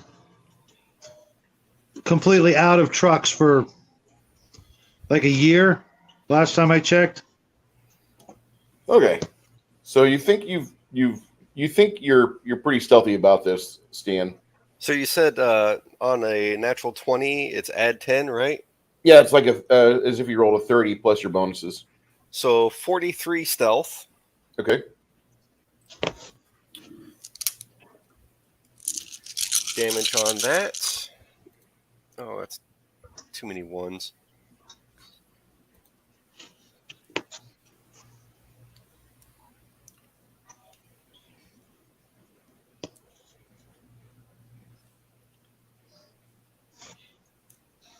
All right, 26 for Steen's Fireball. And Hamish is going to try and do the same thing. His stealth roll is not going to be near as well. But here's hoping. Not natural 20.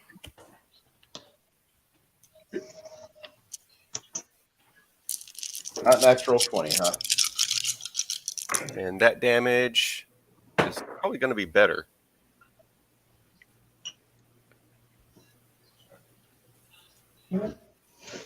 Yeah. Hamish's damage, which the reflex save on that one's going to be 15. Full damage is 33.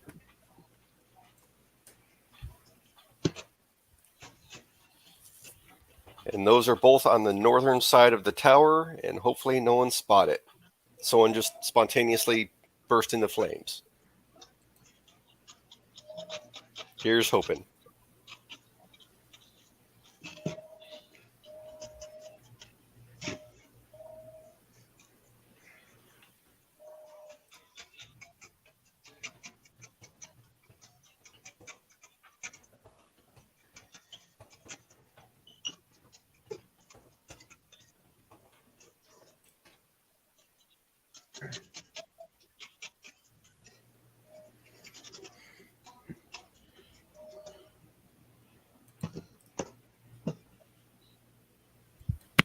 All right. What happens to the watchtower is it indeed explodes in a ball of flame. The first fireball goes off, and the second one follows up a split second later.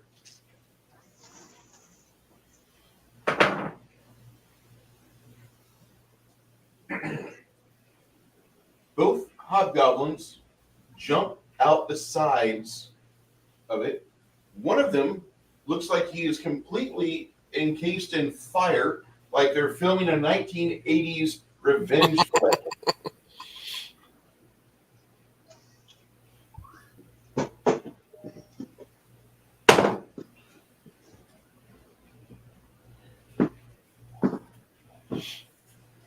The watchtower explodes behind them.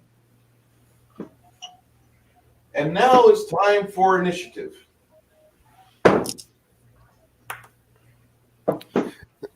Steen got 10. Steen got 10, huh? Yep. I got a 5.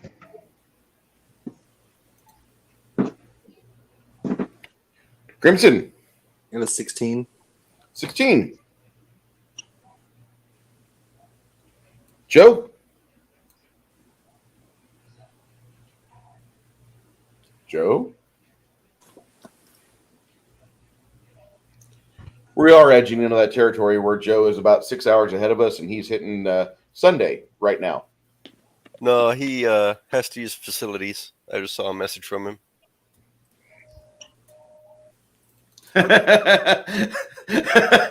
me and Garrett are fucking embezzling money. I just threw him $10 on his stream, and I'm like, "Here, get some nice beer for you." He's like, "You need beer money more than me." Gave me $10 back.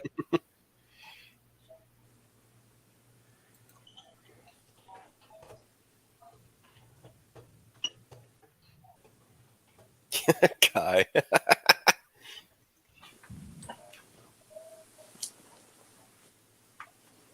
What'd Kai say? Oh, on memes on Discord. Oh shit. Well done. I like that one. All my leads. He's the main tower.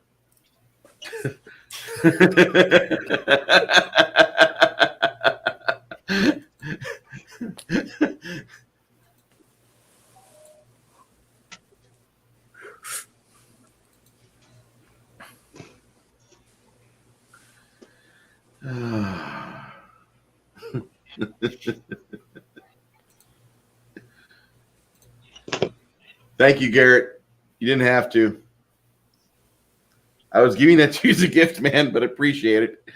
It's kind of cool. We can see each other money now. That's awesome. When PayPal just won't do it, have YouTube fleece it for 30% of your total, and they'll give you that money right away.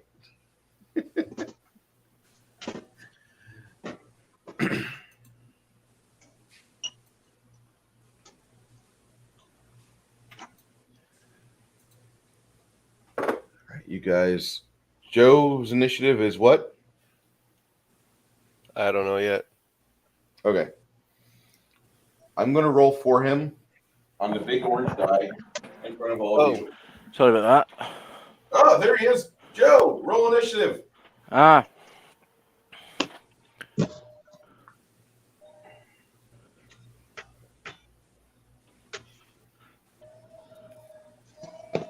Five. Okay. Jesus, Joe, can roll any lower, could you? Not trying to be a dick, Joe. Just. All right, there you go. So.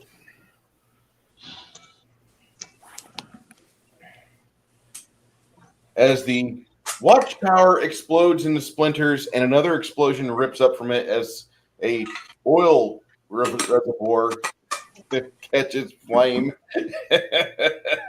I told you it'd be like an 80s movie. The two hobgoblin men float down to the ground. One of them collapses. He's probably past 0 hit points. The other one looks like he busts something over his head and the flames extinguish. That's cheating. He then runs out of your field of view behind one of the tents. About 3 seconds later, an alarm starts. Travis, it's your initiative. You are first off. What are you doing? You are at, I'll indicate this position with a party right here, top of the canyon, about 60 foot up. I'm going to cast Holy Smite on that big tent. The big tent, Holy Smite? Yeah. Okay. That's just an AoE, isn't it? It's not a, it doesn't require precision, right? 20-foot radius burst. All right. It's going to be kind of a random shot on that. On a 3+, something gets affected. Well, you cast your spell, calling upon your God's Holy Spirit, and you hit the tent, and you can see a ripple in the air around it, as it obviously does something. And if there's somebody in there, will save would be 20. 20? And it will do 26 damage. Oh, yeah, and I think it says, I think they're blinded for a round if they don't save.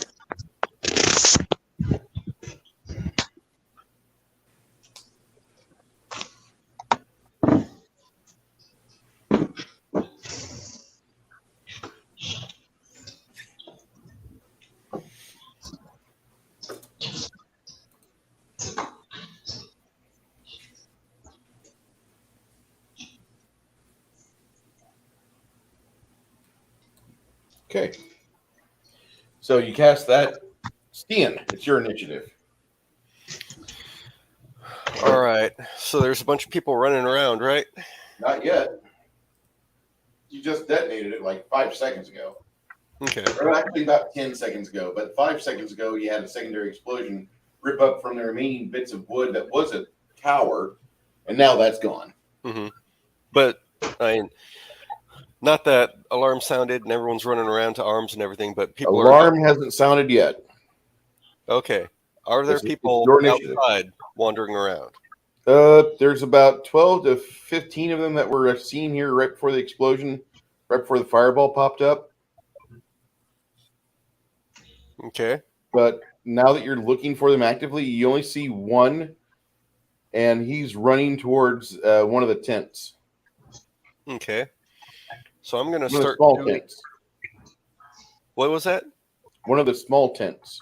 Okay. What's the weather outside right now? It's kind of sunny with a little bit of clouds. Mostly sunny. Mostly sunny. All right. Boy, it'd be awful convenient if it was rainy, wasn't it? Wouldn't it?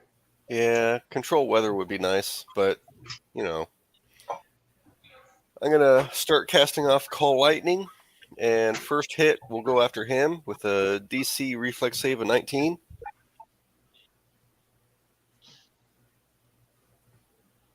I don't think that's making it.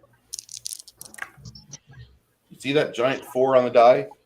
Yeah. That means no, it doesn't work. Whopping 8 damage on that guy.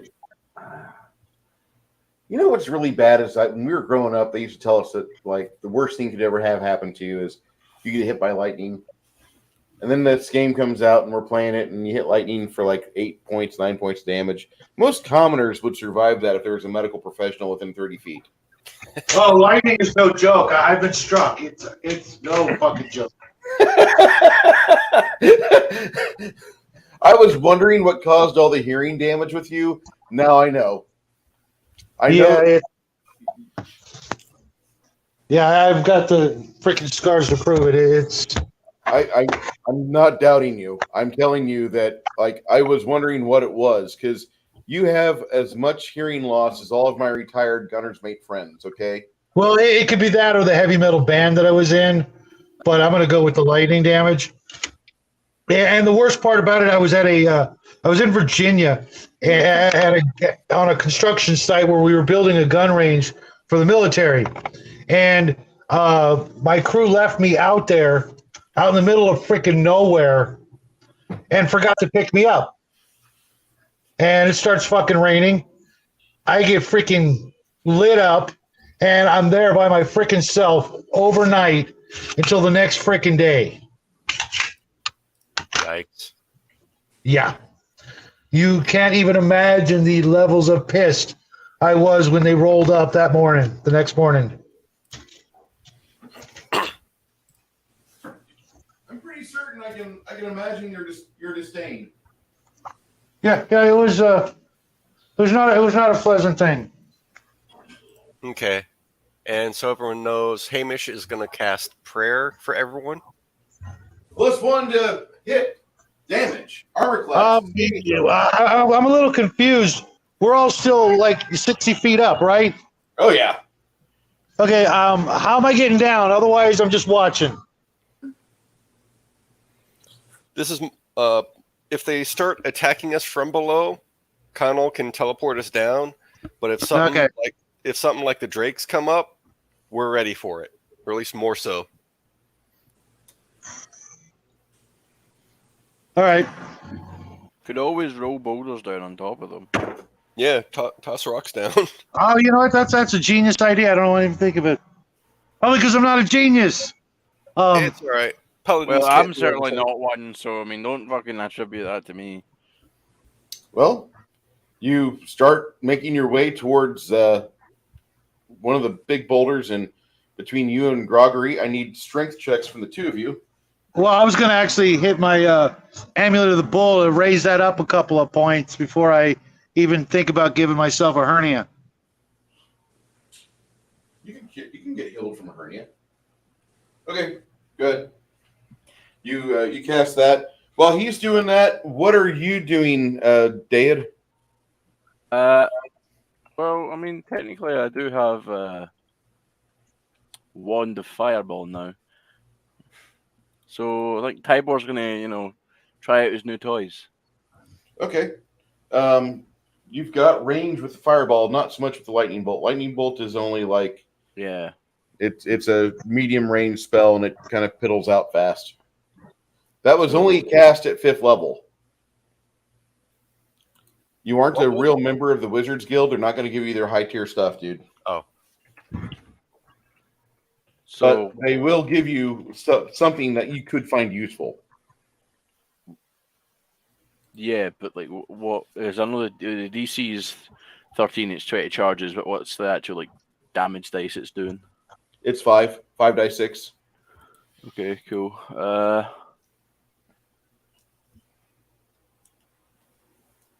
Right, okay. Let's roll to find out. 19. Good job, Tybor. Okay. 25 damage. By the way, Onto one of the, yeah, like kind of now. One of those? Okay. Yep. All right. You totally set fire to one of the tents.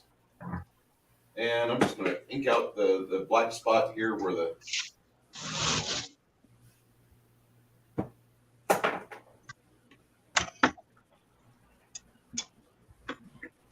Take out these 2 tents right here, leaving some angry wooden stakes alight like little matchsticks far below.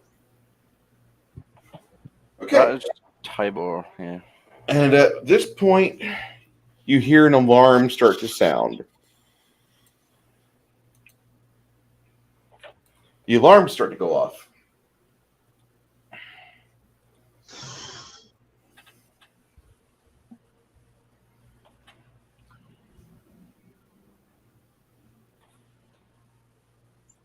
You see movement, but no person from the big tent. It looks like a couple of the hands that were the chef's assistants or the cooks. They've grabbed some terrain-colored blankets or cloaks or something, and they're running. You can see the disturbance in the dirt as they run. Y'all just made yourself a target. Yeah, carry something flammable. Oh, no. That happens to be susceptible to fireball. And this, he hit this with Holy Smite. Okay. From here, these two, you see 2 Minotaurs leave their tents and get between the tent flaps. You don't see any movement from here yet.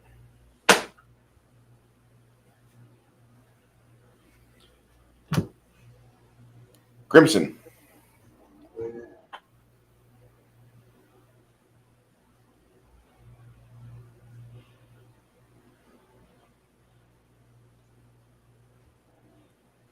Grimson, whenever you're ready, come off mute and let us know what you're doing.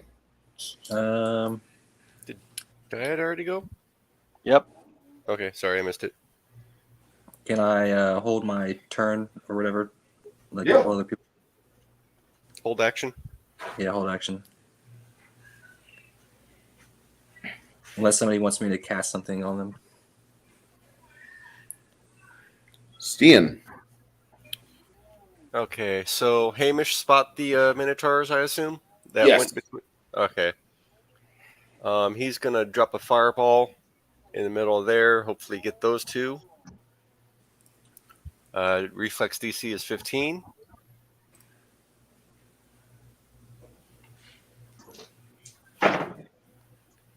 Looks like one of them made it.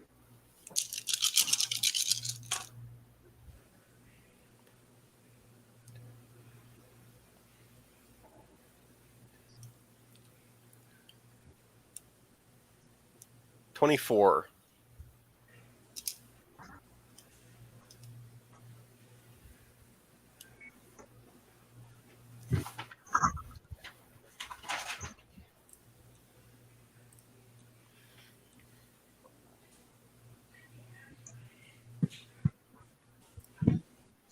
What's the damage I see?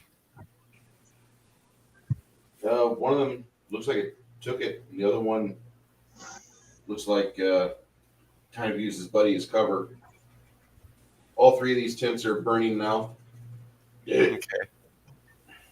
Does Theon have sight of the Minotaur human shield? Does Stan have sight of the human shield? Yeah. Okay. That'll be the second call lightning storm bolt. Okay. The reflex again is 19 and 15 damage. All right.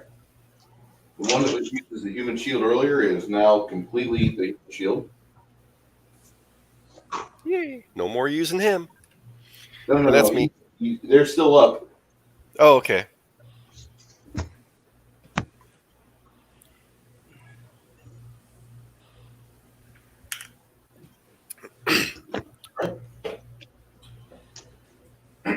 Shadow and Grog, another rock.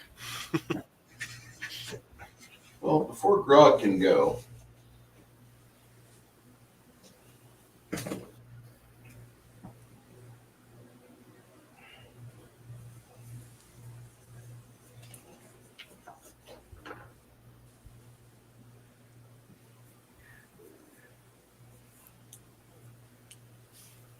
standing on the cliffside here, looking at all this.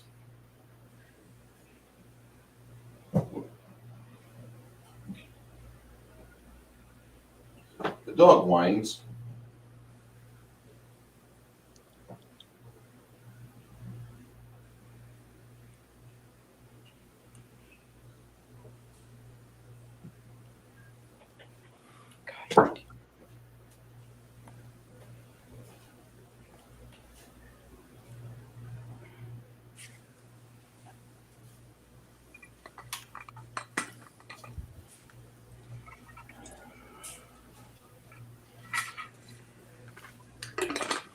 They see a shimmer. Shit. These two teleport from down below up to here.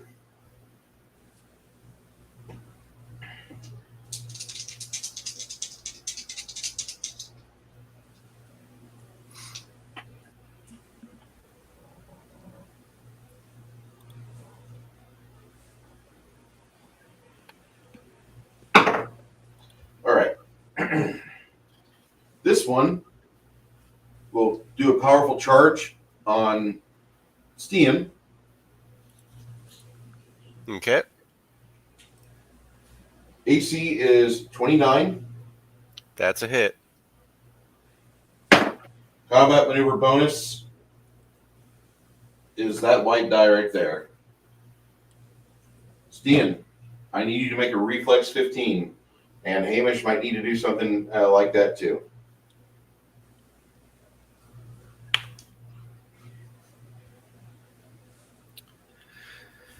Reflex 18 Okay. for Stian. You're clawing on the cliff. You just took you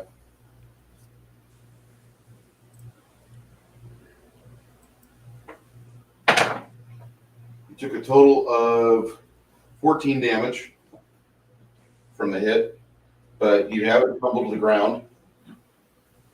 Hamish needs to make a reflex save 14. Got plenty of fur to grab onto. Sorry. Reflex or ride? Reflex or ride. Either one I'll take.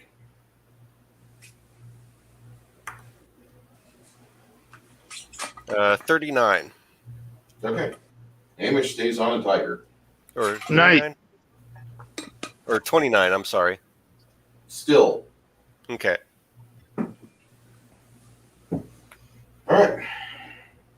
This Minotaur, Can I take my turn? in the middle of somebody else's action, you can go right after. Yeah, wait your turn. Was this a teleport or a D-door? Teleport. Which one cast it? It doesn't look like either of them. Ah, interesting.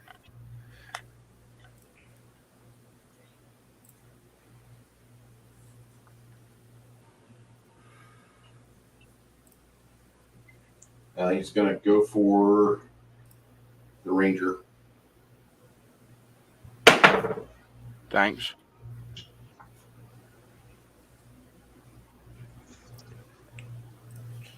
AC 30 on the first hit. AC 12 on the second, so that's a miss. This Warhammer, he gives you 12 damage. That's for Joe. Okay. Travis, you are now active. I'm gonna try to take a 5-foot step away from the Minotaur, and then I'm gonna cast Murderous Command on him, and that's a DC 18. Wait, I think so. Yeah. Okay. You cast Murderous Command on him.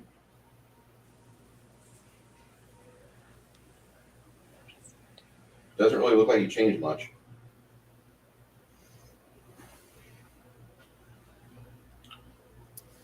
That's why we need headbands. Increases those DCs. Shadow and Sun, are you able to go?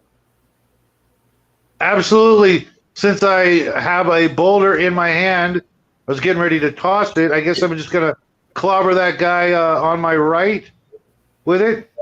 Yeah, go ahead. And I rolled a 3 plus. Hold on.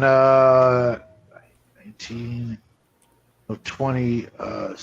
So I rolled a 20 total.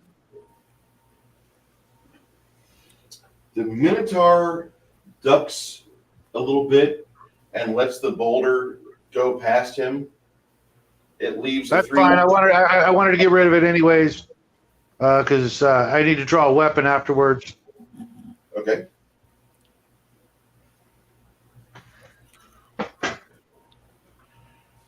Joe. Yep.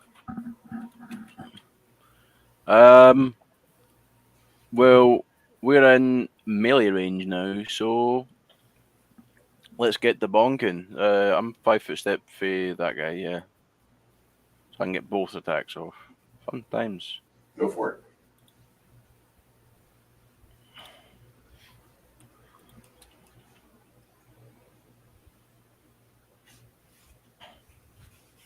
Is ooh. Hit.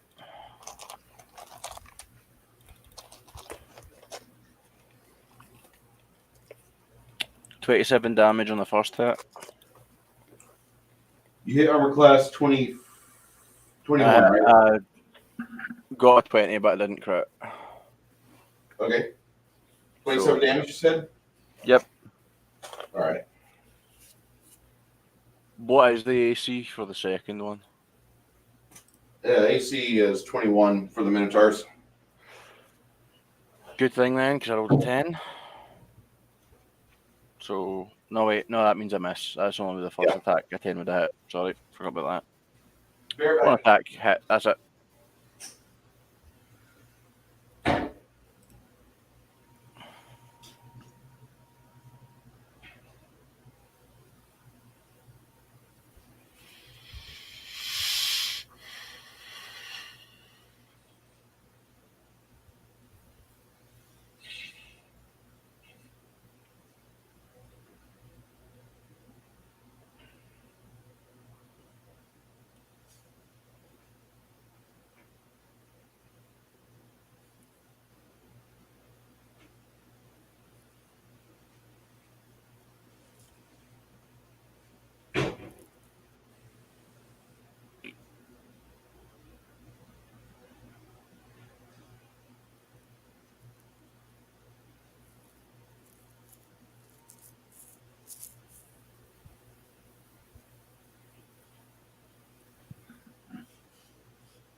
What's going on?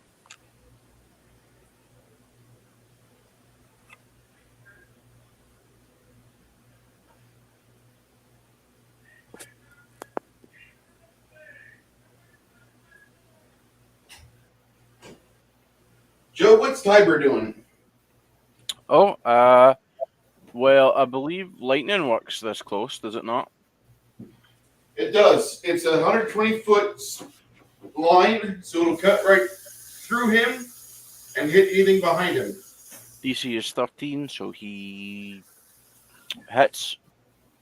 Or rather, he gets to use it. And it's what, 5d6? 5d6. 26 damage. All right, let's do his reflex save.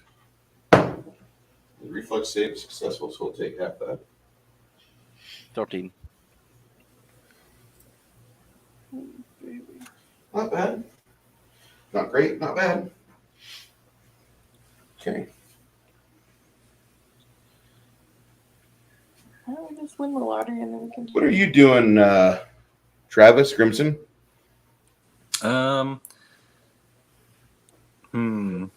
Should I cast a blessing of fervor on everybody? That would Sure. probably be. We do that all the time. That'd probably be a changer here. And I also take another 5-foot step back away from the Minotaur. I just want to say I love your sense of self-preservation. This is the. If you guys have ever watched Goblin Slayer, Yes. Goblin Slayer. This is the dwarf from Goblin Slayer. He's not a quote unquote stalwart guy. He's a spellcaster. He's a And good drinker. spellcaster. Yes, and he knows good cheese. No, the cheese is the dragon guy. Now the dragon guy goes nuts over the cheese that the dwarf gave him. Oh, okay. The dwarf gave him the cheese initially, and now Yeah. the dragon won't shut the fuck up about it. I need to watch that show. You've never watched it? You should read the manga first. It's longer anyway. I don't know about the manga, but I recommend Original Goblin Slayer, and I'm always going to recommend Goblin Slayer Abridged. Yeah. Watch Abridged. the Bridged after. Abridged is fucking hysterical. Yes. Okay. Travis, you cast Blessing of Fervor. So everybody make their adjustments now. Yep. Then we go to Stian. Okay. All right. Stian is going to, or actually start with Hamish. He's going to do Holy Smite on that closest Minotaur. That's going to be a DC 16 will save. All right. So that's going to be half, and he's not blind.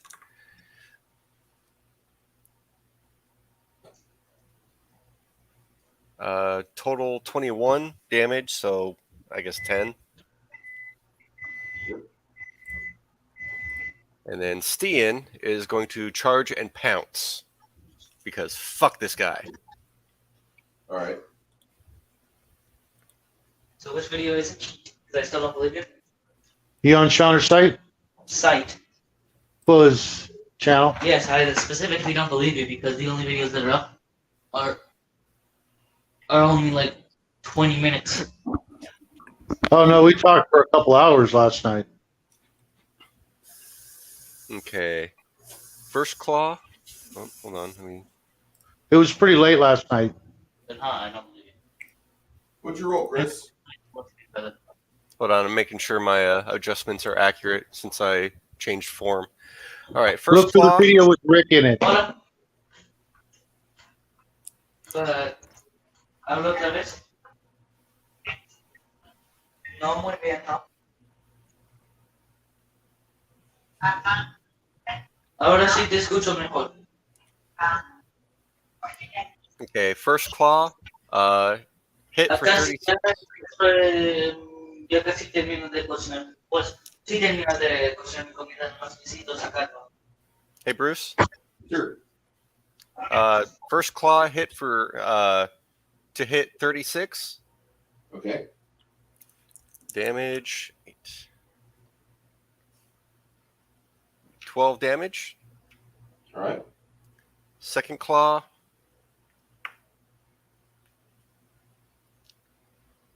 Does a 25 hit? Yes, it does. All right. That can initiate the grab too. So that's going to do 13 damage. Rolling for that grapple. Yep. Nat 20. You are grabbed, or you have grabbed onto him. All right. And gonna get that bite in at -5.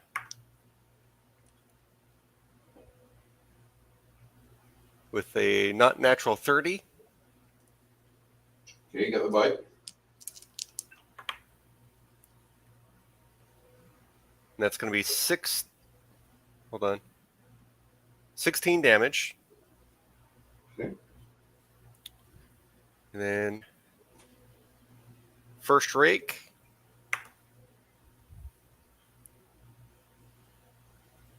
$29 to hit. 11 damage. And last rake. 23 to hit. Yeah, 23. Did you say that was enough? It is. All right. AC 21 is what you need. Oh, nice.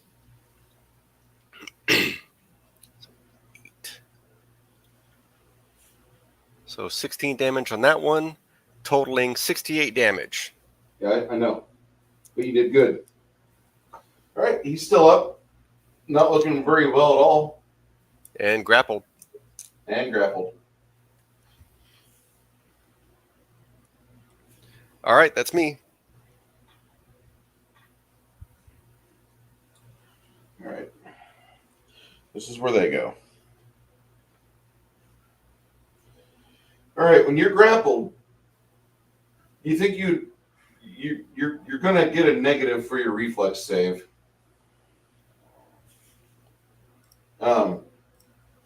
A cone of cold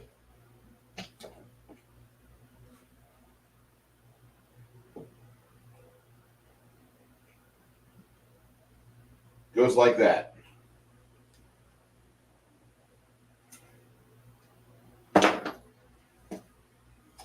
Paladin, Hamish, and Stian need to make a reflex save.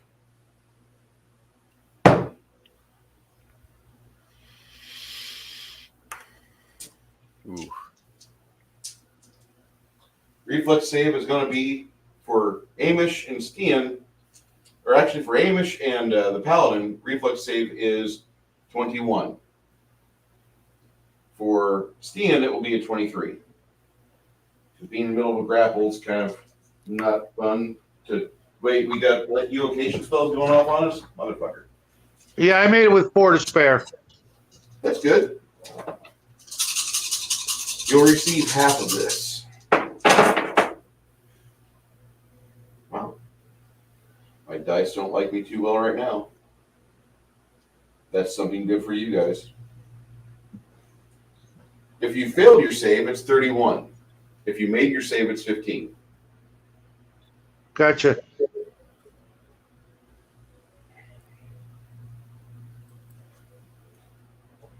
Still up. All right. The Minotaur you're holding on to is really cold.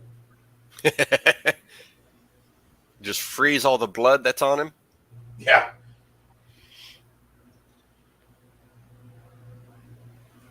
This Minotaur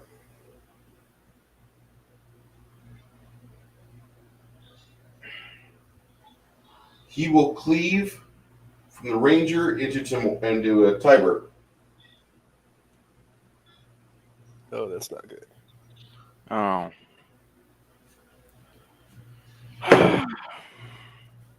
Oh.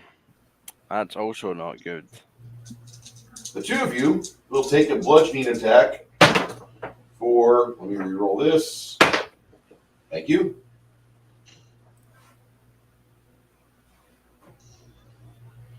The two of you will suffer 11 damage. Oh, okay.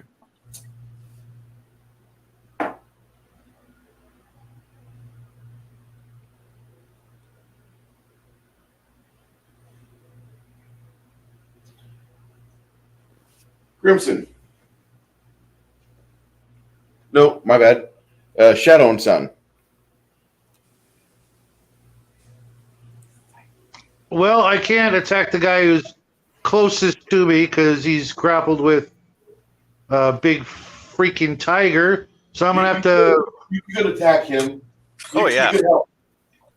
You're not gonna hurt the tiger. No, you're good. Tear him Okay, up. all right, cool. Get 2 shots. Let's see. 26 and a 23.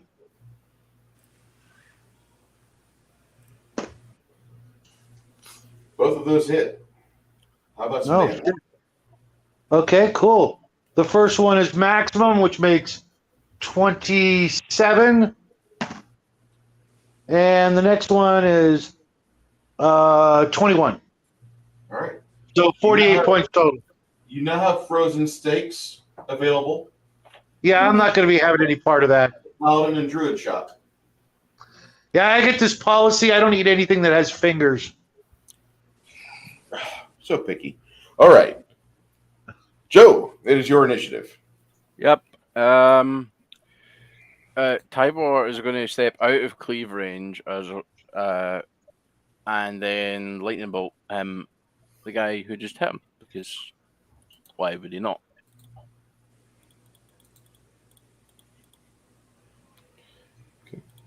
Joe, you have to go here in about 50 minutes, right? 15. Where'd you get 15 from? 50. Okay. Yeah, roughly. I mean, I can't be up all night. Yeah, I know. He makes it again somehow. I actually have to roll damage, I think.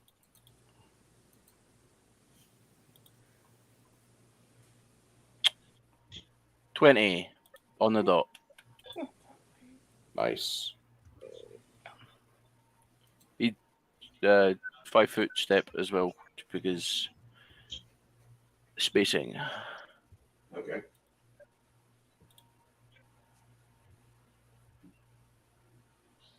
All right. 20 points.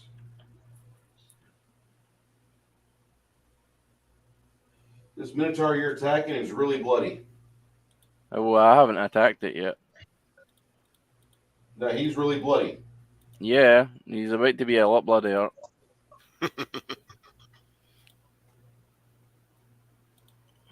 Do Minotaurs count as giants? No. 25 damage on the first Or attack. monster humanoids. 25 That's damage? right. Holy shit. Hmm? Does 25 damage kill? That 25 damage go. Yeah, you hit.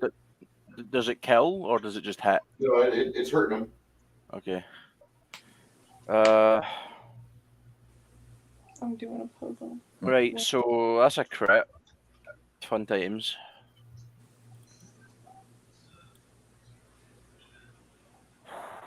You take his fingertips off.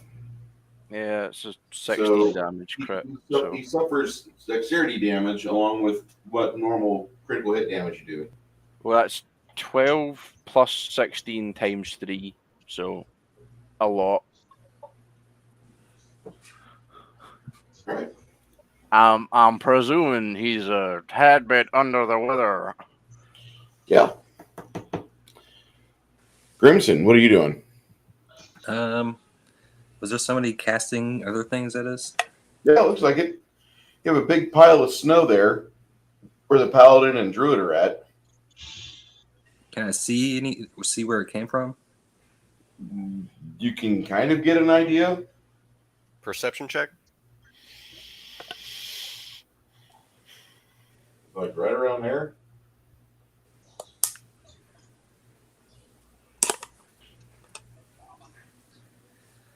So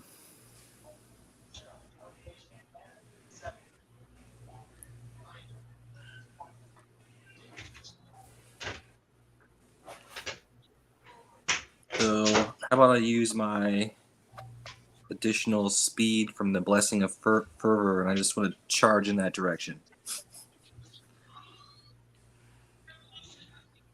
Strike where you think he is. Sure. Roll your hit.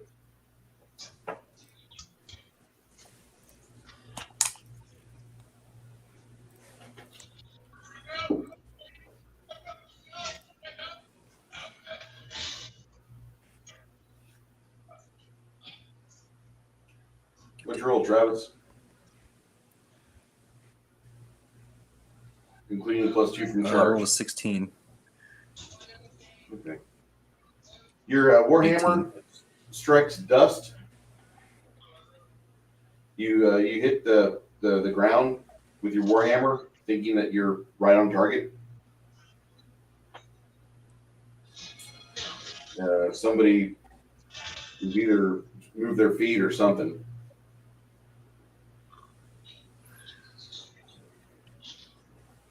You can see like dust kicking up around, like right in the same square where you were attacking, like somebody's moving around. Some invisible asshole. Oh yeah.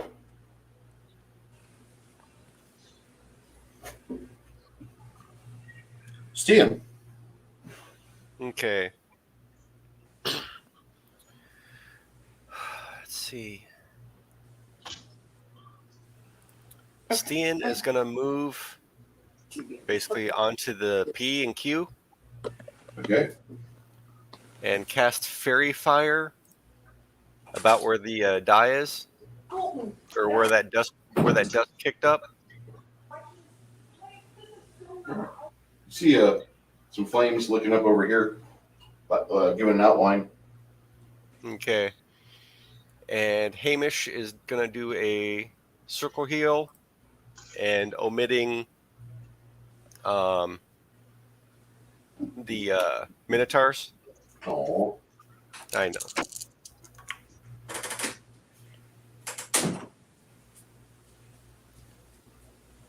$23 heal for all but the Minotaurs. You guys hear that? Yep.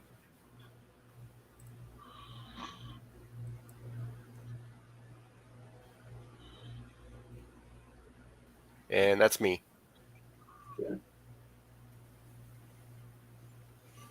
Whatever creature this is, it backs up 5, and then it just teleports out. Of course it does. Like They're an not- asshole. They're not interested in fair fights. That's not what they do. If they wanted to have a fair fight, they would have just sent one at a time in there. Okay. Sounds like someone memorized teleport more than once for the day. Awesome.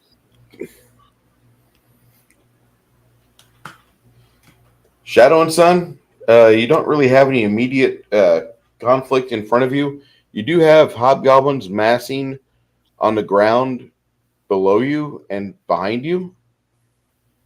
Looks Behind like me? there's about 12 hobgoblins at the ground level. Remember, you're high up on the cliffside. Right. How am I going to get down there? Oh, where's Connell?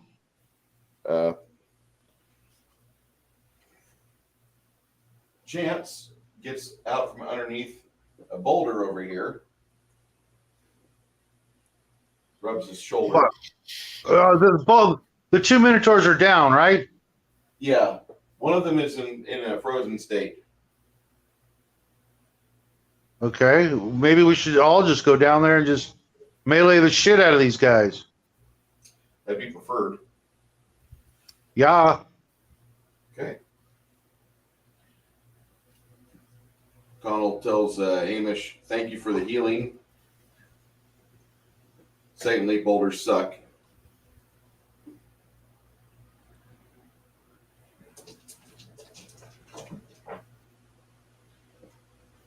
At that point, he starts to cast a spell that will take you guys down there to confront these miserable hobgoblins.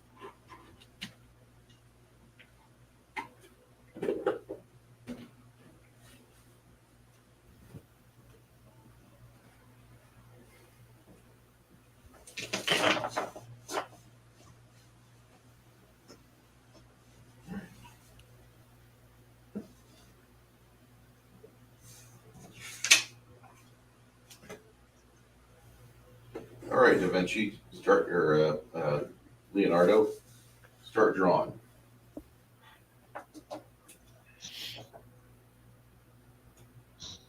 The Minotaurs came down with us? No. Okay.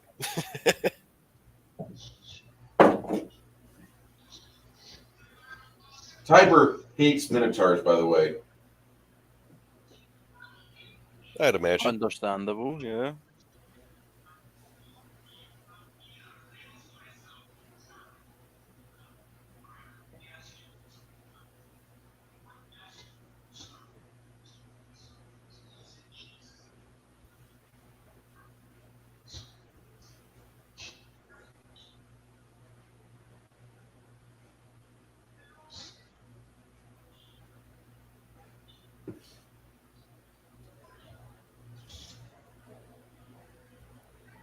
From above, these tents look like they're spacious. When you get down on top of them, it looks like Navy bunking.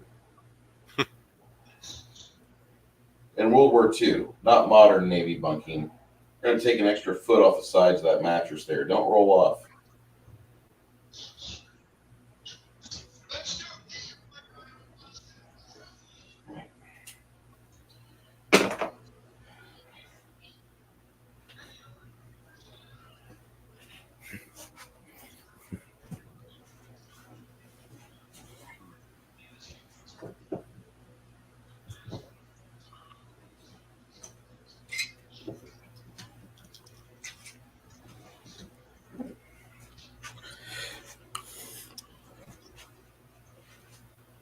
Joe?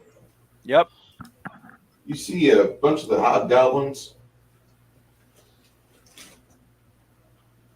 Can you see the messing up over here? Oh, I wonder what that means.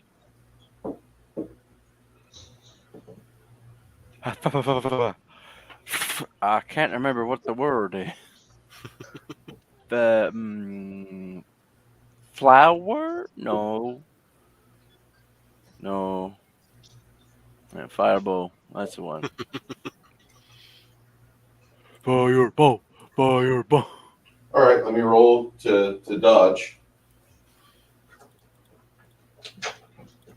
Does Tibor have other spells that he just learned?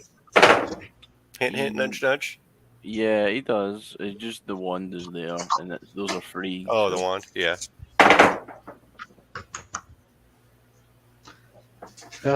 Huh. Well.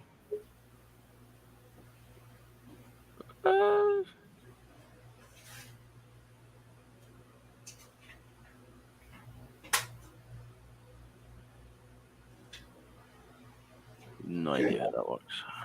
Tell me how much damage you do with the fireball. Yeah, sure. It's like 22.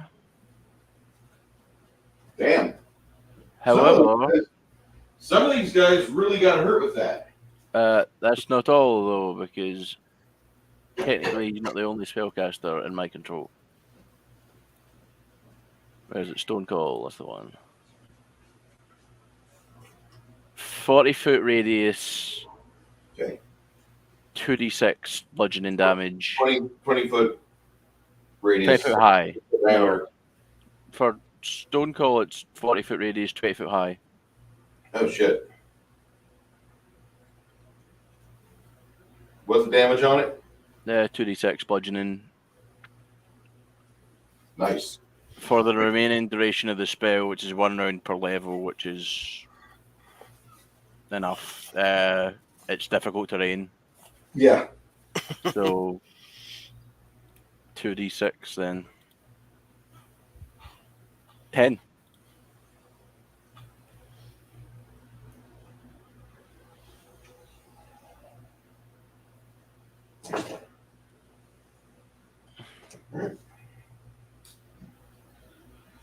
Okay. 10 total? Yep. So these guys are getting peppered pretty well. They look like Vic Morrow on a set for Twilight Zone. Well, not quite yet, but if they stay there, they will. I know that's a bad joke. Shadow's going to chew my ass out for that. We're back up to the top. So, Travis, what are you doing? Why would I do that, Bruce? Cause I made a joke at Hollywood expense. Looks like a really great place to cast the spike stones. All right, more reflex saves.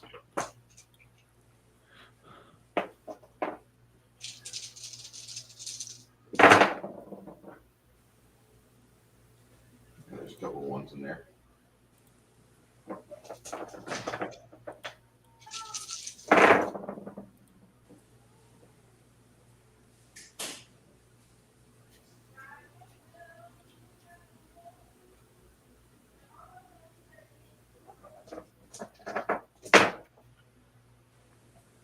How much damage from spike stones there, Travis? It's really on you to roll on if they move through it. They're going to be moving through it here. Yeah, you got a lot more D8s than I do, if you don't mind. Sure. Yeah, I got a nice dice set, but I only have one D8. Still don't know where my giant bag of dice is.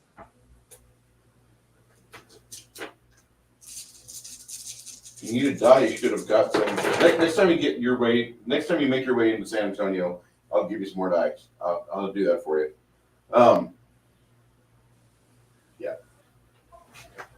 As these guys are pushing their way through the spike stones, you see the majority of them, like a couple will make their way out of it because it's not too hard, but the others will be trying to get over to you.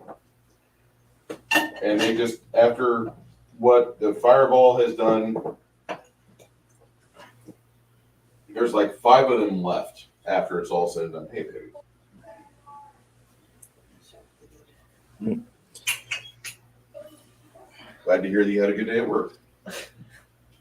You have another day of rain tomorrow. A minute. All right, you want some coffee? Coffee's up. And I got food.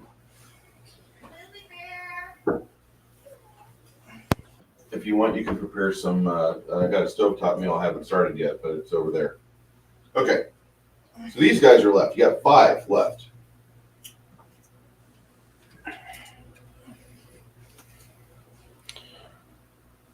Stan, it's your initiative.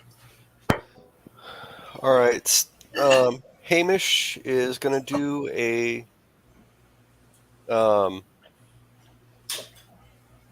circle heal and omit that one closest guy. Quicken circle heal, so it'll cost 2 charges. All right.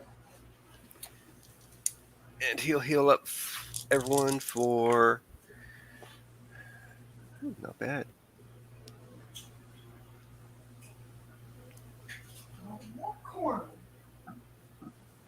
$22? 22? Okay. Yes. After the quick and heal, what goes on?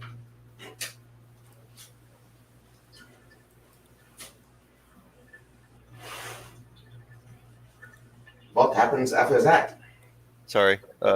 Updating Steen and them, their health. After that, he is going to... they didn't really stay in the circle, did they? No, they're getting the fuck out of there. It's a murder zone. Got fucking rocks falling over here, and then you have the ground itself erupting upwards and ripping them to bits as they try to traverse through the area. He's going to pop a bless on everyone. Okay. We've been hitting him with the fucking combo breaker this turn, haven't we? Fuck me. COVID breaker. The ball ripper supreme.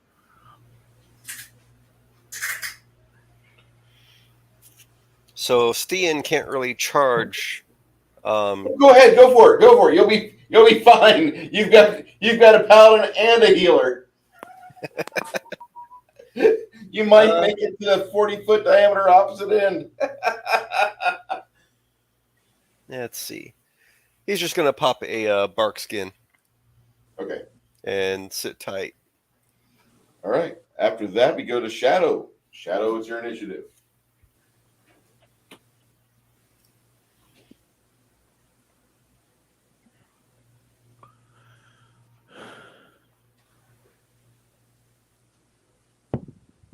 Okay, and I'm sorry, I gotta walk the dogs real quick. You and your dog's upkeep. Go ahead. Well, Shadow. it's tough at the You're- lake house, man. I know. Shadow, are you there? Yeah, I'm here. Okay. The circle is the what? That's The, an area that you have giant rocks falling down from the sky, and then you have the ground itself ripping up with really nasty amounts of damage. Okay. Off on the left-hand side of the screen, what's that just standing there? I got 3 of these guys just standing here. Wait. Okay, I'm headed toward them. Okay. While I'm doing so, I forget the name of that spell. The one that, if they wound me, they take 2d6 worth of flaming blood. So if they wound me, they take damage. I'll be casting that as I make my way over there. Okay. I thought you were running over there, but you actually you make a movement. Yeah. There you go. Now, to round out the last in there, David, what are you doing? Well, are those guys in the circle dead, or are they just kind of? They wouldn't be dead if they didn't move through the circle, but they started moving through the circle, and So now they are- the rocks are still falling on them. Right. The big fucking rocks are still there, falling right on top of them.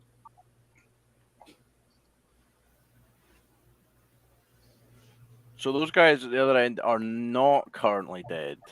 No, there's 2 on one end that are going to make their way around. Well, we can't be having that. Those guys on the left. I got all 3 of them in a fireball. Yeah. Oh wait, Tybor does Not that. me. Yeah, Tybor. Okay. Yeah, these are tents over here. Actually, these tents are gone, so you can hit this guy with a fireball and get out these 3. If you roll high enough for damage. I rolled to hit. It's 20 damage, so 10 on a save. One of them cries out in pain, something like, "I was just a Jerry's kid. You monster." I believe that's not my problem.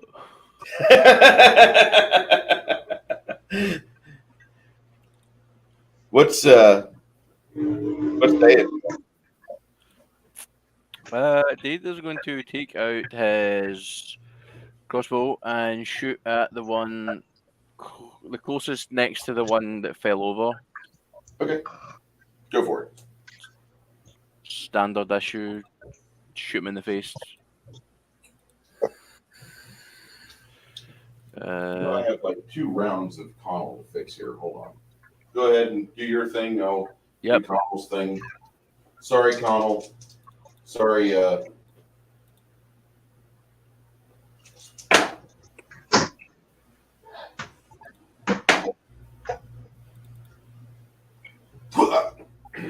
Does a 24 hit? It does. Okay, that's What's that? Damage.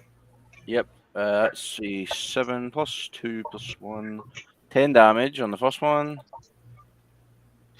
Second one is.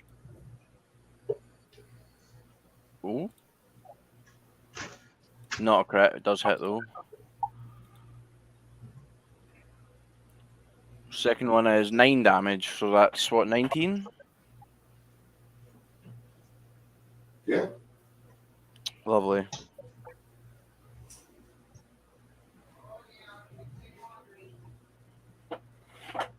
Oh, hold on, guys. I gotta go tell the wife about the box.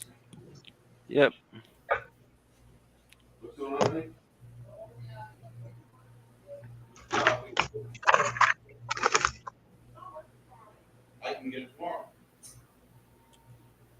because I'm off Monday. I had to go pick up my stuff from Chris at the post office. It was more important than laundry. I say that now on Tuesday when I don't have paint clothing, I'm going to be bitching. Gotta go to the store, buy new pants so I can go to work. Okay.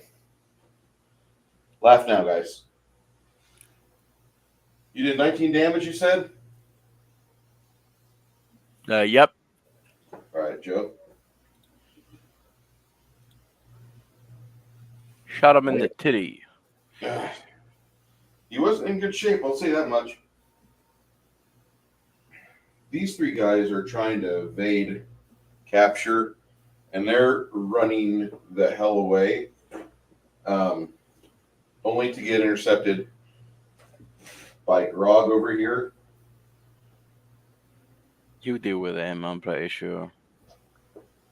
All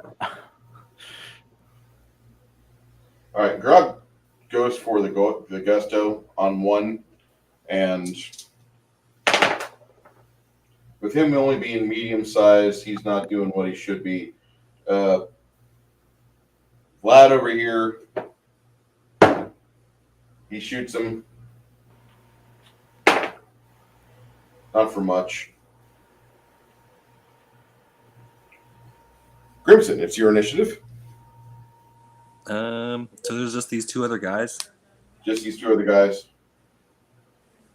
They're both hobgoblins. Yep. Uh, I don't have hobgoblin figs. I need to buy more orcs from a different manufacturer so I can have like different tribes.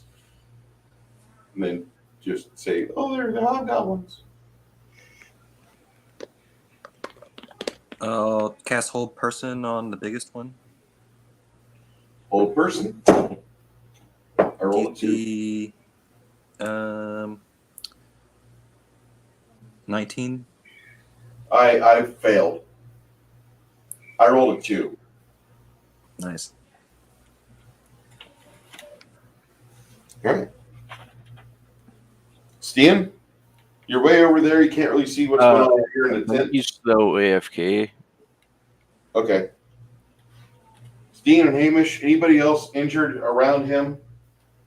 Anybody bleeding profusely? Not bad guys, good guys. I don't think any of us have taken any damage as of yet. That's not a bad thing, okay? I'm not saying it is.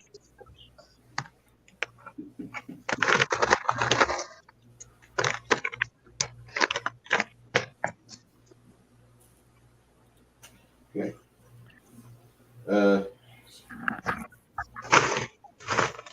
Over here, see what's going on. Hamish will cast Hold Person on the one that's not held yet. An identical result for the Hold Person. These two guys are paralyzed. You now have prisoners, if you so choose. Do you guys want prisoners? Sure, we better finish off the other ones that are trying to circle around first. The other ones are dead. Oh. Like their feet and legs got hamburgered by the spike stones. Their foreheads and shoulders got hamburgered by the freaking by the falling rocks. Yep. We're gonna have to do that more often. There's a lot of team synergy in that big attack there.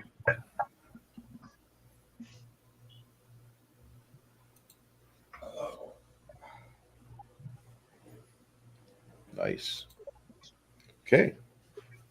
So with all of that action going on, you guys watch this spell just rip apart the rest of these hobgoblins. There's a little bit of an alarm which just dies off now. It stops making announcements.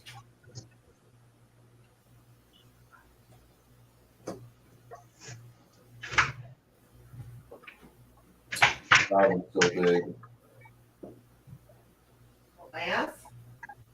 The paladin is still big. When the paladin starts getting suited up, I was thinking that he's, cast the spell enlarged person. I was thinking he did. Usually that's what the paladin does. Yeah, not this time. Okay. Yeah, I didn't want to. When we were up on the cliff, I didn't want to become a bigger target. Come on, you're supposed to allow yourself to do these things for the bad guys. That way they can level up and eat pastry. Well, one, I don't have the spell, and two, I was kind of busy buffing up my strength. Okay. And that certainly helped you out. You guys have 2 tied up hobgoblins here, and this is an interesting situation you have. I'll just say that.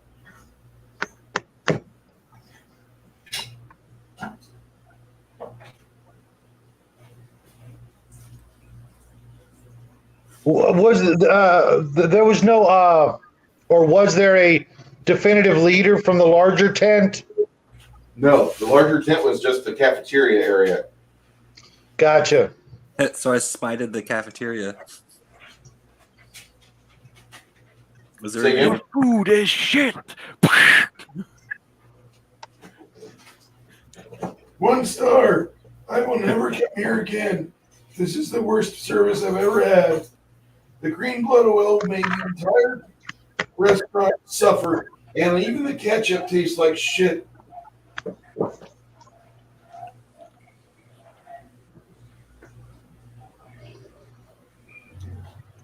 2 hobgoblins are able to talk.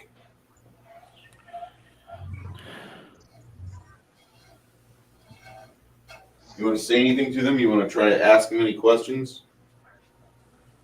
You just want to put them to the sword. Should we see? Just if we in can the fill in some- usual, where are your leaders? Where are your other forces? Oh shit! It looked like it might rain here. Trip out. What were you saying, Travis?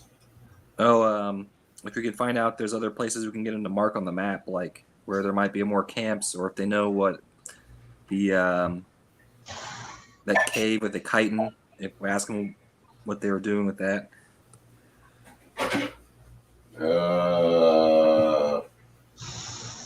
Talking about the big bug. Yeah. Yeah, he's in there.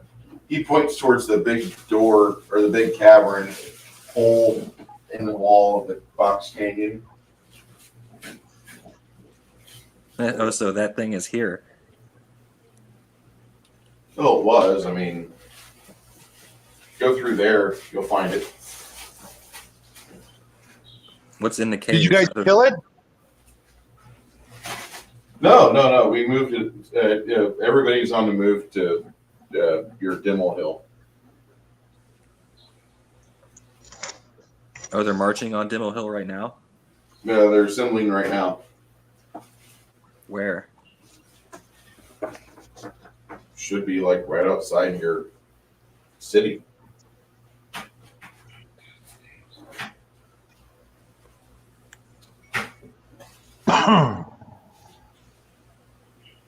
So I guess it's just the reinforcement camp.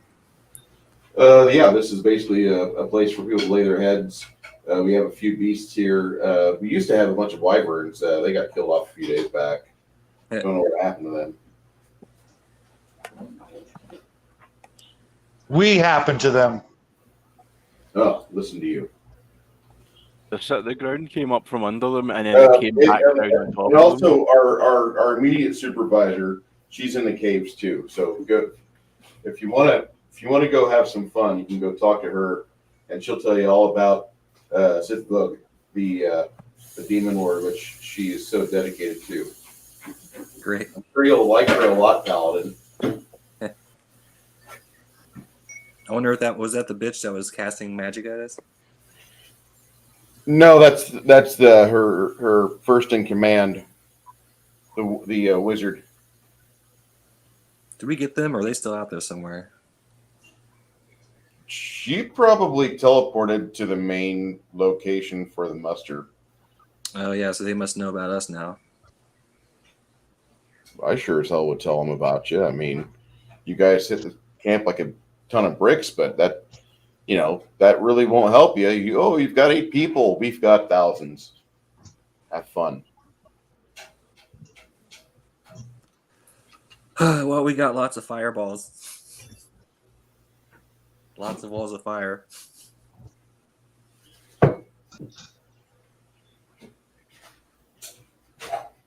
How many thousand? About 5. Enough to take your city.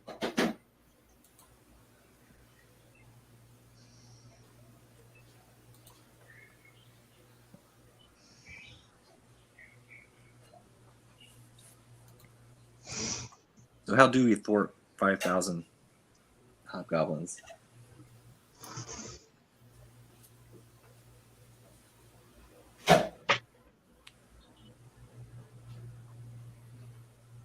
It'll be interesting to see how you guys do. If you're really all that some of the upper staff have said, it'll be a fun, exciting time to be around.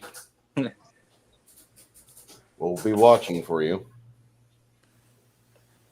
Will you? Yeah. We're going to be excited to see exactly how this turns out. You're assuming you're making it through the night.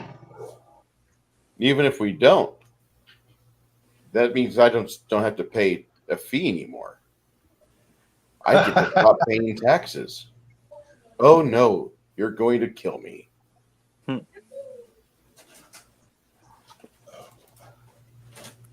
No, we could just take out your eyes. The other hobgoblin laughs. You're not going to injure a thud over here unless you break his wrists.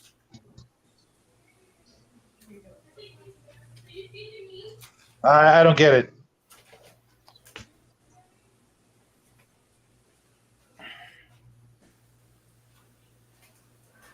Oh, God. I was hoping that wasn't what you meant. Both of the hobgoblins laugh. Paladin's got a clean sense of humor. Doesn't understand hobgoblin sense of humor.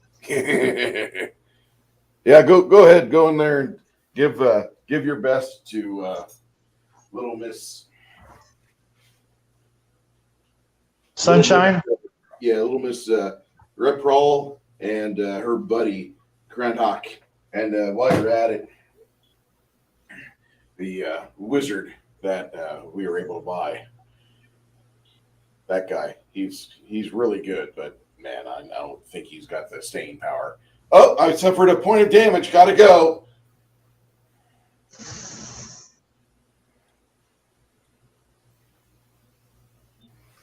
Who is this wizard? Another one of the hobgoblins from one of the other clans. Piece of shit, though. Guy has no staying power. Doesn't want to be involved with anything that might involve himself getting his hair out of place, much less his robes cut. Interesting fellow, though.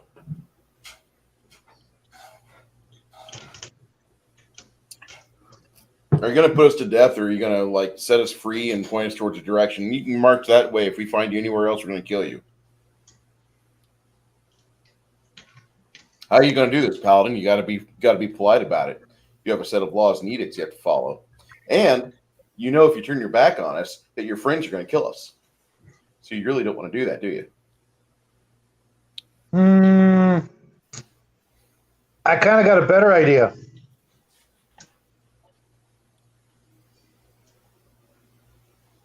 Thud asks, "What are you going to do, Paladin?"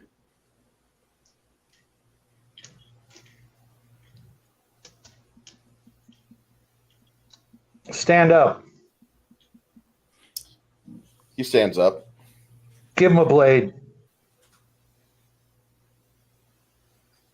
Oh, interesting.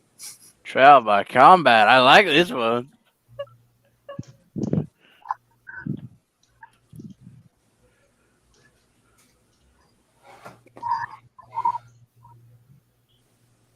It's going to be me and you, Paladin.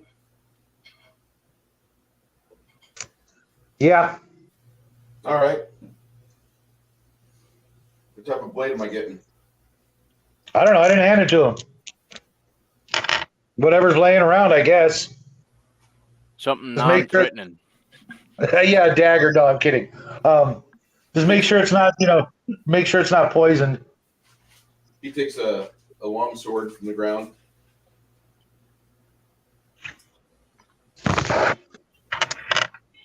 All right, initiative it is. 16. You go first. One attack, right? Yeah, you have to make your way in.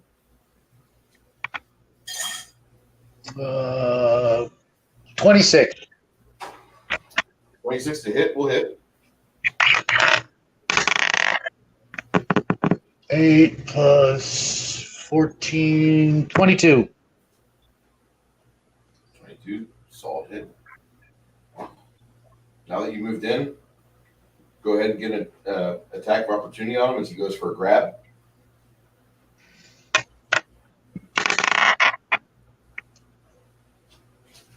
$32. Damage. I rolled a 1. So 15. Okay. He goes for the grab. He fails. Go ahead and get your another attack on him. Stewie's. Oh, shit. 20. Open a critical hit. Yes. Which makes the follow-up 28. All right. Increase multiplier by 1.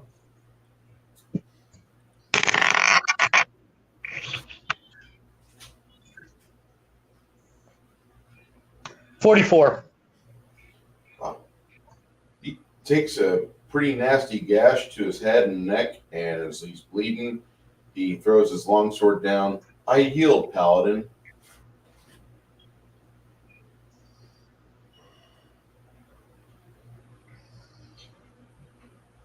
I pick up his sword. Walk over to the next guy.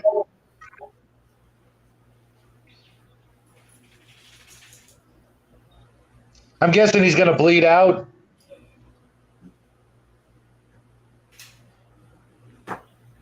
As you hand the weapon to his compatriot, he looks at his friend who's bleeding out. He's like, "You're not going to bandage him up and take him back as war booty for your superiors?" He yielded to you in combat. Isn't that how you operate? Or is your deity one that seeks more blood than law?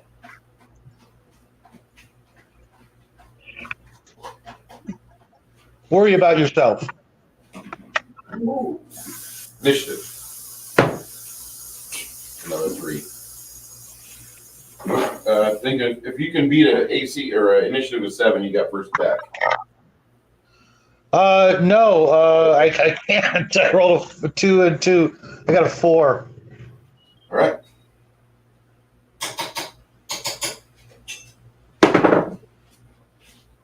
Open up a critical hit. Fair's fair.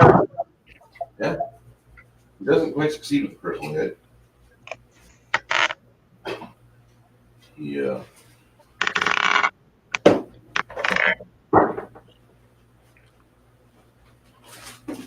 $20 damage.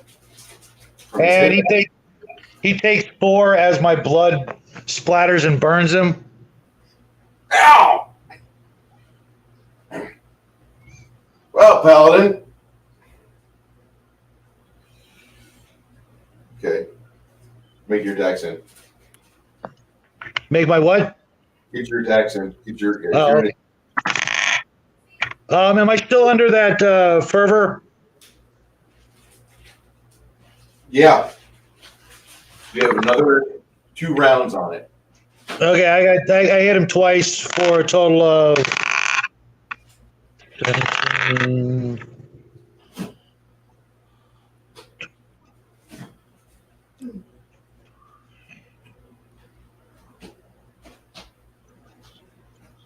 45 points.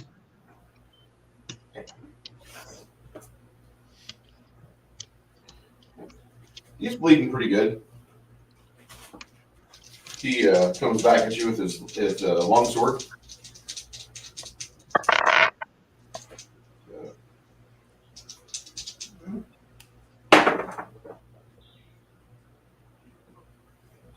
Another hit, but not a critical.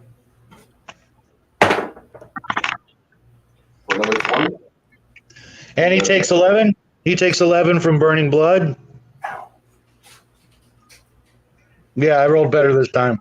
Before he gets his second attack in, he collapses from pain and exhaustion. As you can see, the blood is spilled into his neck and making him profusely pour out of his open neck wound.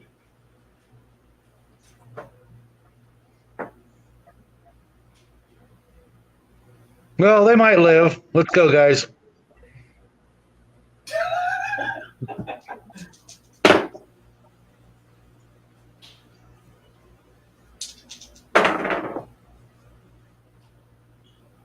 They might live. Who knows? I didn't kill him. Just left him in a really shitty position.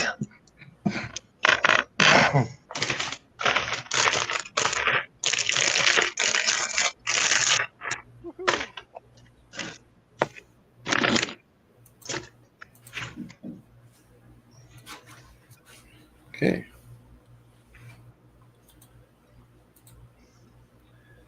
All right. Take care of yourself, Joe. Thank you for being with us tonight, man. See you guys Yeah, it was later. good hanging out with you again, man. Anytime, as long Have as a it's good night, Sunday. Joe. Yeah, just go over Bye. magic items and let me Yep. know what you might want. I'll try and figure that out. Right, I'll Right. see you guys later. Bye-bye. But Take it easy, man. Yeah.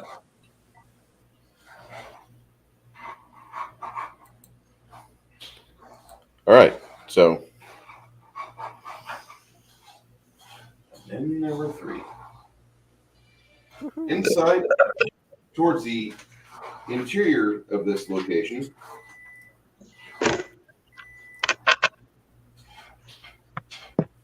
I'm gonna lay hands on myself because I took a bit of damage there. yeah, you're getting some good rocks in.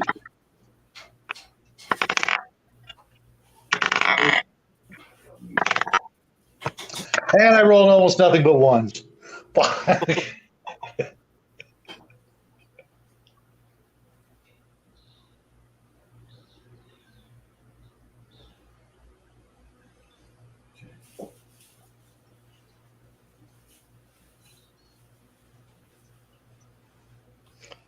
Did anybody search what was left of the tents and all that happy horse shit?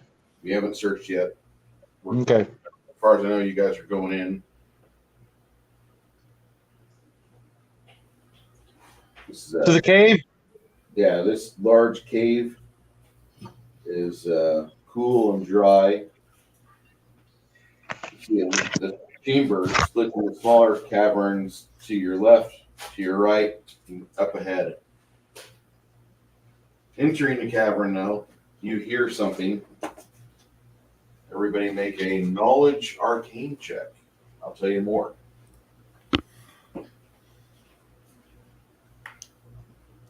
total 30.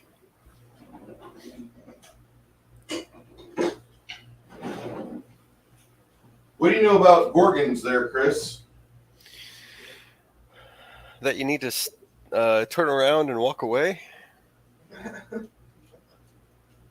There's 2 of them. Yeah, fuck.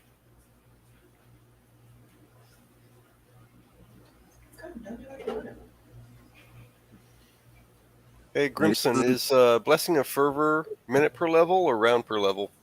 I think it's kind of long. Let me double check. What?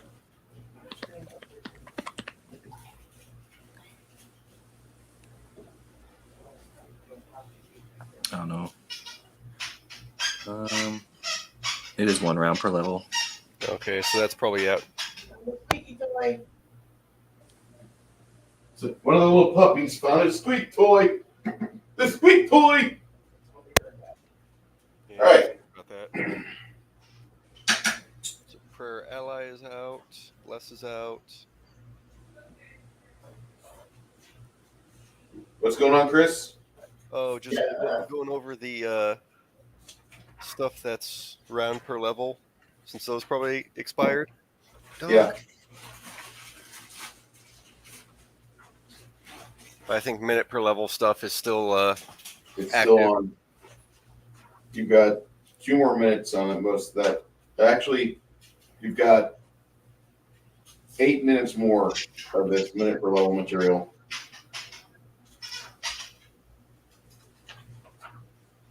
If you ever have a dog get a hold of a rat, you'll understand why all the toys squeak.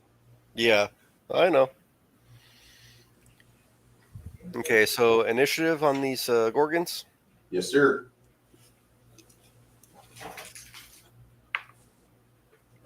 Woohoo! Natural 22. Okay. I'm assuming you're rolling for Dayat as well, correct? I didn't get his character sheet.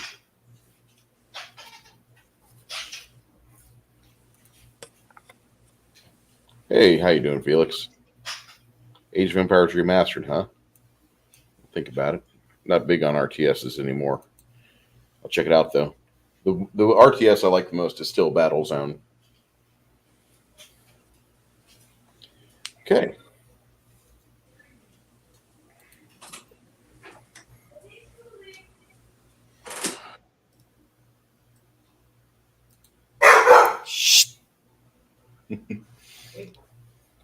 We have 2 toys, but we have to share one. No, we don't have to share one.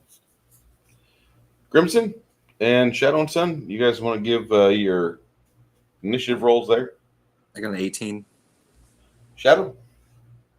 16. Okay, so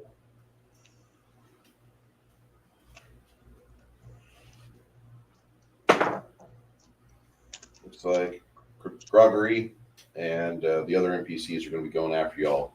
So go ahead, start us off there, Stan. Okay.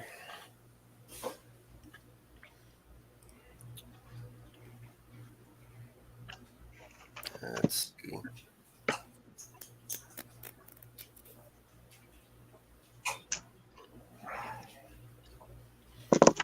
Okay. Yeah. Hamish is going to try and do Murderous Command on the one on the left. Okay. And the will save is 13. How much? DC 13. Yeah. And Well, that doesn't seem to really be effective. yep. Why did she leave them inside with that? Hold on.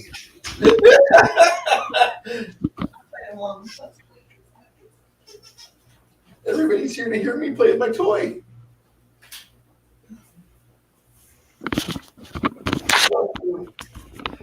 Okay, Steen is going to charge the one straight ahead. Okay. With Amish on him? Yes. Hamish, yes. All right. You guys are 5 foot away from each other. You have a range of 5 feet. Sorry. That's fine. I only have a range of 5 feet. So, first claw with Steen. That sucks.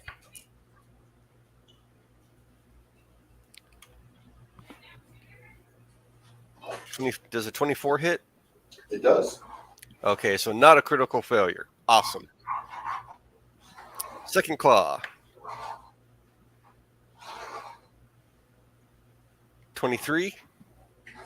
That'll hit. All right.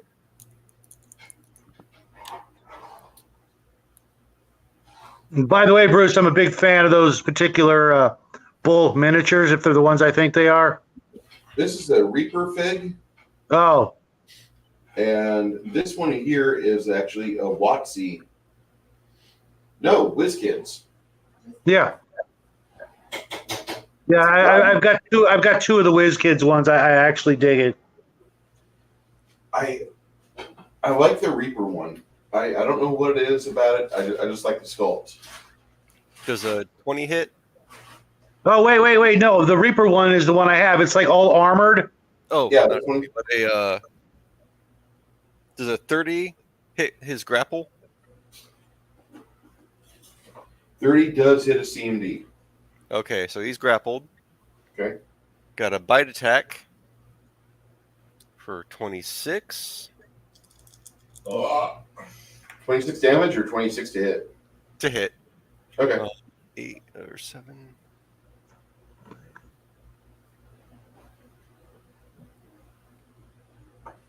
15 damage for the second one, or for the bite, I mean.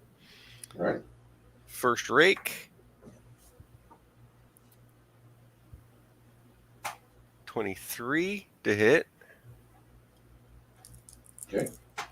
Second rake, or that damage on the first rake is 7, 9, 14. And the second rake is a 25 damage on that.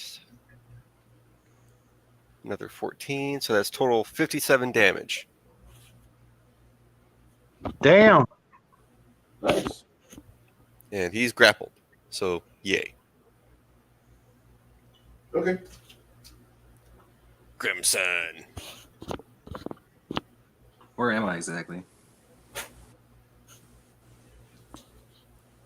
Oh, this. Nicely behind people. It's what you do.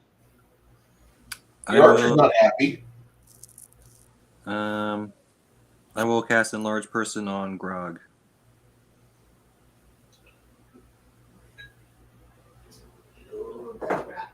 Yes.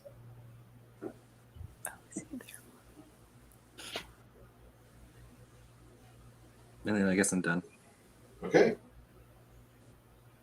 At this point, this Gorgon, in the middle of a grapple, gives you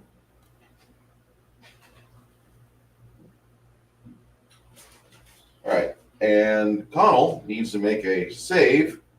DC is 21 Fortitude. Hamish, Steen, Connell, 21 Fortitude save. All right, Steen got it. Hamish did not. Hamish turns into Thor's hammer on your back. Oh dear. Ow. You got 500 pounds heavier. You're now encumbered. What just happened? He just turned to stone. Ah, nice. Both him and your archer. What's up? So that's petrified, right? Yes, sir. All right. Fun.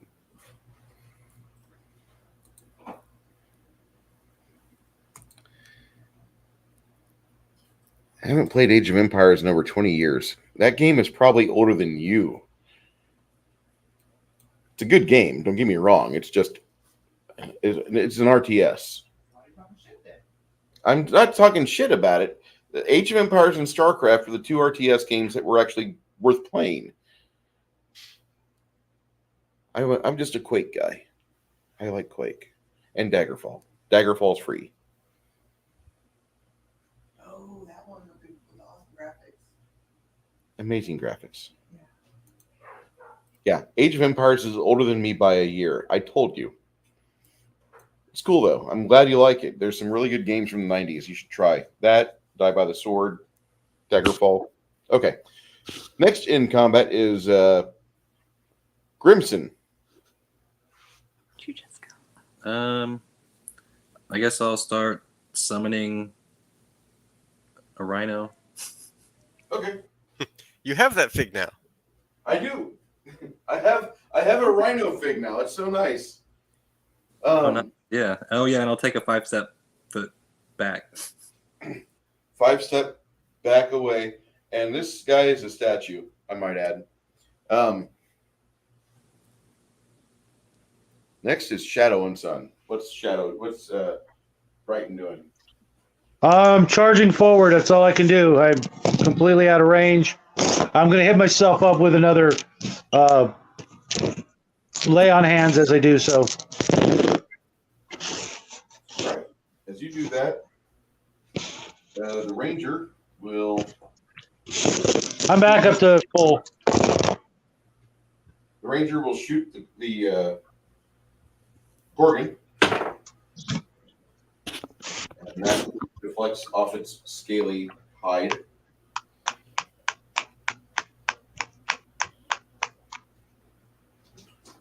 You see your friend takes 2 shots at the bull.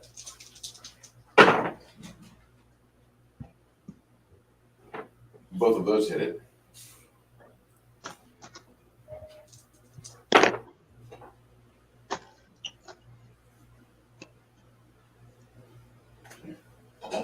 This Gorgon will charge. And trample. Stan, make a DC 23 42 or DC 23 reflex save. Oh, he's charging me? Yeah. Oh, that should be a CMD, shouldn't it? Charge and then trample. Yeah. I hit you with a AC of 28.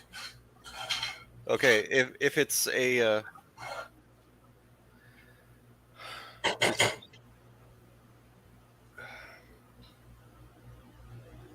so if it is it, you said it's trample? Yeah. 2d8 plus 10 damage. DC 23 to step out of the way. I'm gonna hold on to my grapple. I'll take the hit. Okay. Oh.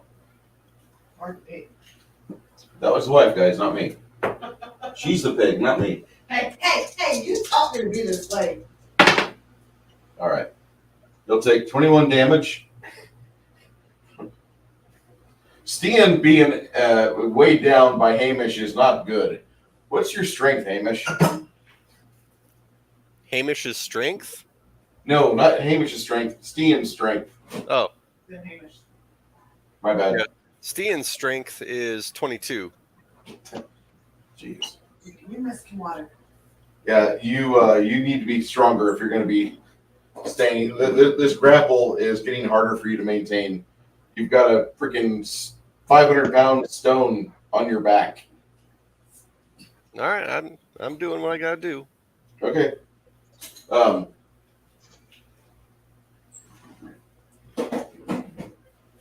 He runs some charges.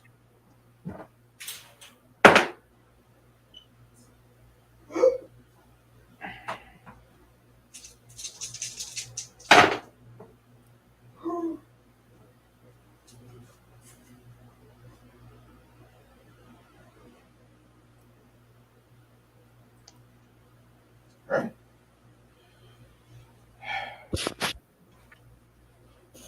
Oh, the Tybor will let a fireball go behind these guys, trying not to hit the two of you. All right, trying not to hit you guys. The Gorgon, with the middle of the grapple, makes his reflex save. The Gorgon that's free and just trampled the Druid. No, he's almost at ground zero.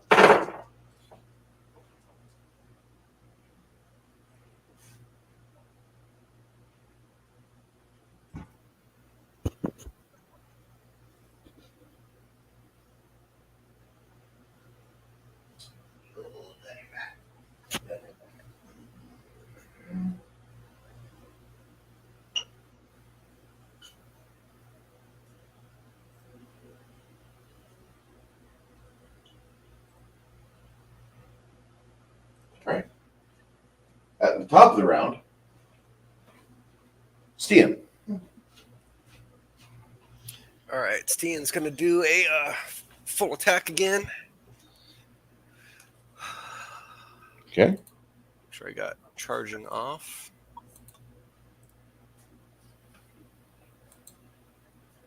Okay, first claw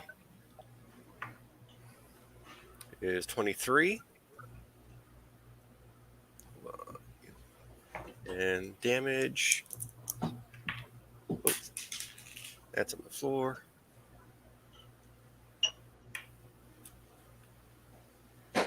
$13 on the first claw. Second claw.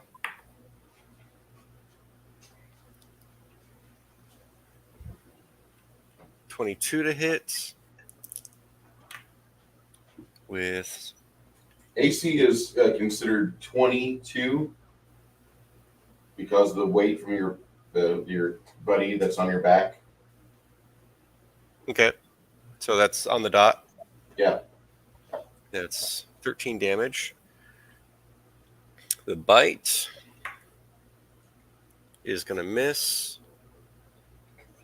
First rake is a 26. 12 damage. And second rake is going to miss with a 15.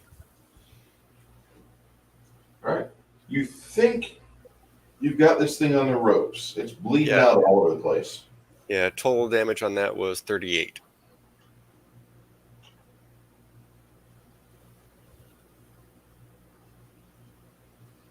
Nice.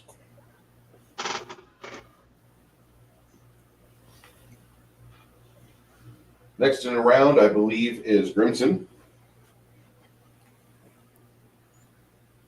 Grimson, whenever you... Can I does remove curse remove the petrification?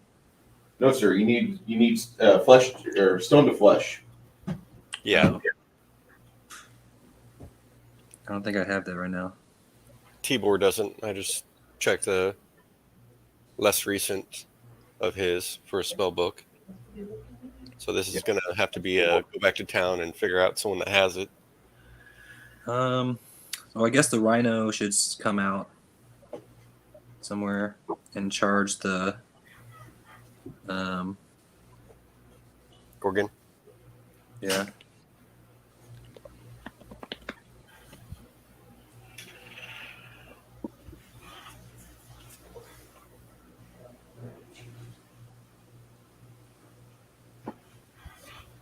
We got a rhino. Stand by, guys. Bruce wants to get a rhino. How many times in a game do you have to hear, hold on, guys, let me get the rhino? I'm kind of excited that you got one because that's my favorite thing to summon right now.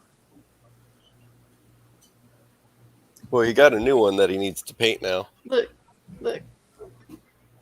Oh, hold on, not that. Tilt it up a little bit. Beautiful. Correct. Right into the side of it. Roll to hit. AC 20. I rolled a That's an awesome 15. view, by the way. You really like that beer, don't you? I do. I love your musk and water. Could you add that? I taste I used to drink that shit in Laredo all the time. Only if it's cold. If it's warm, I'm not gonna Estrella, do it. let's go with a good beer. If it's cold, it's preferred.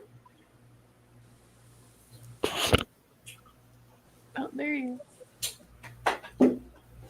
What'd you get there, Travis? Only a 15. A 15 to hit with charge? Yeah. Well, actually, what else did charge add? Gives you +2 to charge. To be 17. Yeah, you're gonna need more than that. All right, that's a miss. Damn it. Oh. Pardon me. Then I guess I got something else I can cast or do. I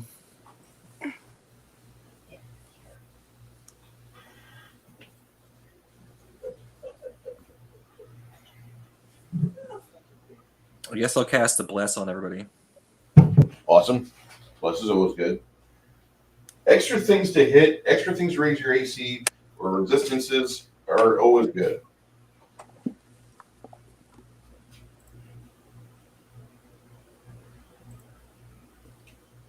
Okay. Last human companion in the round is Shadow with Brighton. You want to charge this guy? Yeah. All right.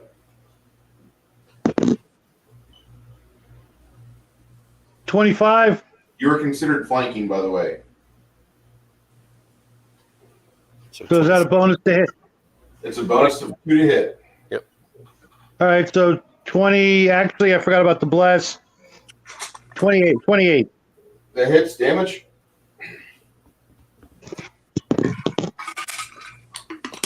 An even 20. Still not bad. Okay.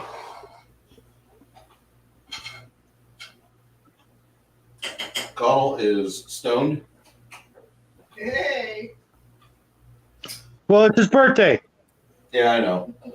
Vladimir will let fly with 2 arrows.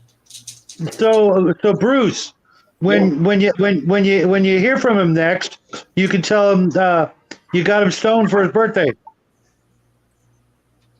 I will most happily do that. He will hate me. Willie, really? Not really hate me, but he'll be like, you dick. That's what he goes. He does that. You dick.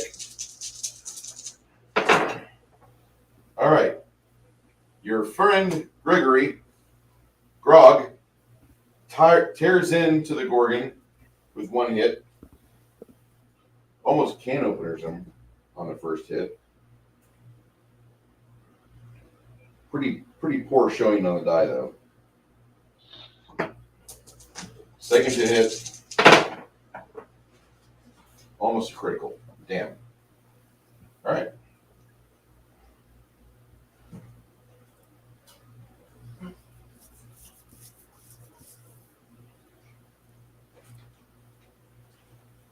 All right. They're both into their danger zone as far as to hits are concerned. And now your friend the ranger will let loose with his crossbow.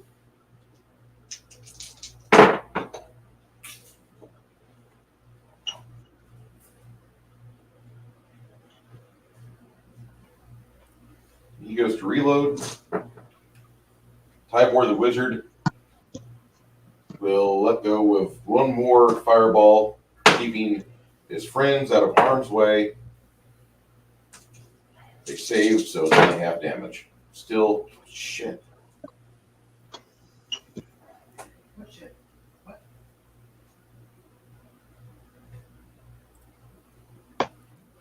At the top of the round, it goes to Stian. All right, doing the full attack again. Mm-hmm.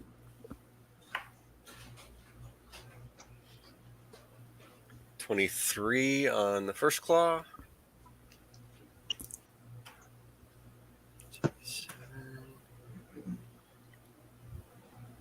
11 damage.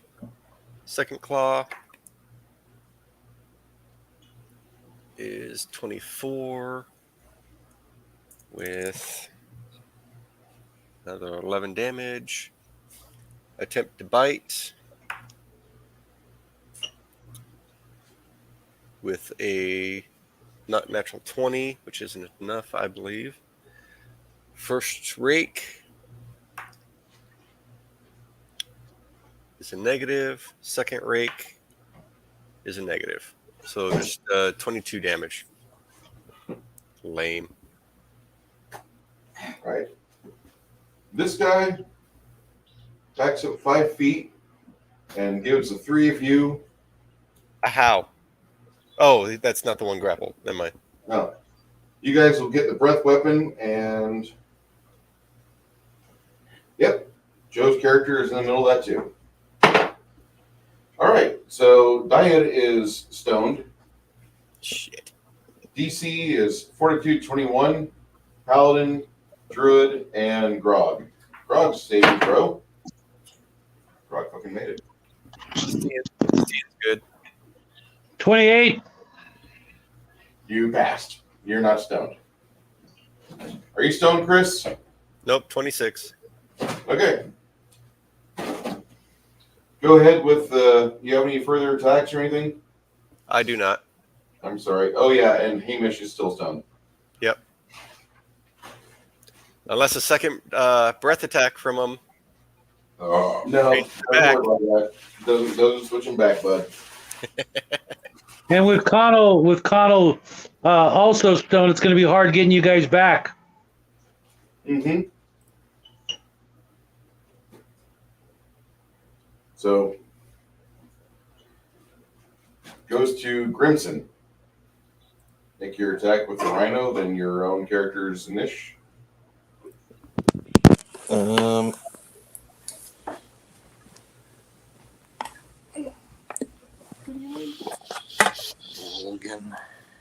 Oh, you got the light? You got it?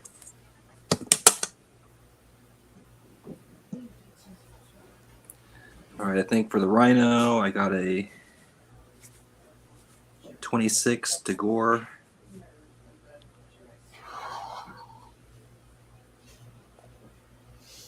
That's a hit. Yeah, AC 20 is a hit on this thing. You don't have a flank established.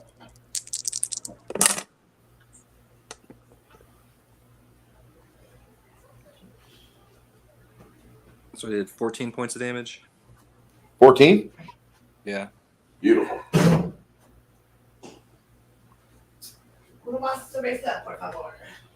All right. This thing cripples down to its knees, and the rhino steps on its throat after it does that. Good rhino. And then can I attempt to terrible remorse the other Gorgon? You can try. What's the will save? Save it.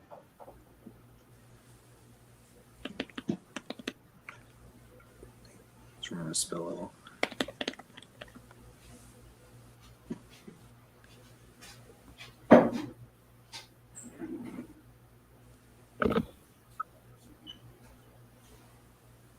It's 20.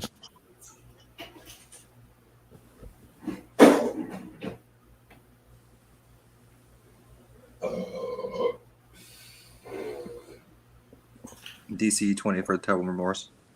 Check your phone. Yeah, he's not gonna do anything drastic to himself. Not that sad yet. No, it's not that sad. I will make you guys really sad though.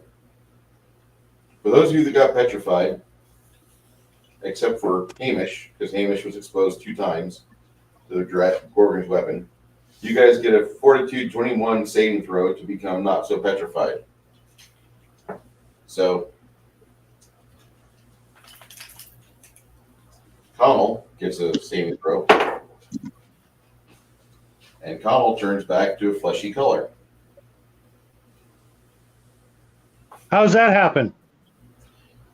Every round after you first initially become petrified, you get a saving throw to turn back to your normal state. If you were exposed 2 times to Gorgon's breath weapon, the first time you get stoned, the second time while stoned you get hit with the breath weapon again, your petrification becomes permanent. Yeah, see, in the old days, it was permanent right off the bat. You fail, you're a statue. I know. I miss the old days. Trust me. Not a real fan of how this is. But we are running Pathfinder, and I am a fair DM.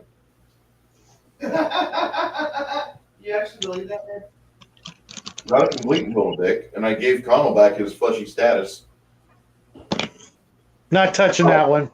Connell's the one that usually I go for first. Let me immobilize your archer. I don't need any mile-wide shots. Okay. Whose initiative did I interrupt on? The Shadow's turn? I think so. Go ahead, Shadow. Go for it. 2 swipes, 2 hits, nothing special. Got your fleshy status back. 47 points of damage. Nice. Nothing special, just 2 dead Gorgons. And it looks like your friend the Ranger comes out of his stone status as well.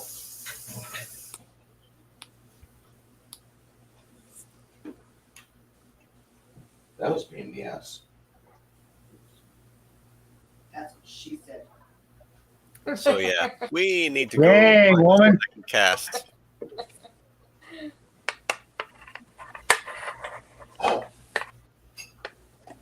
Okay, so you want to tempt magic around here for a moment?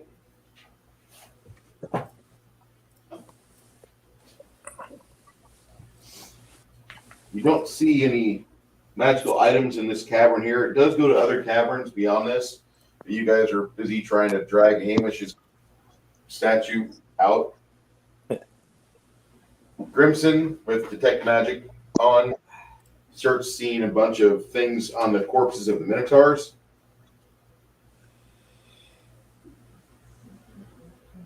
Anything good?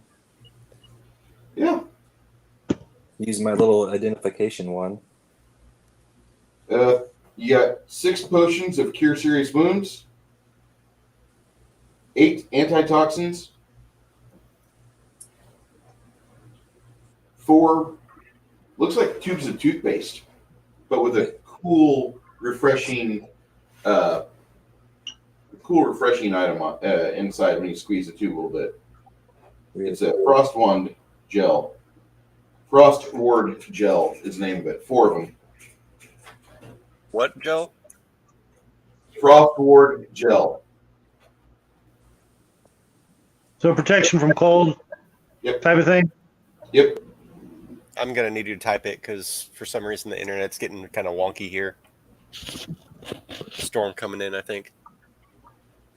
How many antitoxin? 8 altogether. 8.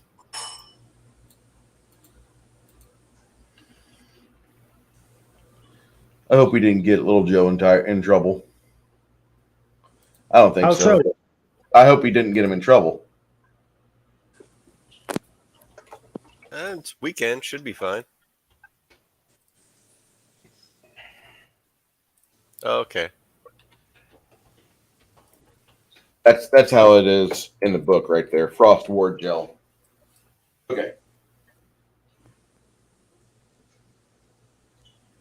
2 +1 hide armors.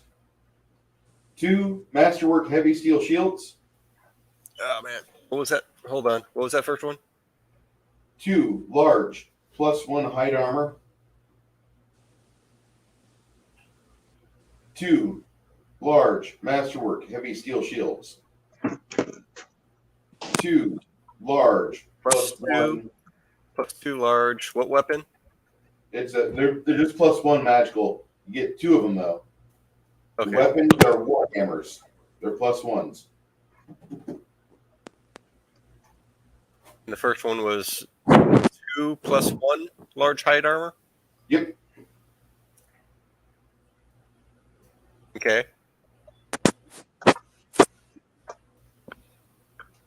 The veterinarian's kit.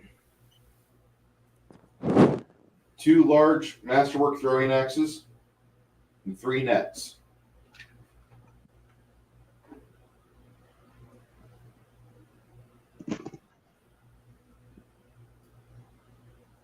Large nets or medium nets? Large.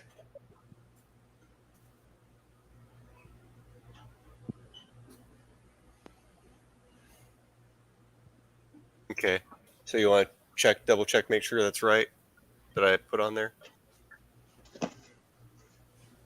Yep. Cool. This cord looks good. Baron's like, hi, Bruce's wife. Hey, Baron. She says hello. She's out waving right now.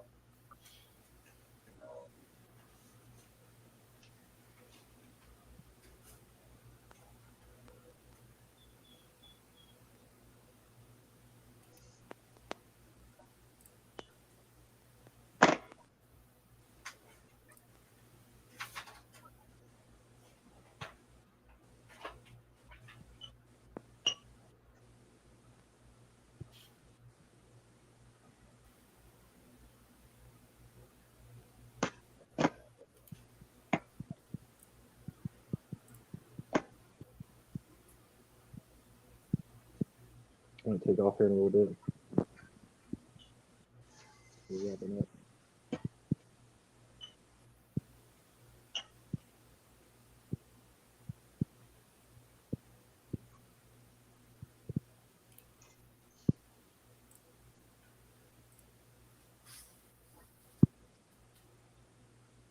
You guys be happy about what I'm getting ready to help you out with.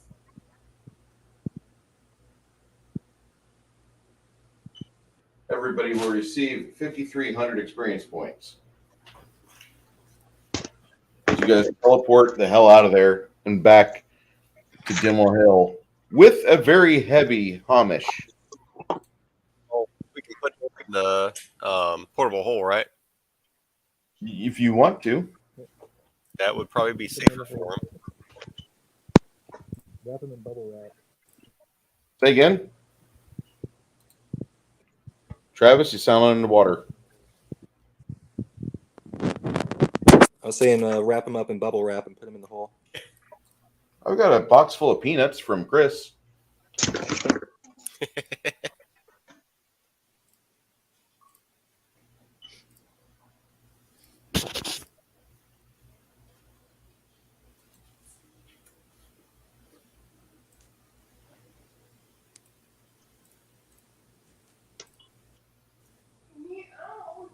We're in like the one spot in San Antonio where we don't have rain. Down in Elmendorf.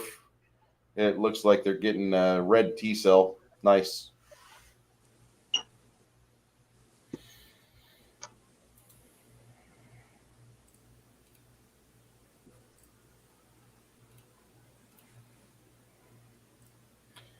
You head back to town.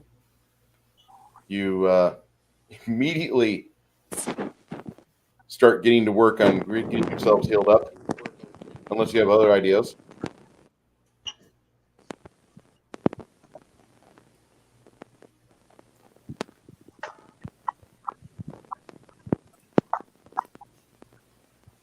Connell's excessively happy. Even though he's not here, he's happy he's not completely stoned.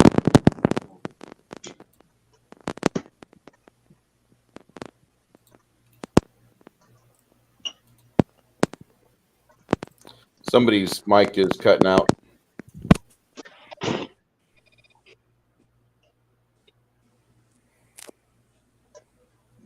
Hopefully it wasn't mine.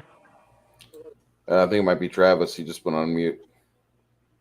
Can you hear me? I can.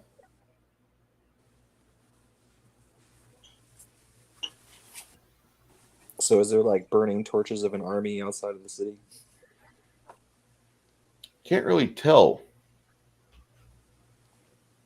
Inside the city, people are in a state of concern until you teleport in.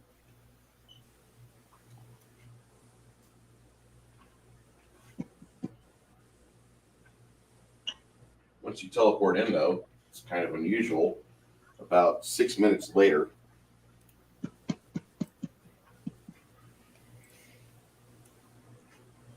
you guys hear one of the guards shout, "Somebody's coming!" Son of a bitch. Oh, yeah. Guys head to the wall.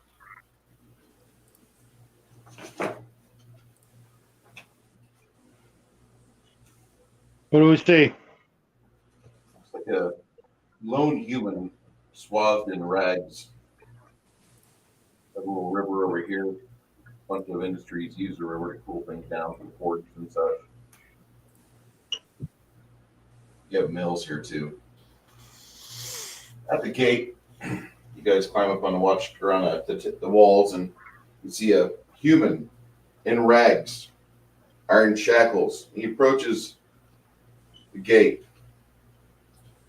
He's holding a flag, which anybody here that's got a +3 or more in base attack bonus, which means all of you. He has a cloth which resembles truce or parlay. Do we recognize him? No.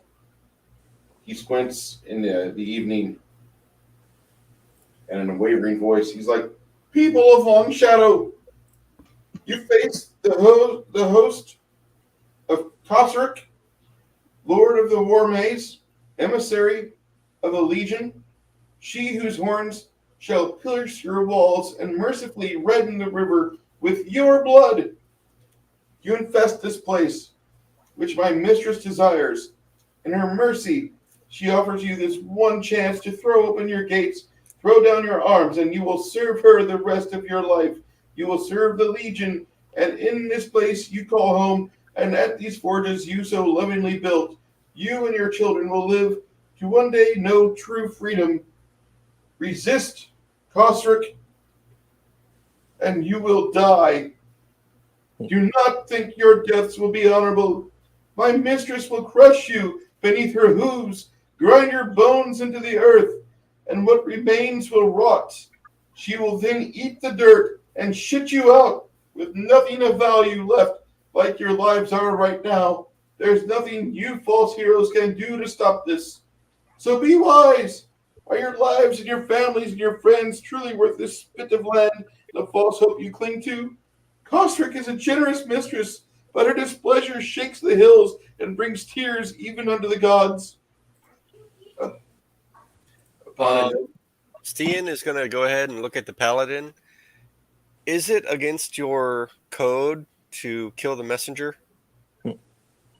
A single hobgoblin on a hill about 1,500 feet away, which is out of Connell's range, holds something in its hand.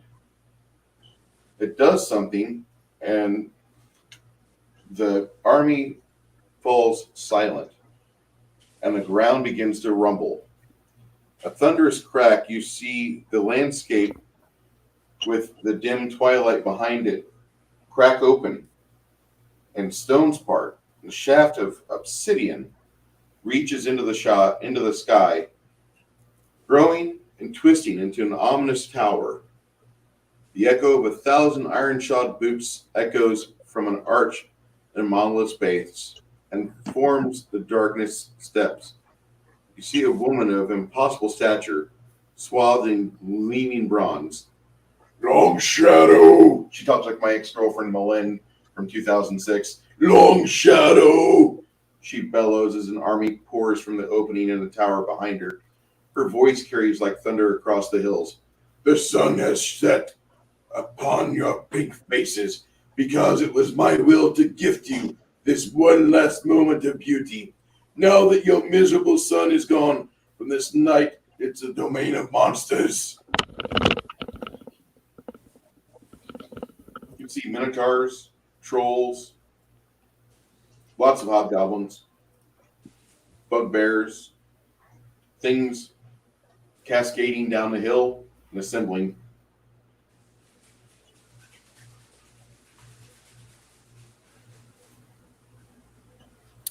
Fun. Pull out my flask and take a drink. But if we call it a night at this point, good stopping point for everyone. Do we have an adjournment call, guys? Well, Yeah. we are missing half the party. Yeah. And I would like to get, Hamish back in like fighting shape. Yes. That would be ideal. Yes. And I'm not going to kill the messenger. Got more important things to do. Yeah. All right. For those of you that are in chat wanting to check us out, my friend Garrett is running a Cyberpunk Red tabletop game. And I recommend you just kind of hang on in here. We're going to shut down, and you're going to go over there after about 10 seconds and check out my friend from Illinois, Garrett, and his merry band of techno-savvy adventurers. Actually, I'm starting a sci-fi stream in about an hour.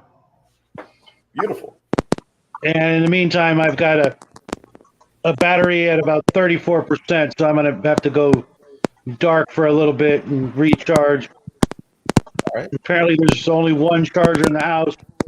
The rest of my family went to go play homeless also this weekend, but they decided to take a charger with them, which makes no sense, but whatever. You're out in the wilderness. Don't worry about your phones or tablets. Well, for those of you that are here in the chat still, appreciate you guys sticking around and watching us. This is a great good game. Yeah, I enjoyed it. I wanted to say thank you for everybody that stopped by my chat, my panel, Shadow and Sun, Stian, and Travis. And before that, we had Joe with a party. I really appreciate you guys being here and being part of this stream. Next week, we'll resume from this exact location, and you guys are going to be you guys are going to have a great time. And I look forward to seeing how well you do throughout the invasion. You guys want to say goodbye to the chat? Night, everybody. Have a great weekend. Not everyone.